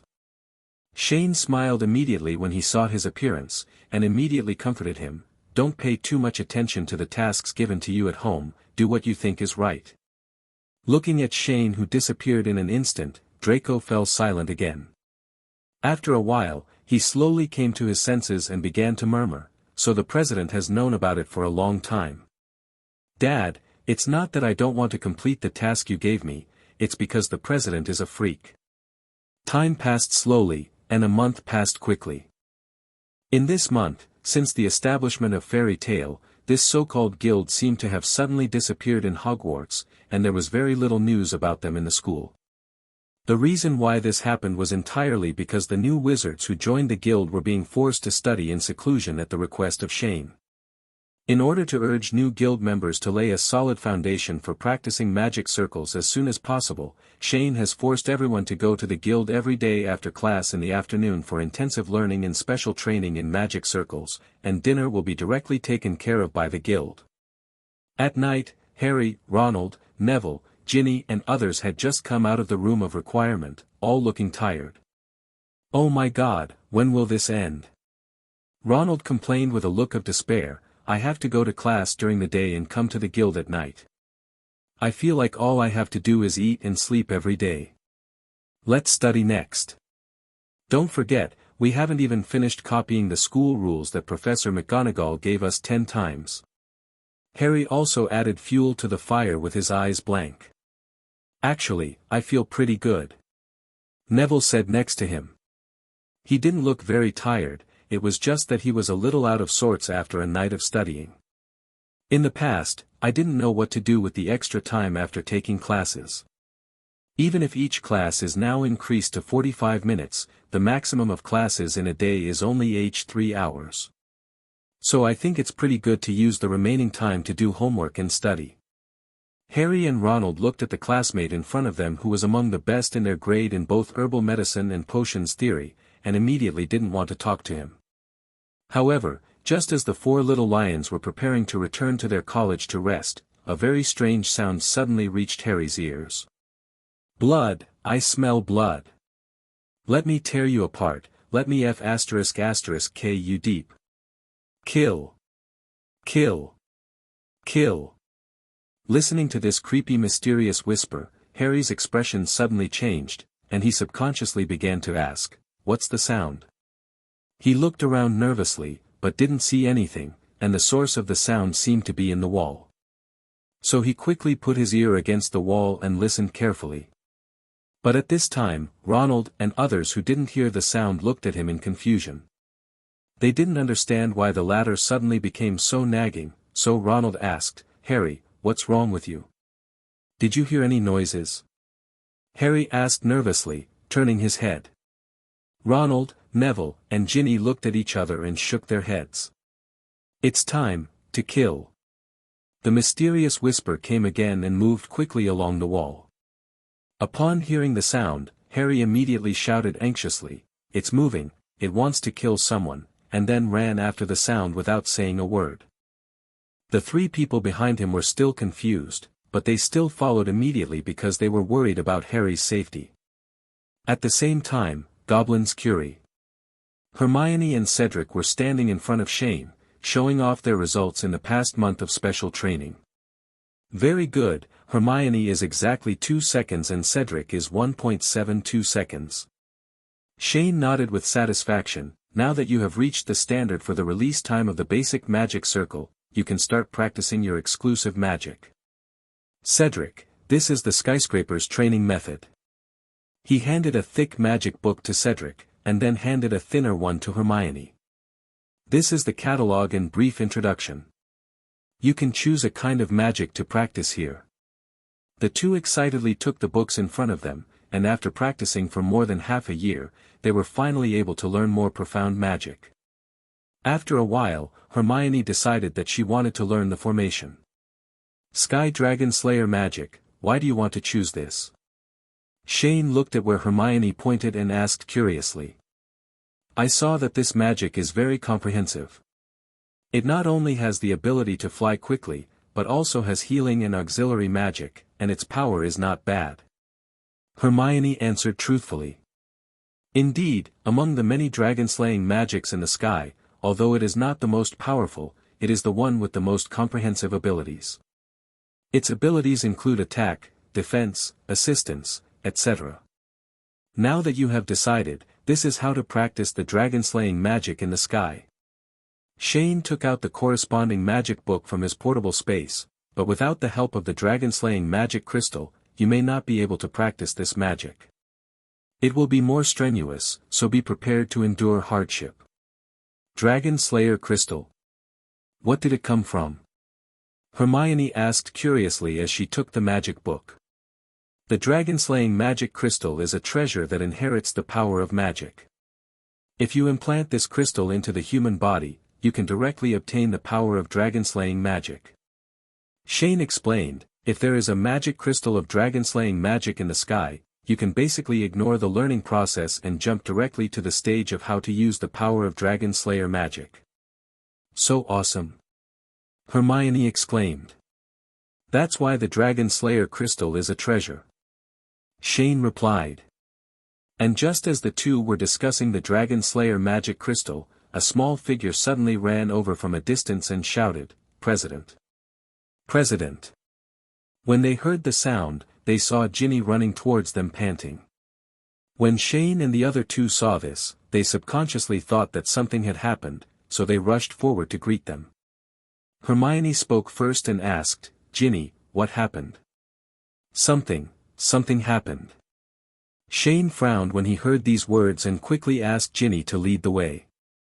After a while, Ginny led a few people to the corridor on the 3rd floor, and saw a very horrifying scene in front of them. Filch, the caretaker of Hogwarts, and his cat Mrs. Loris were hanging upside down on a statue, their whole bodies in a stiff state. There was a message written in blood on the wall next door, "The Chamber of Secrets has been opened. Enemies of the air, beware." Harry, Ronald, and Neville were standing in front of the wall, a little at a loss. Oh my God! What happened? Hermione was shocked when she saw this. I don't know. At first, Harry said he heard some strange noises, and then we ran here, and then this is what happened. Neville replied a little nervously. I heard some very scary noises, like snakes. Harry also began to explain next to him, slowly telling what had just happened. At the same time, he was still looking at Filch and Mrs. Norris, who were like pendulums on the wall, and 10 kinds of fear, doubt and familiar feelings were lingering in his heart. And before everyone could figure out what happened in front of Lee's, by Shane, who knew the plot of the original work, had already come to the upside-down Filch. He first looked at the window glass on the side of the corridor, where his face was vaguely reflected, and then stretched out his hand to activate the sky magic, trying to see if he could undo the petrification. But alas, nothing happened. President, are Filch and Mrs. Norris dead? Ronald asked nervously. Not dead, just petrified. Shane replied calmly. Is it a petrification spell? It's not a curse, to be precise it should be a curse. After saying that, Shane put Filch and Mrs. Loris down, and then said to everyone present. You all go back first, I will handle it here. And Harry, as in. If you hear any strange noises again, don't worry about it for now and notify me or the deans as soon as possible. This is not something you can solve. Shane, what the hell happened? A dangerous magical creature has been awakened. Shane replied simply, then smiled and touched Hermione's head, be obedient and go back first. If you have anything to do tomorrow. Say it again. Then, after sending away the little wizard who was still in endless doubts, Shane looked at Filch and Mrs. Norris on the ground, and gradually fell into deep thought. Unexpectedly, Voldemort's diary Horcrux still entered Hogwarts in an unknown way. Is this the corrective power of the world? In the original novel, the diary Horcrux has been hidden in Malfoy's home. However, a large-scale inventory of dark magic items by the Ministry of Magic forced Lucius Malfoy to take the diary out of the mansion. Then when he was worried about how to avoid the Ministry of Magic search, he and Arthur Malfoy Weasley had a conflict, and the diary was put into Ginny's school bag. As a result, the Horcrux accidentally entered Hogwarts and caused chaos, which led to the subsequent Chamber of Secrets incident. Precisely because he knew the plot of this original work, Shane secretly checked Ginny's belongings at the beginning of the school year and did not find the existence of the diary Horcrux, so he thought that Hogwarts could calm down at least for a short period of time. But I never thought that just 1 month into the school year, the first batch of victims would come. Originally, he wanted to let the basilisk sleep and use it to give the eaglets the final exam questions at the end of the semester. But since he woke up early, he simply went to the secret room to catch it and count the balls. Also, no matter how the diary Horcrux entered Hogwarts, it is necessary to find out whose hands this ghost thing is, otherwise Chi-Dan will be a disaster. So, thinking of this, Shane erased the bloody writing on the wall, then activated space magic, taking Filch and Mrs. Norris to Dumbledore's office. Good evening, Professor Dumbledore. Shane looked at the figure leaning in front of the pensieve and said hello first. Good evening, Mr. Dolea. Dumbledore heard a familiar voice and raised his head from the pensieve and turned around slowly. However, when he saw a man and a cat lying on the ground, his calm expression suddenly became a little serious. It seems that something bad happened in our castle again. What happened to our dear caretaker and his cat? One of Voldemort's Horcruxes awakened a basilisk, which was turned to stone by the curse. Shane walked to the tea table nearby, poured himself a cup of hot cocoa naturally, and continued. Harry heard something that others could not hear. The voice, Parseltongue. Really, but that's not surprising. As a Horcrux, he may inherit some of Voldemort's abilities as a matter of course. When Dumbledore heard Shane's words, he immediately thought that it was related to Voldemort's soul. But what about the Horcruxes and basilisk you just mentioned? If there are such dangerous magical creatures wandering around Hogwarts, there can't be any warning. That basilisk is not from outside. It has been sleeping in Slytherin's secret room, but one of Voldemort's Horcrux sneaked into Hogwarts and woke it up. Shane replied. Is there really a Chamber of Secrets? Dumbledore frowned. Professor, you've been lying on the pensieve for so long, haven't you been able to discover something? Dumbledore fell into silence for a while, and then said slowly, You are right, ever since you told me about the Horcrux, I have been looking for some clues about the Horcrux in my previous memories. I did notice something. In 1943, I was the Transfiguration professor at Hogwarts and Tom was in his 5th year. I remember that year, his excellence and performance could be said to be unparalleled. At that time, the entire Hogwarts professors, including me, thought he was a perfect student. But there are no perfect people in the world. If there is, it is because he deliberately shows what you think he is perfect to cover up something invisible. Shane took a sip of hot cocoa and answered. Yes, Myrtle Warren, a Muggle-born girl was suddenly found murdered in the bathroom on the second floor of the school one day. Looking back now, the circumstances of her death at that time and the current situation are. Erky was exactly the same, with his eyes wide open and full of boundless fear. Dumbledore clenched his fists and combined all the information he had obtained for so long, with a trace of regret in his eyes. Kfaff. Looking at it now, Myrtle Warren's death was probably the evil deed committed by Tom. He sacrificed the life of such a girl to make a Horcrux. Perhaps the subsequent incident of Hagrid's expulsion may also be it was also a frame-up planned by him. It's useless to talk about so many old almanacs now, Professor. Even if you put the truth in front of the Ministry of Magic, they will most likely find various excuses just for the sake of face. It's not that easy for you to help Hagrid clear his name. Shane drank the hot cocoa in the cup and put it back on the tea table. Let me deal with the basilisk. I will also help investigate the Horcrux. However, you also need to use the principal's authority to help find the diary. The Horcrux is a diary? How did you know? Hearing that Shane actually knew the specific Horcrux that caused trouble this time, Dumbledore suddenly showed a trace of confusion on his face. Last time, Ravenclaw's crown could be interpreted as a coincidence, but where did the information come from this time? Of course, Shane would definitely not tell him that he was a time traveler, so he answered directly when he saw him, "Don't worry about how you know, the cover of that diary says Voldemort's name, you just need to follow this clue to find it." Hogwarts is such a big place, it shouldn't be difficult to find, and if someone is controlled by a Horcrux, there should be some abnormal behavior. Okay, I'll get people's attention. Then Filch and Mrs. Loris will leave it to you. I hope Professor Sprout's mandrakes can grow faster.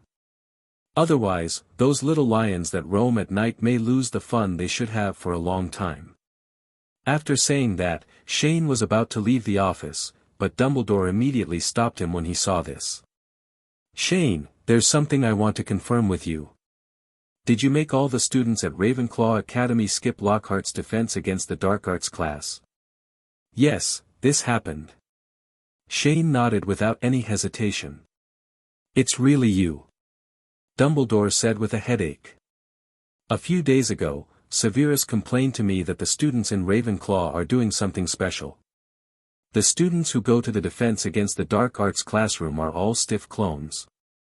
Absenteeism is a serious violation of school rules. And Ravenclaw's collective truancy will have a very bad impact if it spreads to other professors and students. So I want to ask you, can Ravenclaw students go back to class normally?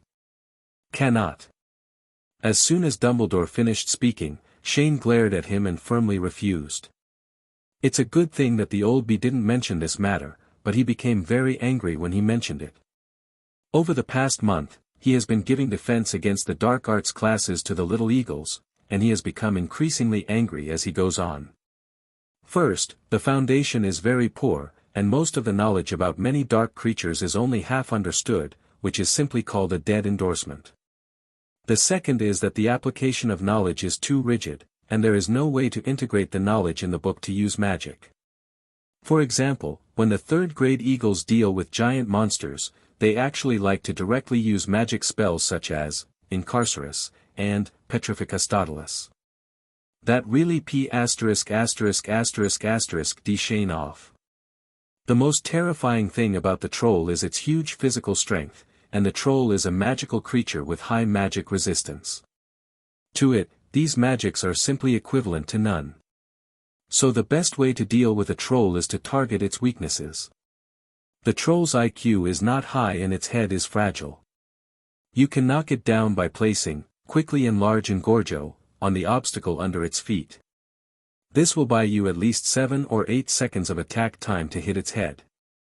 At this time what kind of magic can't be used?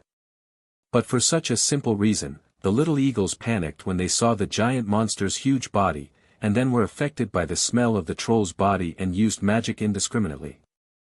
Thinking of this, Shane suddenly became furious, and flames of resentment began to appear in his eyes. Professor, since you brought up the defense against the Dark Arts class, I'm going to take the opportunity to have a little chat with you. I saw him taking a deep breath, and then shouted. Old B. I'm not talking about you. It's been 2 years in a row, 2 years.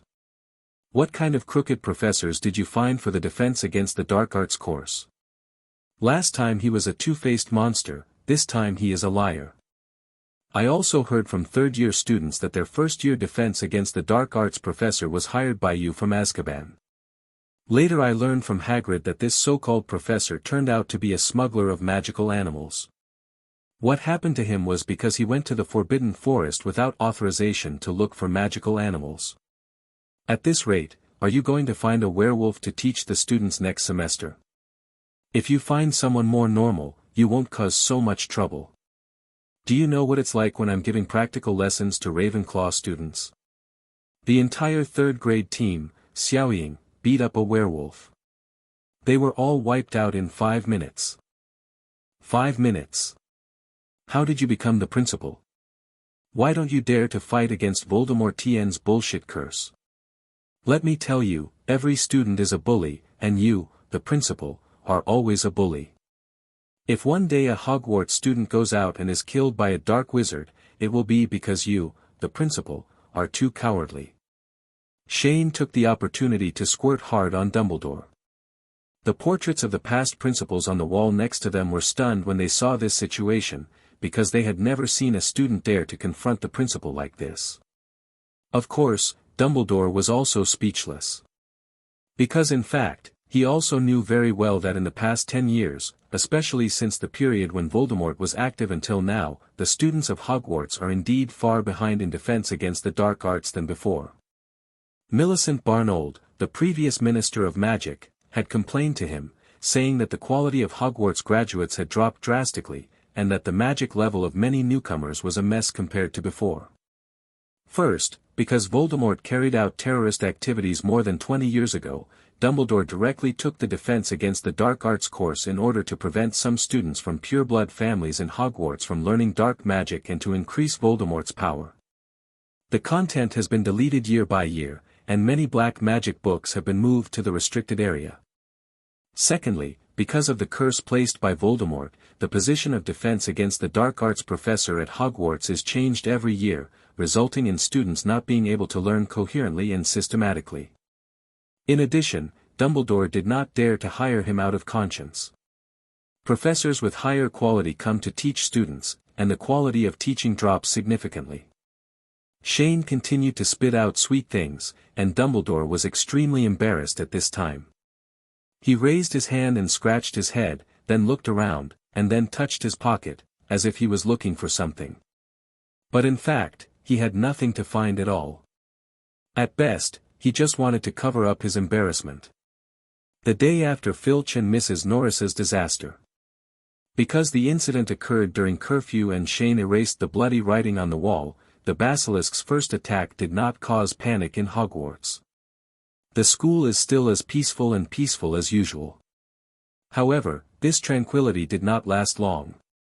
At noon, when the little wizards were having lunch, a dull sound from nowhere suddenly came, and all the little wizards in the auditorium suddenly felt the ground shaking. Professor McGonagall, who was chatting with his colleagues at the door of the auditorium, heard this voice and quickly looked around nervously, observing the surroundings in horror. The little wizards looked at each other in shock, unable to realize what happened for a moment. After a while, the same loud noise as before came, and this time the sound was louder, and the ground shook more violently.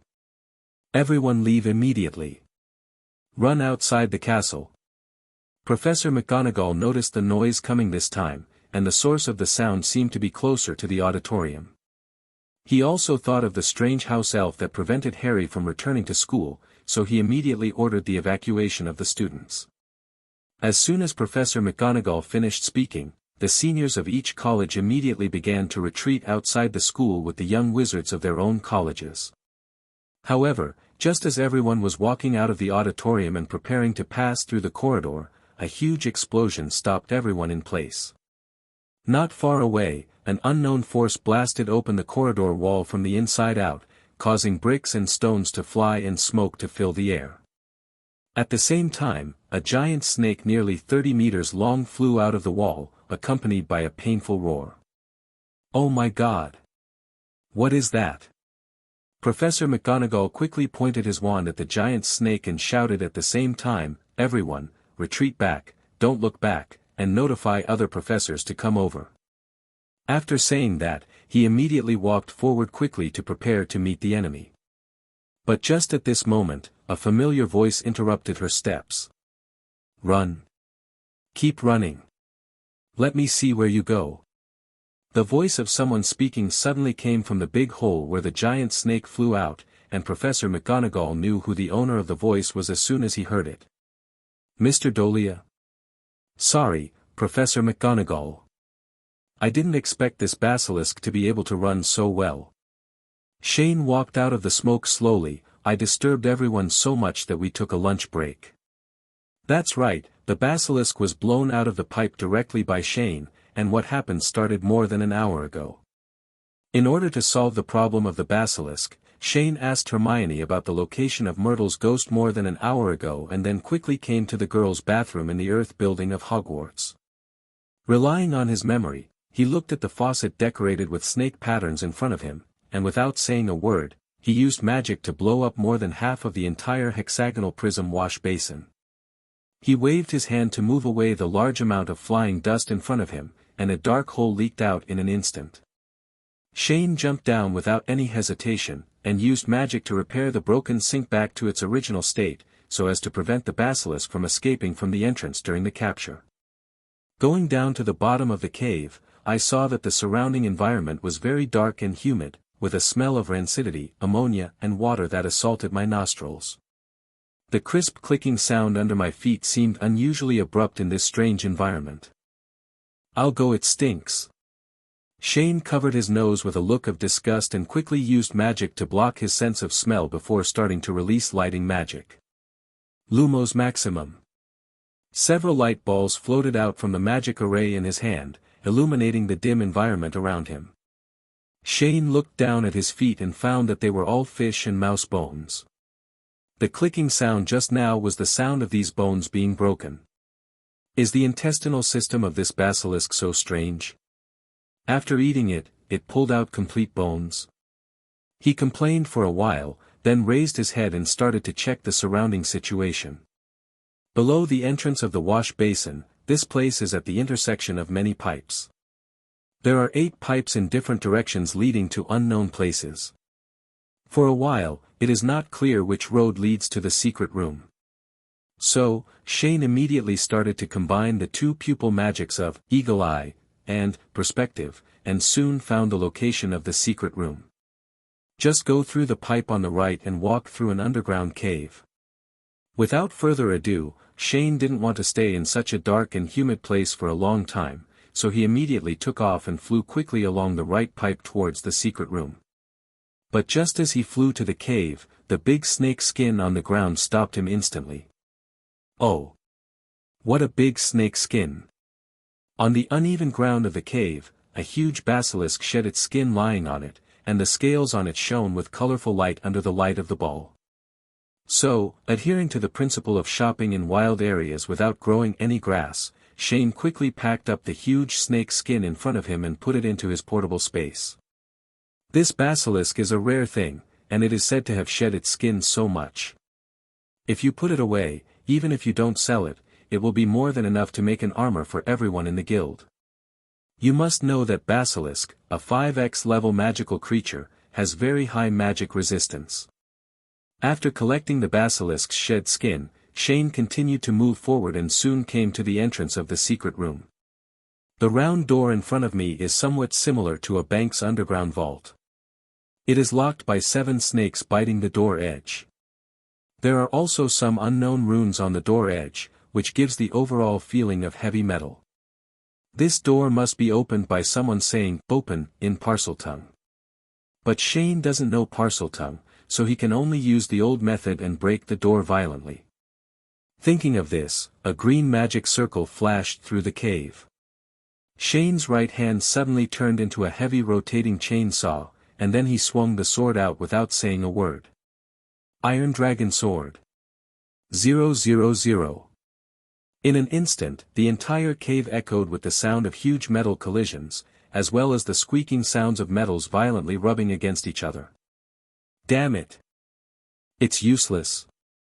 Shane was a little stunned as he watched the iron dragon sword in his hand keep emitting sparks, and the door to the secret room did not move at all despite being attacked. So he withdrew the magic out of curiosity, then walked forward and knocked. Shane discovered that the metal texture on the Slytherin chamber door did not seem to be pure iron or copper. It was probably mixed with alchemy. He guessed that Salazar Slytherin was worried that someone might break in by mistake and break the door violently like he just did, so he used alchemy to create this indestructible door. But it's not a problem for Shane. Since you, Salazar Slytherin, used alchemy to build the door, you couldn't have used alchemy to strengthen the stone wall that fixed the door next to it, right? Please give me flowers. Then, the white magic circle lit up, and the super advanced destructive magic, Crash, was activated. Decompose. The cave wall next to the secret room door was instantly broken down into fine powder, and an entrance more than 2 meters high was instantly exposed. Shane walked into the secret room. The first thing that comes into view is a long and flat stone road. On both sides of the road, there are 7 huge snake-headed stone statues with fangs grinning and spitting out letters. They look very intimidating. Follow the stone road to the end and you will see a huge stone statue of Salazar Slytherin. Shane walked up to the statue and looked around, but found no trace of any living creature. But this was not beyond his expectation. Before he came to the secret room, he had already predicted that the basilisk would probably not be in the secret room. So, a large bucket of dead fish prepared in advance was poured on the ground. The strong fishy smell should attract the basilisk. After setting up the bait, Shane sat on a snake head statue, used magic to hide himself, and then silently waited for the basilisk's arrival. Sure enough, within 10 minutes, a rustling sound suddenly came from a pipe mouth not far away. Shane immediately put down the chocolate in his hand and saw a huge basilisk slowly crawling out of the darkness, spitting out worms. However, after the basilisk climbed out of the pipe, it did not immediately approach the bait. Instead, it kept spitting messages and watched from a short distance away, showing a surprisingly high level of vigilance. Shane couldn't help but squint his eyes when he saw this, and thought to himself, this basilisk seems to have a high IQ. Could it be that it senses my residual scent? The tongues of snake creatures can collect odor particles in the surrounding environment. He guessed that the basilisk must have detected the smell on his body that was different from that in the secret room. However, even though he discovered that the basilisk might have noticed his arrival, Shane still did not act rashly. Because he clearly knew that looking directly into the eyes of the basilisk would cause death immediately, and he himself did not know whether he could withstand this ability. So in order to be careful about sailing the boat for thousands of years, he added a strong sleeping potion to the bait from the beginning. According to Snape, 1 bottle would kill a fire dragon, let alone a basilisk. As time went by, the basilisk finally seemed to be unable to bear the temptation of food and began to slowly approach the bait. However, just when the basilisk's tongue was about to touch the fish meat, it suddenly raised its head, as if it felt something, and immediately turned its head and began to crawl into the pipe quickly. Damn it! Who gave it the order? When Shane saw the duck that was about to be cooked fly away, he immediately spit out the fragrance, and before the basilisk could completely escape, he raised his hand and cast 2 magic spells to blind the basilisk's eyes. The basilisk suddenly let out a scream and then got into the pipe. The basilisk must have received orders from Parselmouth if it moved strangely, but Shane didn't feel the presence of anyone around him. But now he couldn't care so much. Seeing that the basilisk was about to escape, he immediately chased after it. To be honest, even though the basilisk's body is so huge, its moving speed is very slow. The drainage pipes of Hogwarts were built in the 18th century. It may be because there was no good planning at that time, so these pipes are crisscrossed and extend in all directions. It can be said that they are the home of mollusks such as basilisk. The basilisk kept switching escape routes in the pipe, and Shane, who was chasing it, could often only see its tail disappearing around the corner. Shane was extremely annoyed that he couldn't increase the pursuit speed. Because the pipe was not straight, he would not be able to react if he flew too fast. Just now, he accidentally broke a stalactite with his head. Helena! Shane realized that it might be difficult to catch up with the basilisk at his own speed, so he shouted, and then a blue figure flew out of his chest. He couldn't stop the car in the pipe, but this curling winged demon could definitely do it with its flexible posture. Stop that smelly snake for me! As soon as the order was given, Helena flapped her wings twice and flew quickly in the direction of the basilisk. And very quickly, it flew along other pipes to the front of the basilisk, and instantly enlarged its body and blocked the path forward of the basilisk. Upon seeing this, Shane immediately started launching magic attacks. Dragon Emperors. A huge high-pressure wind column instantly rushed towards the basilisk along the pipe. Bang! At this time, the little wizards dining in the Great Hall of Hogwarts felt the first shock. But unfortunately, the wind pillar did not hit the basilisk. Because Helena was blocking the way with her venomous breath, feeling the threat of the basilisk, she moved her body back a few meters and then jumped upwards along the 10 pipes on the belt. Shane and Helena hurriedly chased after them, each with a crouching winged demon pursuing in parallel along the pipe. Helena sprayed out a breath, hitting the basilisk's tail, and the rest hit a stone wall. But this was enough to make the basilisk feel pain, and its escape speed instantly slowed down. So Shane took the opportunity to activate his magic again, Zero Freezing. The blue magic circle lit up, and the intense cold air spread along the pipe, instantly freezing the struggling basilisk in place. At the same time, ice ridges also hung in the pipe. Phew, it's finally done. Shane breathed a sigh of relief when he saw the long ice sculpture at the end of the pipe. He touched his aching forehead. He had hit the wall several times while flying too fast, and even torn his clothes. However, just when Shane was about to go over and recover the basilisk, a sound of ice cracking suddenly came over, and he looked up in shock. I saw that the ice on the basilisk began to petrify, and turned into pieces of stone that began to fall off. What the hell? Shane was filled with questions when he saw this situation. Didn't he remember that the basilisk in the original book had the ability to turn to stone? But no matter how much it is now, let's hold down the basilisk first and study it carefully later. So, Shane started to activate a more powerful magic, Dragon Emperor Roars, Dragon Emperor Roars. A golden pillar of fire rushed out of the pipe, knocking the basilisk away, and its huge body hit the cave wall with a loud noise. But at the same time, because of the ice and stones wrapped around it, the high temperature of the fire pillar did not cause substantial damage to the basilisk.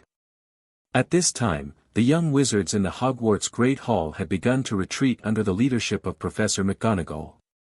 After the basilisk was knocked against the wall, its scales exploded, blood began to flow from its mouth, nose, and body, and it roared in pain. But at the same time, the beast's escape instinct continues to drive it to flee for its life. Seeing that the basilisk was still moving its body and climbing up, Shane rolled his eyes and thought that he was not going to hold back. Then, a brilliant aqua-blue demon lit up. Ice Tide. The extremely large amount of cold air froze the entire pipes of Hogwarts in a short period of time. However, although Shane's move effectively restrained the basilisk, it also harmed the little wizards who were going to the toilet. Can you imagine being on the toilet and suddenly being hit by a blast of cold air? Especially those little wizards who go up in size. Under the power of super magic, the basilisk was frozen again, but it was still activating its natural abilities, and the ice on its body began to petrify and fall off again. However, Shane no longer wants to waste time like this. So the whole person rushed forward fiercely, and with an iron fist, the basilisk and the wall of the pipe were directly blown away, and the dazzling sunlight suddenly shot into the dim pipe. Shane looked at the big hole in front of him, twisted his neck and said, "Run. Keep running. Let me see where you run. Mr. Dolea." Professor McGonagall's voice suddenly came from outside the cave. Shane heard the sound and walked through the smoke, and immediately saw Professor McGonagall standing in the corridor with a look of astonishment. So he scratched his head a little embarrassed and said, "Sorry, Professor McGonagall. I didn't expect this basilisk to be able to run so well. It disturbed everyone so much that they took a lunch break. That one that just flew out is a basilisk." Professor McGonagall suddenly felt his blood pressure rising when he heard that there was such a dangerous magical animal. Huh? Didn't Professor Dumbledore tell you? Shane was a little confused. Oldby should have at least informed Professor McGonagall, the vice principal, about the murder of Filch and Mrs. Loris last night. He didn't tell me anything. He went to the Ministry of Magic early this morning. Professor McGonagall said, "Please explain clearly what is going on with this basilisk." Professor, now seems not a good time to explain this matter. Shane pointed at the basilisk rolling on the lawn not far away and roaring in pain. "We have finally dealt with this snake." What a weird thing to say. You go protect the students in the back. Although Professor McGonagall was very angry at this time, he still understood the importance. After saying a few words, he wanted to go up and deal with the basilisk, but the next moment he was held back by a hand. Shane said with a smile, "Professor, I'll do the rough work of dealing with the basilisk. Just stay here and you'll be fine soon."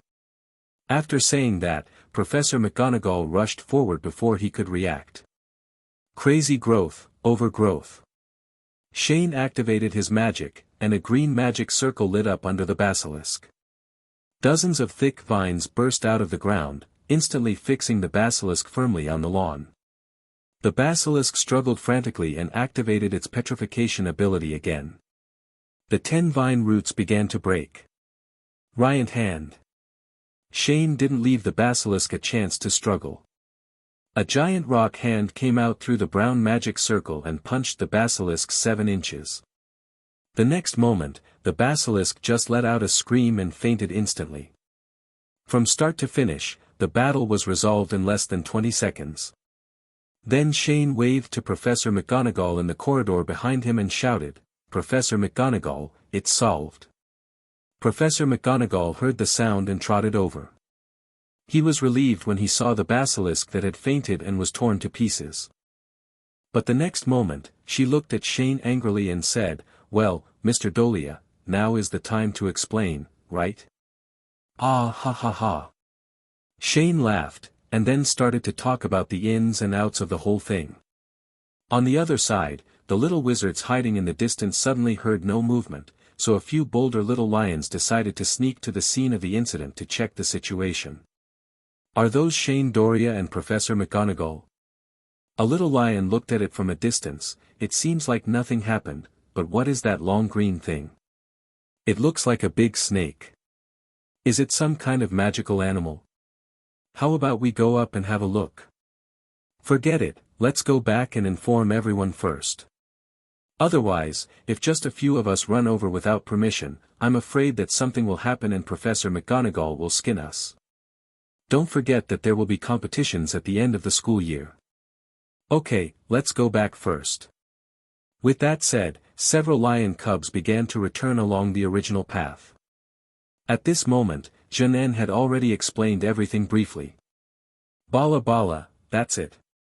After Professor McGonagall heard the whole story, he not only felt his blood pressure was high, but also had a splitting headache. "You're saying that in order to prevent the basilisk from escaping, you used magic to freeze the entire drainage pipes of Hogwarts?" Shane nodded proudly, "Yes." Professor McGonagall suddenly felt his blood surge and he staggered. "Hey, Professor. Are you okay?" Upon seeing this, Shane quickly reached out to help him. At this moment, several other professors from Hogwarts finally arrived. "Mr. Dolea, what's going on?" Professor Flitwick ran ahead because he had the flying shoes given to him by Shane. And just when he wanted to ask what happened, the basilisk next to him instantly caught his attention. "Oh my God! Is this a basilisk?" At the same time as he was speaking, Snape and Dean Sprout also arrived. Behind them were a large group of young wizards, all of whom stretched their necks and their eyes were full of curiosity. "Severus, please take care of this. I think I have to go to Poppy's place," Professor McGonagall said while pressing his temples, and then he was helped by several Gryffindor girls towards the school hospital. Snape, who took over the command of the scene, also stared at Shane with a somewhat ugly expression. "Dolea, what happened? Why did such a big basilisk appear in the school? I have to say that this time things were very big. Such a big basilisk, a 5X level critically endangered magical creature, suddenly appeared from inside the school and was seen by so many students. Without even thinking about it, the news about the presence of a basilisk in Hogwarts will be all over the front page of the Daily Prophet tomorrow, and the Ministry of Magic will also use this incident to its advantage. I have to explain again." Shane sighed helplessly, and then quickly repeated the matter simply. At the same time, the little wizard standing not far away began to gradually become commotion. Just now, many people heard the speeches of several professors. "Oh my God, that's a basilisk. Dolea actually killed a 5X level magical creature by herself. This is too fierce. But where did this basilisk come from? I saw a big hole over there. Could it be that it has been living in the walls of Hogwarts? Suck, let's not talk about anything else. Can this magical creature called a basilisk be eaten?" While the little wizard was having a heated discussion, the three professors had simply listened to Shane's retelling and fell into silence for a moment. Although things are making a big fuss now, the threat of the basilisk is now eliminated. Otherwise, something like the murder of Filch and Mrs. Norris last night happens again. To be honest, Hogwarts really doesn't know how to deal with it. Snape waved his robes and walked carefully to the basilisk, while keeping his wand pointed at the latter's eyes. Upon seeing this, Shane immediately couldn't help but remind him, "Professor Snape, don't worry. This basilisk blinded me from the beginning, so you don't have to worry about the power of its eyes." Hearing the sound, Snape relaxed a little. "I saw him squatting down and touching the scales on the basilisk's body, and then he possessed himself and put his ear to the basilisk's body. He didn't know what he was listening to." "Professor Snape, what are you doing?" Shane asked confused. "Just to make sure, it's dying." Snape stood up, expressionless. "What?" Upon hearing Snape's words, Shane yelled instantly, and then suddenly flew to the side of the basilisk at a speed that was beyond the reach of the naked eye, and immediately turned on the fluoroscopy to check it. "I saw that inside the basilisk's body, the heart and other internal organs had been ruptured, and the entire body was showing large-scale internal bleeding. This kind of injury would have been fatal if it were placed on a human body. Finished the ball. Hit it too hard. He was holding back his strength from the beginning to the end. Why did you have to kill the basilisk?" "No, after working so hard in the dirty drainage pipe for so long, we can't just let it hang like this." So Shane immediately started to activate sky magic, and at the same time shouted unconsciously. "Damn it! Brother, please don't die. You are the final exam I prepared for the little eagles. With such good practical materials, there is no one more suitable than you in the entire Forbidden Forest." 25. Of course, the little wizards not far away also heard Shane's screams. "Kitty. Does that mean Ravenclaw?" Everyone subconsciously looked to the side. I saw that when all the little eagles heard what Shane just said, their faces instantly turned pale. The whole person seemed to have been glanced at by the basilisk through some medium, and instantly became petrified and froze in place. What did the wise master just say? Is this giant monster preparing us for the final exam? Are you kidding me? It must be a joke. You basilisk, die quickly. Don't let this beast be saved. And just when the eaglets were going crazy in their hearts, a phoenix cry came from mid-air, and Fawkes rushed back from the Ministry of Magic with Dumbledore. Early this morning, because he recalled that the Ministry of Magic seemed to have conducted a large-scale inventory of dark magic items before, Dumbledore wondered whether this might be related to Voldemort's Horcrux suddenly sneaking into the school, so early in the morning went to the Ministry of Magic to get information. But he never thought that when he was halfway through the investigation, he suddenly received news that a huge basilisk suddenly appeared outside Hogwarts, so he immediately set off from the Ministry of Magic and rushed back. At the same time, luckily he brought Fawkes with him, so he could be faster than the people from the Ministry of Magic who came later. Everyone, please go back to your dormitory immediately. Don't come out without the professor's instructions. Dumbledore ordered as soon as he landed. The little wizards were very reluctant to hear this order. They all wanted to see what the basilisk looked like up close. However, they heard the principal's tone and it seemed that it was not good to continue staying here, so they could only obediently walk towards the dormitory, turning back one step at a time, while the stiff little eagles were dragged away by the little badgers. How lucky you're not dead. At the same time, on the other side. Shane breathed a sigh of relief. Fortunately, he treated him in time, otherwise the basilisk might not have been saved even 1 minute later. Dumbledore came over, looked at the basilisk on the ground, pressed his aching head and said, "Shane, you didn't say last night that this was how to solve the basilisk problem. People from the Ministry of Magic are coming. They will arrive in a few minutes. We must deal with this basilisk before they arrive and come up with a suitable reason to deal with them. Otherwise, the Ministry of Magic will put forward various conditions to Hogwarts in the name of various dangers and interfere in the management of Hogwarts." That's it? Hearing this question, Shane suddenly looked contemptuous, and then said, "What kind of problem is this? Look, I'll go over and cast a powerful forgetting spell on each of them now." After saying that, he rolled up his sleeves. "Get ready to welcome the guests who are about to arrive." When several professors at the scene heard this sentence, they suddenly had black lines in their heads. To be honest, they have seen a lot of people and things in their decades of living, but they have never seen a bold little wizard like Shane. "Shane, this is not the time for joking."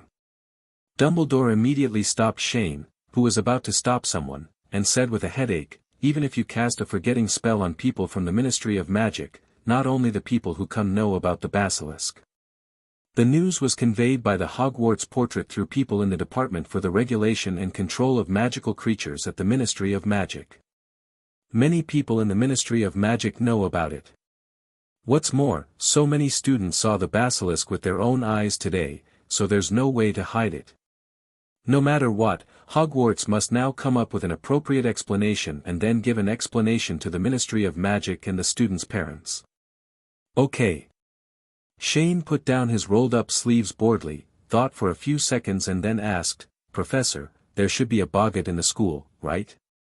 "Boggart, a magical creature with the ability to shape-shift. It has the ability to see into people's hearts and transform into the thing you fear most.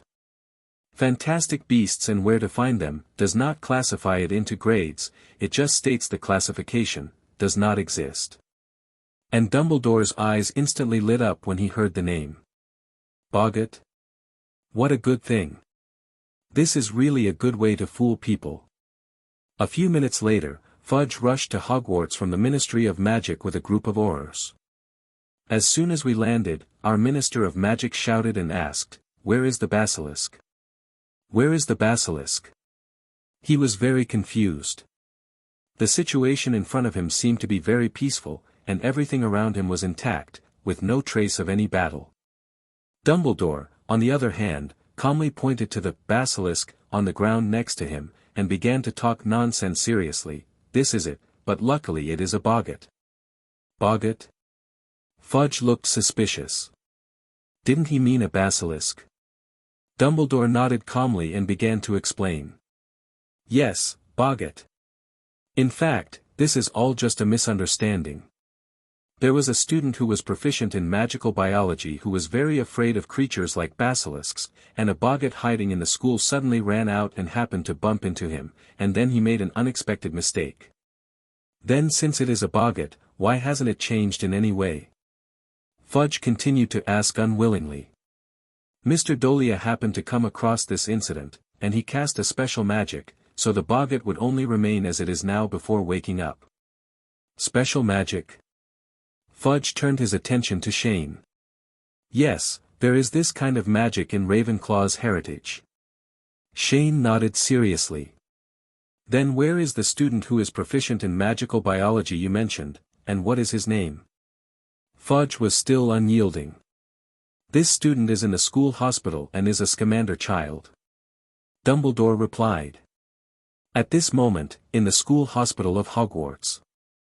Rolf Scamander, the author of Fantastic Beasts and Where to Find Them, and the grandson of Newt Scamander, is lying on the hospital bed with a lifeless look on his face, reciting a temporary character design of his own, to prevent some well-intentioned guests from suddenly visiting. Minister, it's been checked. An auror from the Dangerous Creatures Committee in charge of the inspection suddenly leaned into Fudge's ear and whispered, "It is indeed a boggart. It may have been under some spell that caused it to faint now. Passed through the past, and has maintained the form of the basilisk." Hearing this, Fudge gritted his teeth, thinking that such a good opportunity was suddenly gone. He took a deep breath, nodded, pursed his lips and said, "In that case, it's okay. But Albus, I hope Hogwarts can strengthen the management of magical creatures in the future. Although creatures like boggart are not very dangerous, they may cause some unnecessary trouble, just like this time. 153. Please ask Hogwarts to submit a report to the Ministry of Magic afterwards. A clear report so that we can explain it to the public." Dumbledore continued to respond expressionlessly, "Okay, okay. No problem." Immediately afterwards, Fudge took the people away, and Dumbledore and several professors finally breathed a sigh of relief. "Shane, I hope you can inform me next time you do something like this so that I can make preparations." Dumbledore pressed his temples with a look of helplessness on his face. "Ha! Didn't I tell you last night that I would deal with the basilisk issue? You ran to the Ministry of Magic early in the morning. What does it have to do with me?" Shane looked unconvinced for a moment. "You just said I'd leave it to you, but you didn't say it was today, and you still did it in such a flamboyant way." Dumbledore retorted. After saying that, he went to deal with the follow-up matters. Just now, he seemed to have heard that many students were frightened when going to the toilet. He didn't know what was going on. And Shane naturally doesn't want to worry about old B. He stretched out comfortably, and then brought out the basilisk that was buried in the ground and had been filled with a sleeping potion. He is now thinking about where to find a place to keep the basilisk in captivity. After raising Helena for so long, he now has some experience in raising magical animals. But, having said that, what about Helena? Where did Helena go?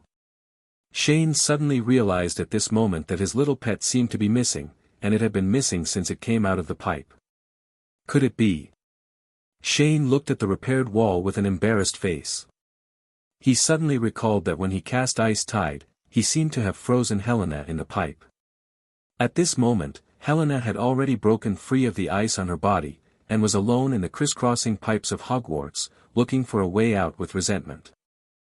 Fortunately, Helena had a space anchor placed in advance, and Shane quickly found his little pet. Immediately afterwards, Shane brought the unconscious basilisk back to the guild, used rock magic to build a cage in a corner, and put the basilisk inside. Of course, people in the guild also came over to watch curiously. At noon, they all practiced in seclusion in the guild, and Kululu made lunch in the guild, so they had no idea what happened outside just now. Is this the basilisk? Isn't it too big? It was the one that attacked Filch and Mrs. Norris last night. Harry, who had just listened to Shane's explanation of what happened, was looking at the huge body of the basilisk in front of him in shock, feeling a little too scared to step forward. "Shane, are you really okay with keeping the basilisk here?" Hermione looked at the newly made stone cage with a little worry. "If it escapes, none of us can stop it." "Don't worry, let alone the basilisk. Even if the fire dragon comes, it won't be able to break through with 10 times its strength." Shane looked confident, but then reminded, "But you have to be careful yourself, the basilisks I repaired the eyes just now when I was treating them. Although most of its power is now sealed, you may faint if you look directly into its eyes for a long time, and the venom of the basilisk is no joke." With that said, the man walked directly into the cage, and everyone followed behind him cautiously. As for Luna, who was alone, she ran to the basilisk's side without knowing it, and curiously touched the cold scales on it. Apart from Shane, she was the only one in the entire guild who could approach the basilisk like this without changing her expression. Even the Weasley twins felt a sense of fear when they felt the cold aura emanating from the basilisk. "Luna, do you like it very much?" Shane walked up to Luna and asked curiously. "It feels very comfortable to touch, ice cold." Luna turned her head with a smile, her gray pupils revealing a sense of joy and relaxation that was different from ordinary people. "Then do you want me to help you cast contract magic?" "No. I was just thinking, it would be nice if I could talk to it." "Then you can find that person." Shane pointed to Harry not far away. "He knows Parseltongue, you can ask him to teach you." "Me?" Harry pointed at himself, a question mark and an exclamation mark appearing above his head. "It's you, otherwise why do you think you could hear the basilisk talking last night? Please teach Luna when you have time. This language that can be used to communicate with snakes can be taught." "Oh, okay." Harry didn't dare not agree. Because everyone in the guild knows that Shane dotes on Luna very much and responds to her requests like a treasure, so this also leads to jealousy in the guild. RR. Shane walked up to the basilisk and used magic to open the basilisk's mouth, revealing the sharp fangs inside. At this moment, the huge fishy smell emanating from the basilisk's mouth caused everyone behind Shane to take a few steps back, and everyone could not help but retching. "Come here, guys, help me squeeze the venom glands.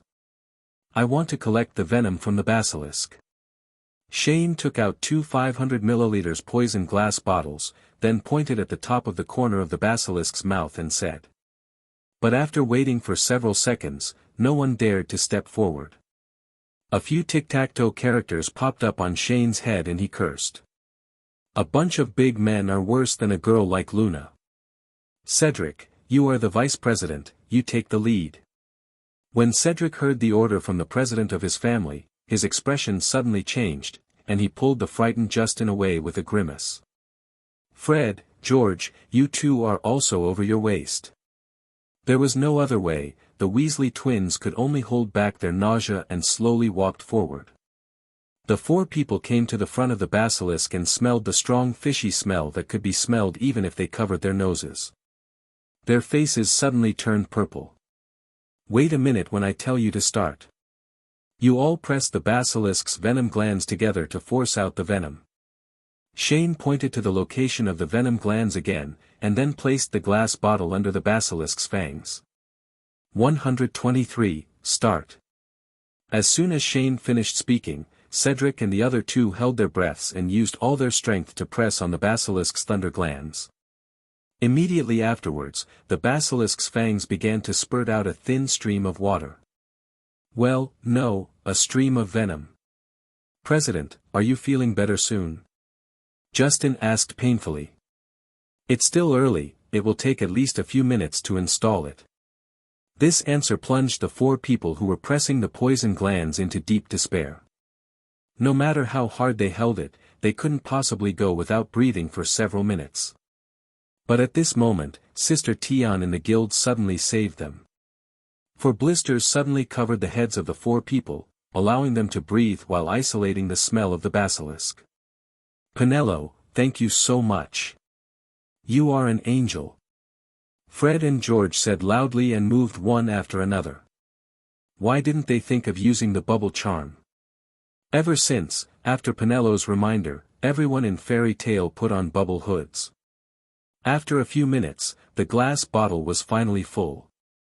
Shane looked at the orange liquid in front of him and couldn't help but smile. "President, what are you using the basilisk venom for?" Harry walked over and asked curiously. "I told you to study more, otherwise you wouldn't ask questions like this." Shane rolled his eyes at him, and then said, "Neville, explain it to him." "The venom of every magical creature has many uses in potions." "Does the president collect basilisk venom to study potions?" Neville looked curious. "It's not my research. My level of potions is not that high yet. Shane put away the 2 large bottles of venom and replied, "This is actually for Snape. He has a potion master like him and such connections. Resources are not wasted. Then you can move around freely, don't forget to learn the magic circle." After saying that, he disappeared instantly.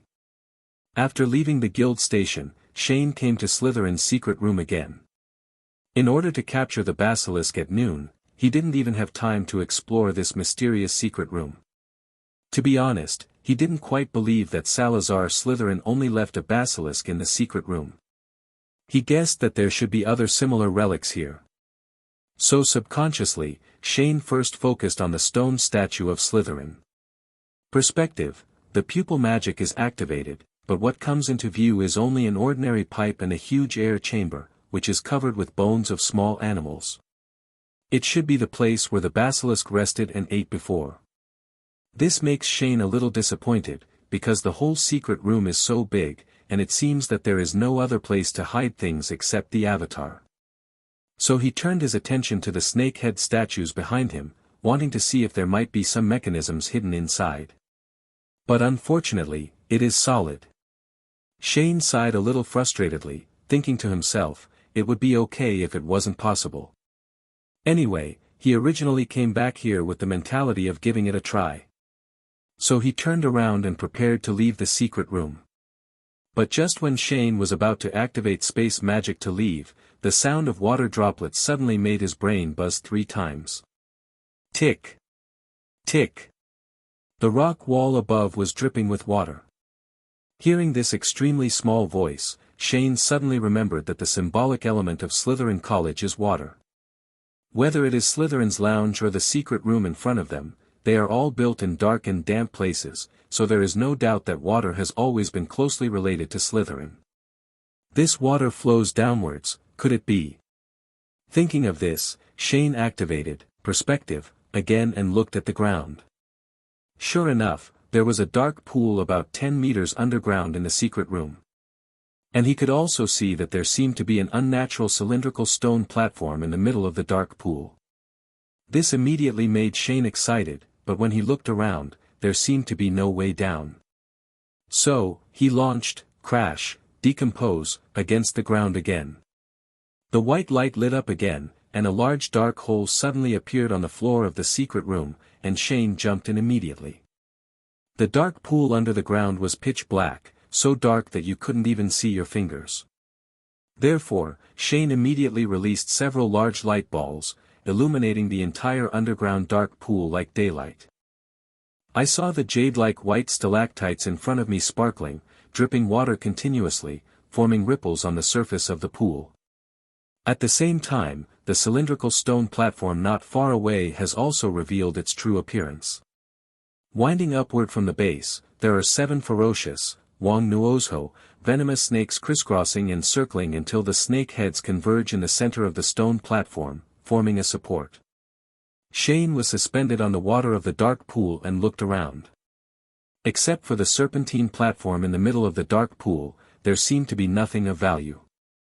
So he slowly flew forward and saw a snake pattern ring inlaid with black gemstones placed on the stand on the stone platform. Even though it was placed in such a dark and humid place, except for water stains, there were no traces of erosion by time on its body. Shane picked up the ring and looked at it. There seemed to be alchemical runes engraved on the surface, so he tried to inject magic into it, but unfortunately nothing happened. He thought again and thought of the legendary Slytherin's emphasis on blood, so he squeezed a drop of his own blood from his finger and dropped it onto the ring. Sure enough, this time the gems on the ring had a slight reaction, but it only flashed a red light for a moment before returning to calm. It seems that the red light on the ring just now was supposed to be a blood test. Perhaps only the blood of Slytherin descendants can be used to reveal the secrets on this ring. In fact, the blood of this so-called descendant is not difficult to obtain, and it does not require Voldemort's blood. Because thousands of years have passed, and so many wizarding families can trace their ancestors back, which ancestor is not related to them. So, to unlock the secret of the ring, it might be enough to put a drop of Harry's blood on it, and if Harry's blood doesn't work, he can just find someone from another pure-blood family to bleed him. The students in Slytherin Academy include almost all pureblood families in England, and there is always someone who can do it. And if everything fails in the end, the worst he can do is go to Ingjiang's house. There is a family named Stuart there, and they are the descendants of Slytherin with real records. Shane put the ring away first. In fact, in addition to looking for suitable blood, he has another way, which is to directly violently break the alchemical runes on the ring that detect blood. But after thinking about it again and again, he still didn't dare to mess with it, because no one knew whether Slytherin had any backup plans for this ring. If you use violent means to break the runes and cause the ring to self-destruct, wouldn't you be working in vain and end up losing more than you gain? Perhaps, we can meet the alchemy master who has lived for hundreds of years. But is he still alive without the magic stone? Shane shook his head, and then activated space magic to leave the dark pool. But he didn't notice that at the moment he took the ring off the stone platform, the stone walls around the dark pool suddenly shook very slightly. At the moment when he reached the underground pool, a stone suddenly fell and hit the calm water, causing a small splash. And where the stone fell just now, a huge black scale leaked out of the cave wall. And before we knew it, it was dinner time. The little wizards bustled into the 137 auditorium one after another to prepare for dinner. At this time, each of them was still discussing the matter of the basilisk at noon. And what was very rare was that tonight, Professor Dumbledore and Professor McGonagall, surprisingly, appeared at the same time as the chairman of the great hall outside of the holiday banquet. Ding! Ding! Ding!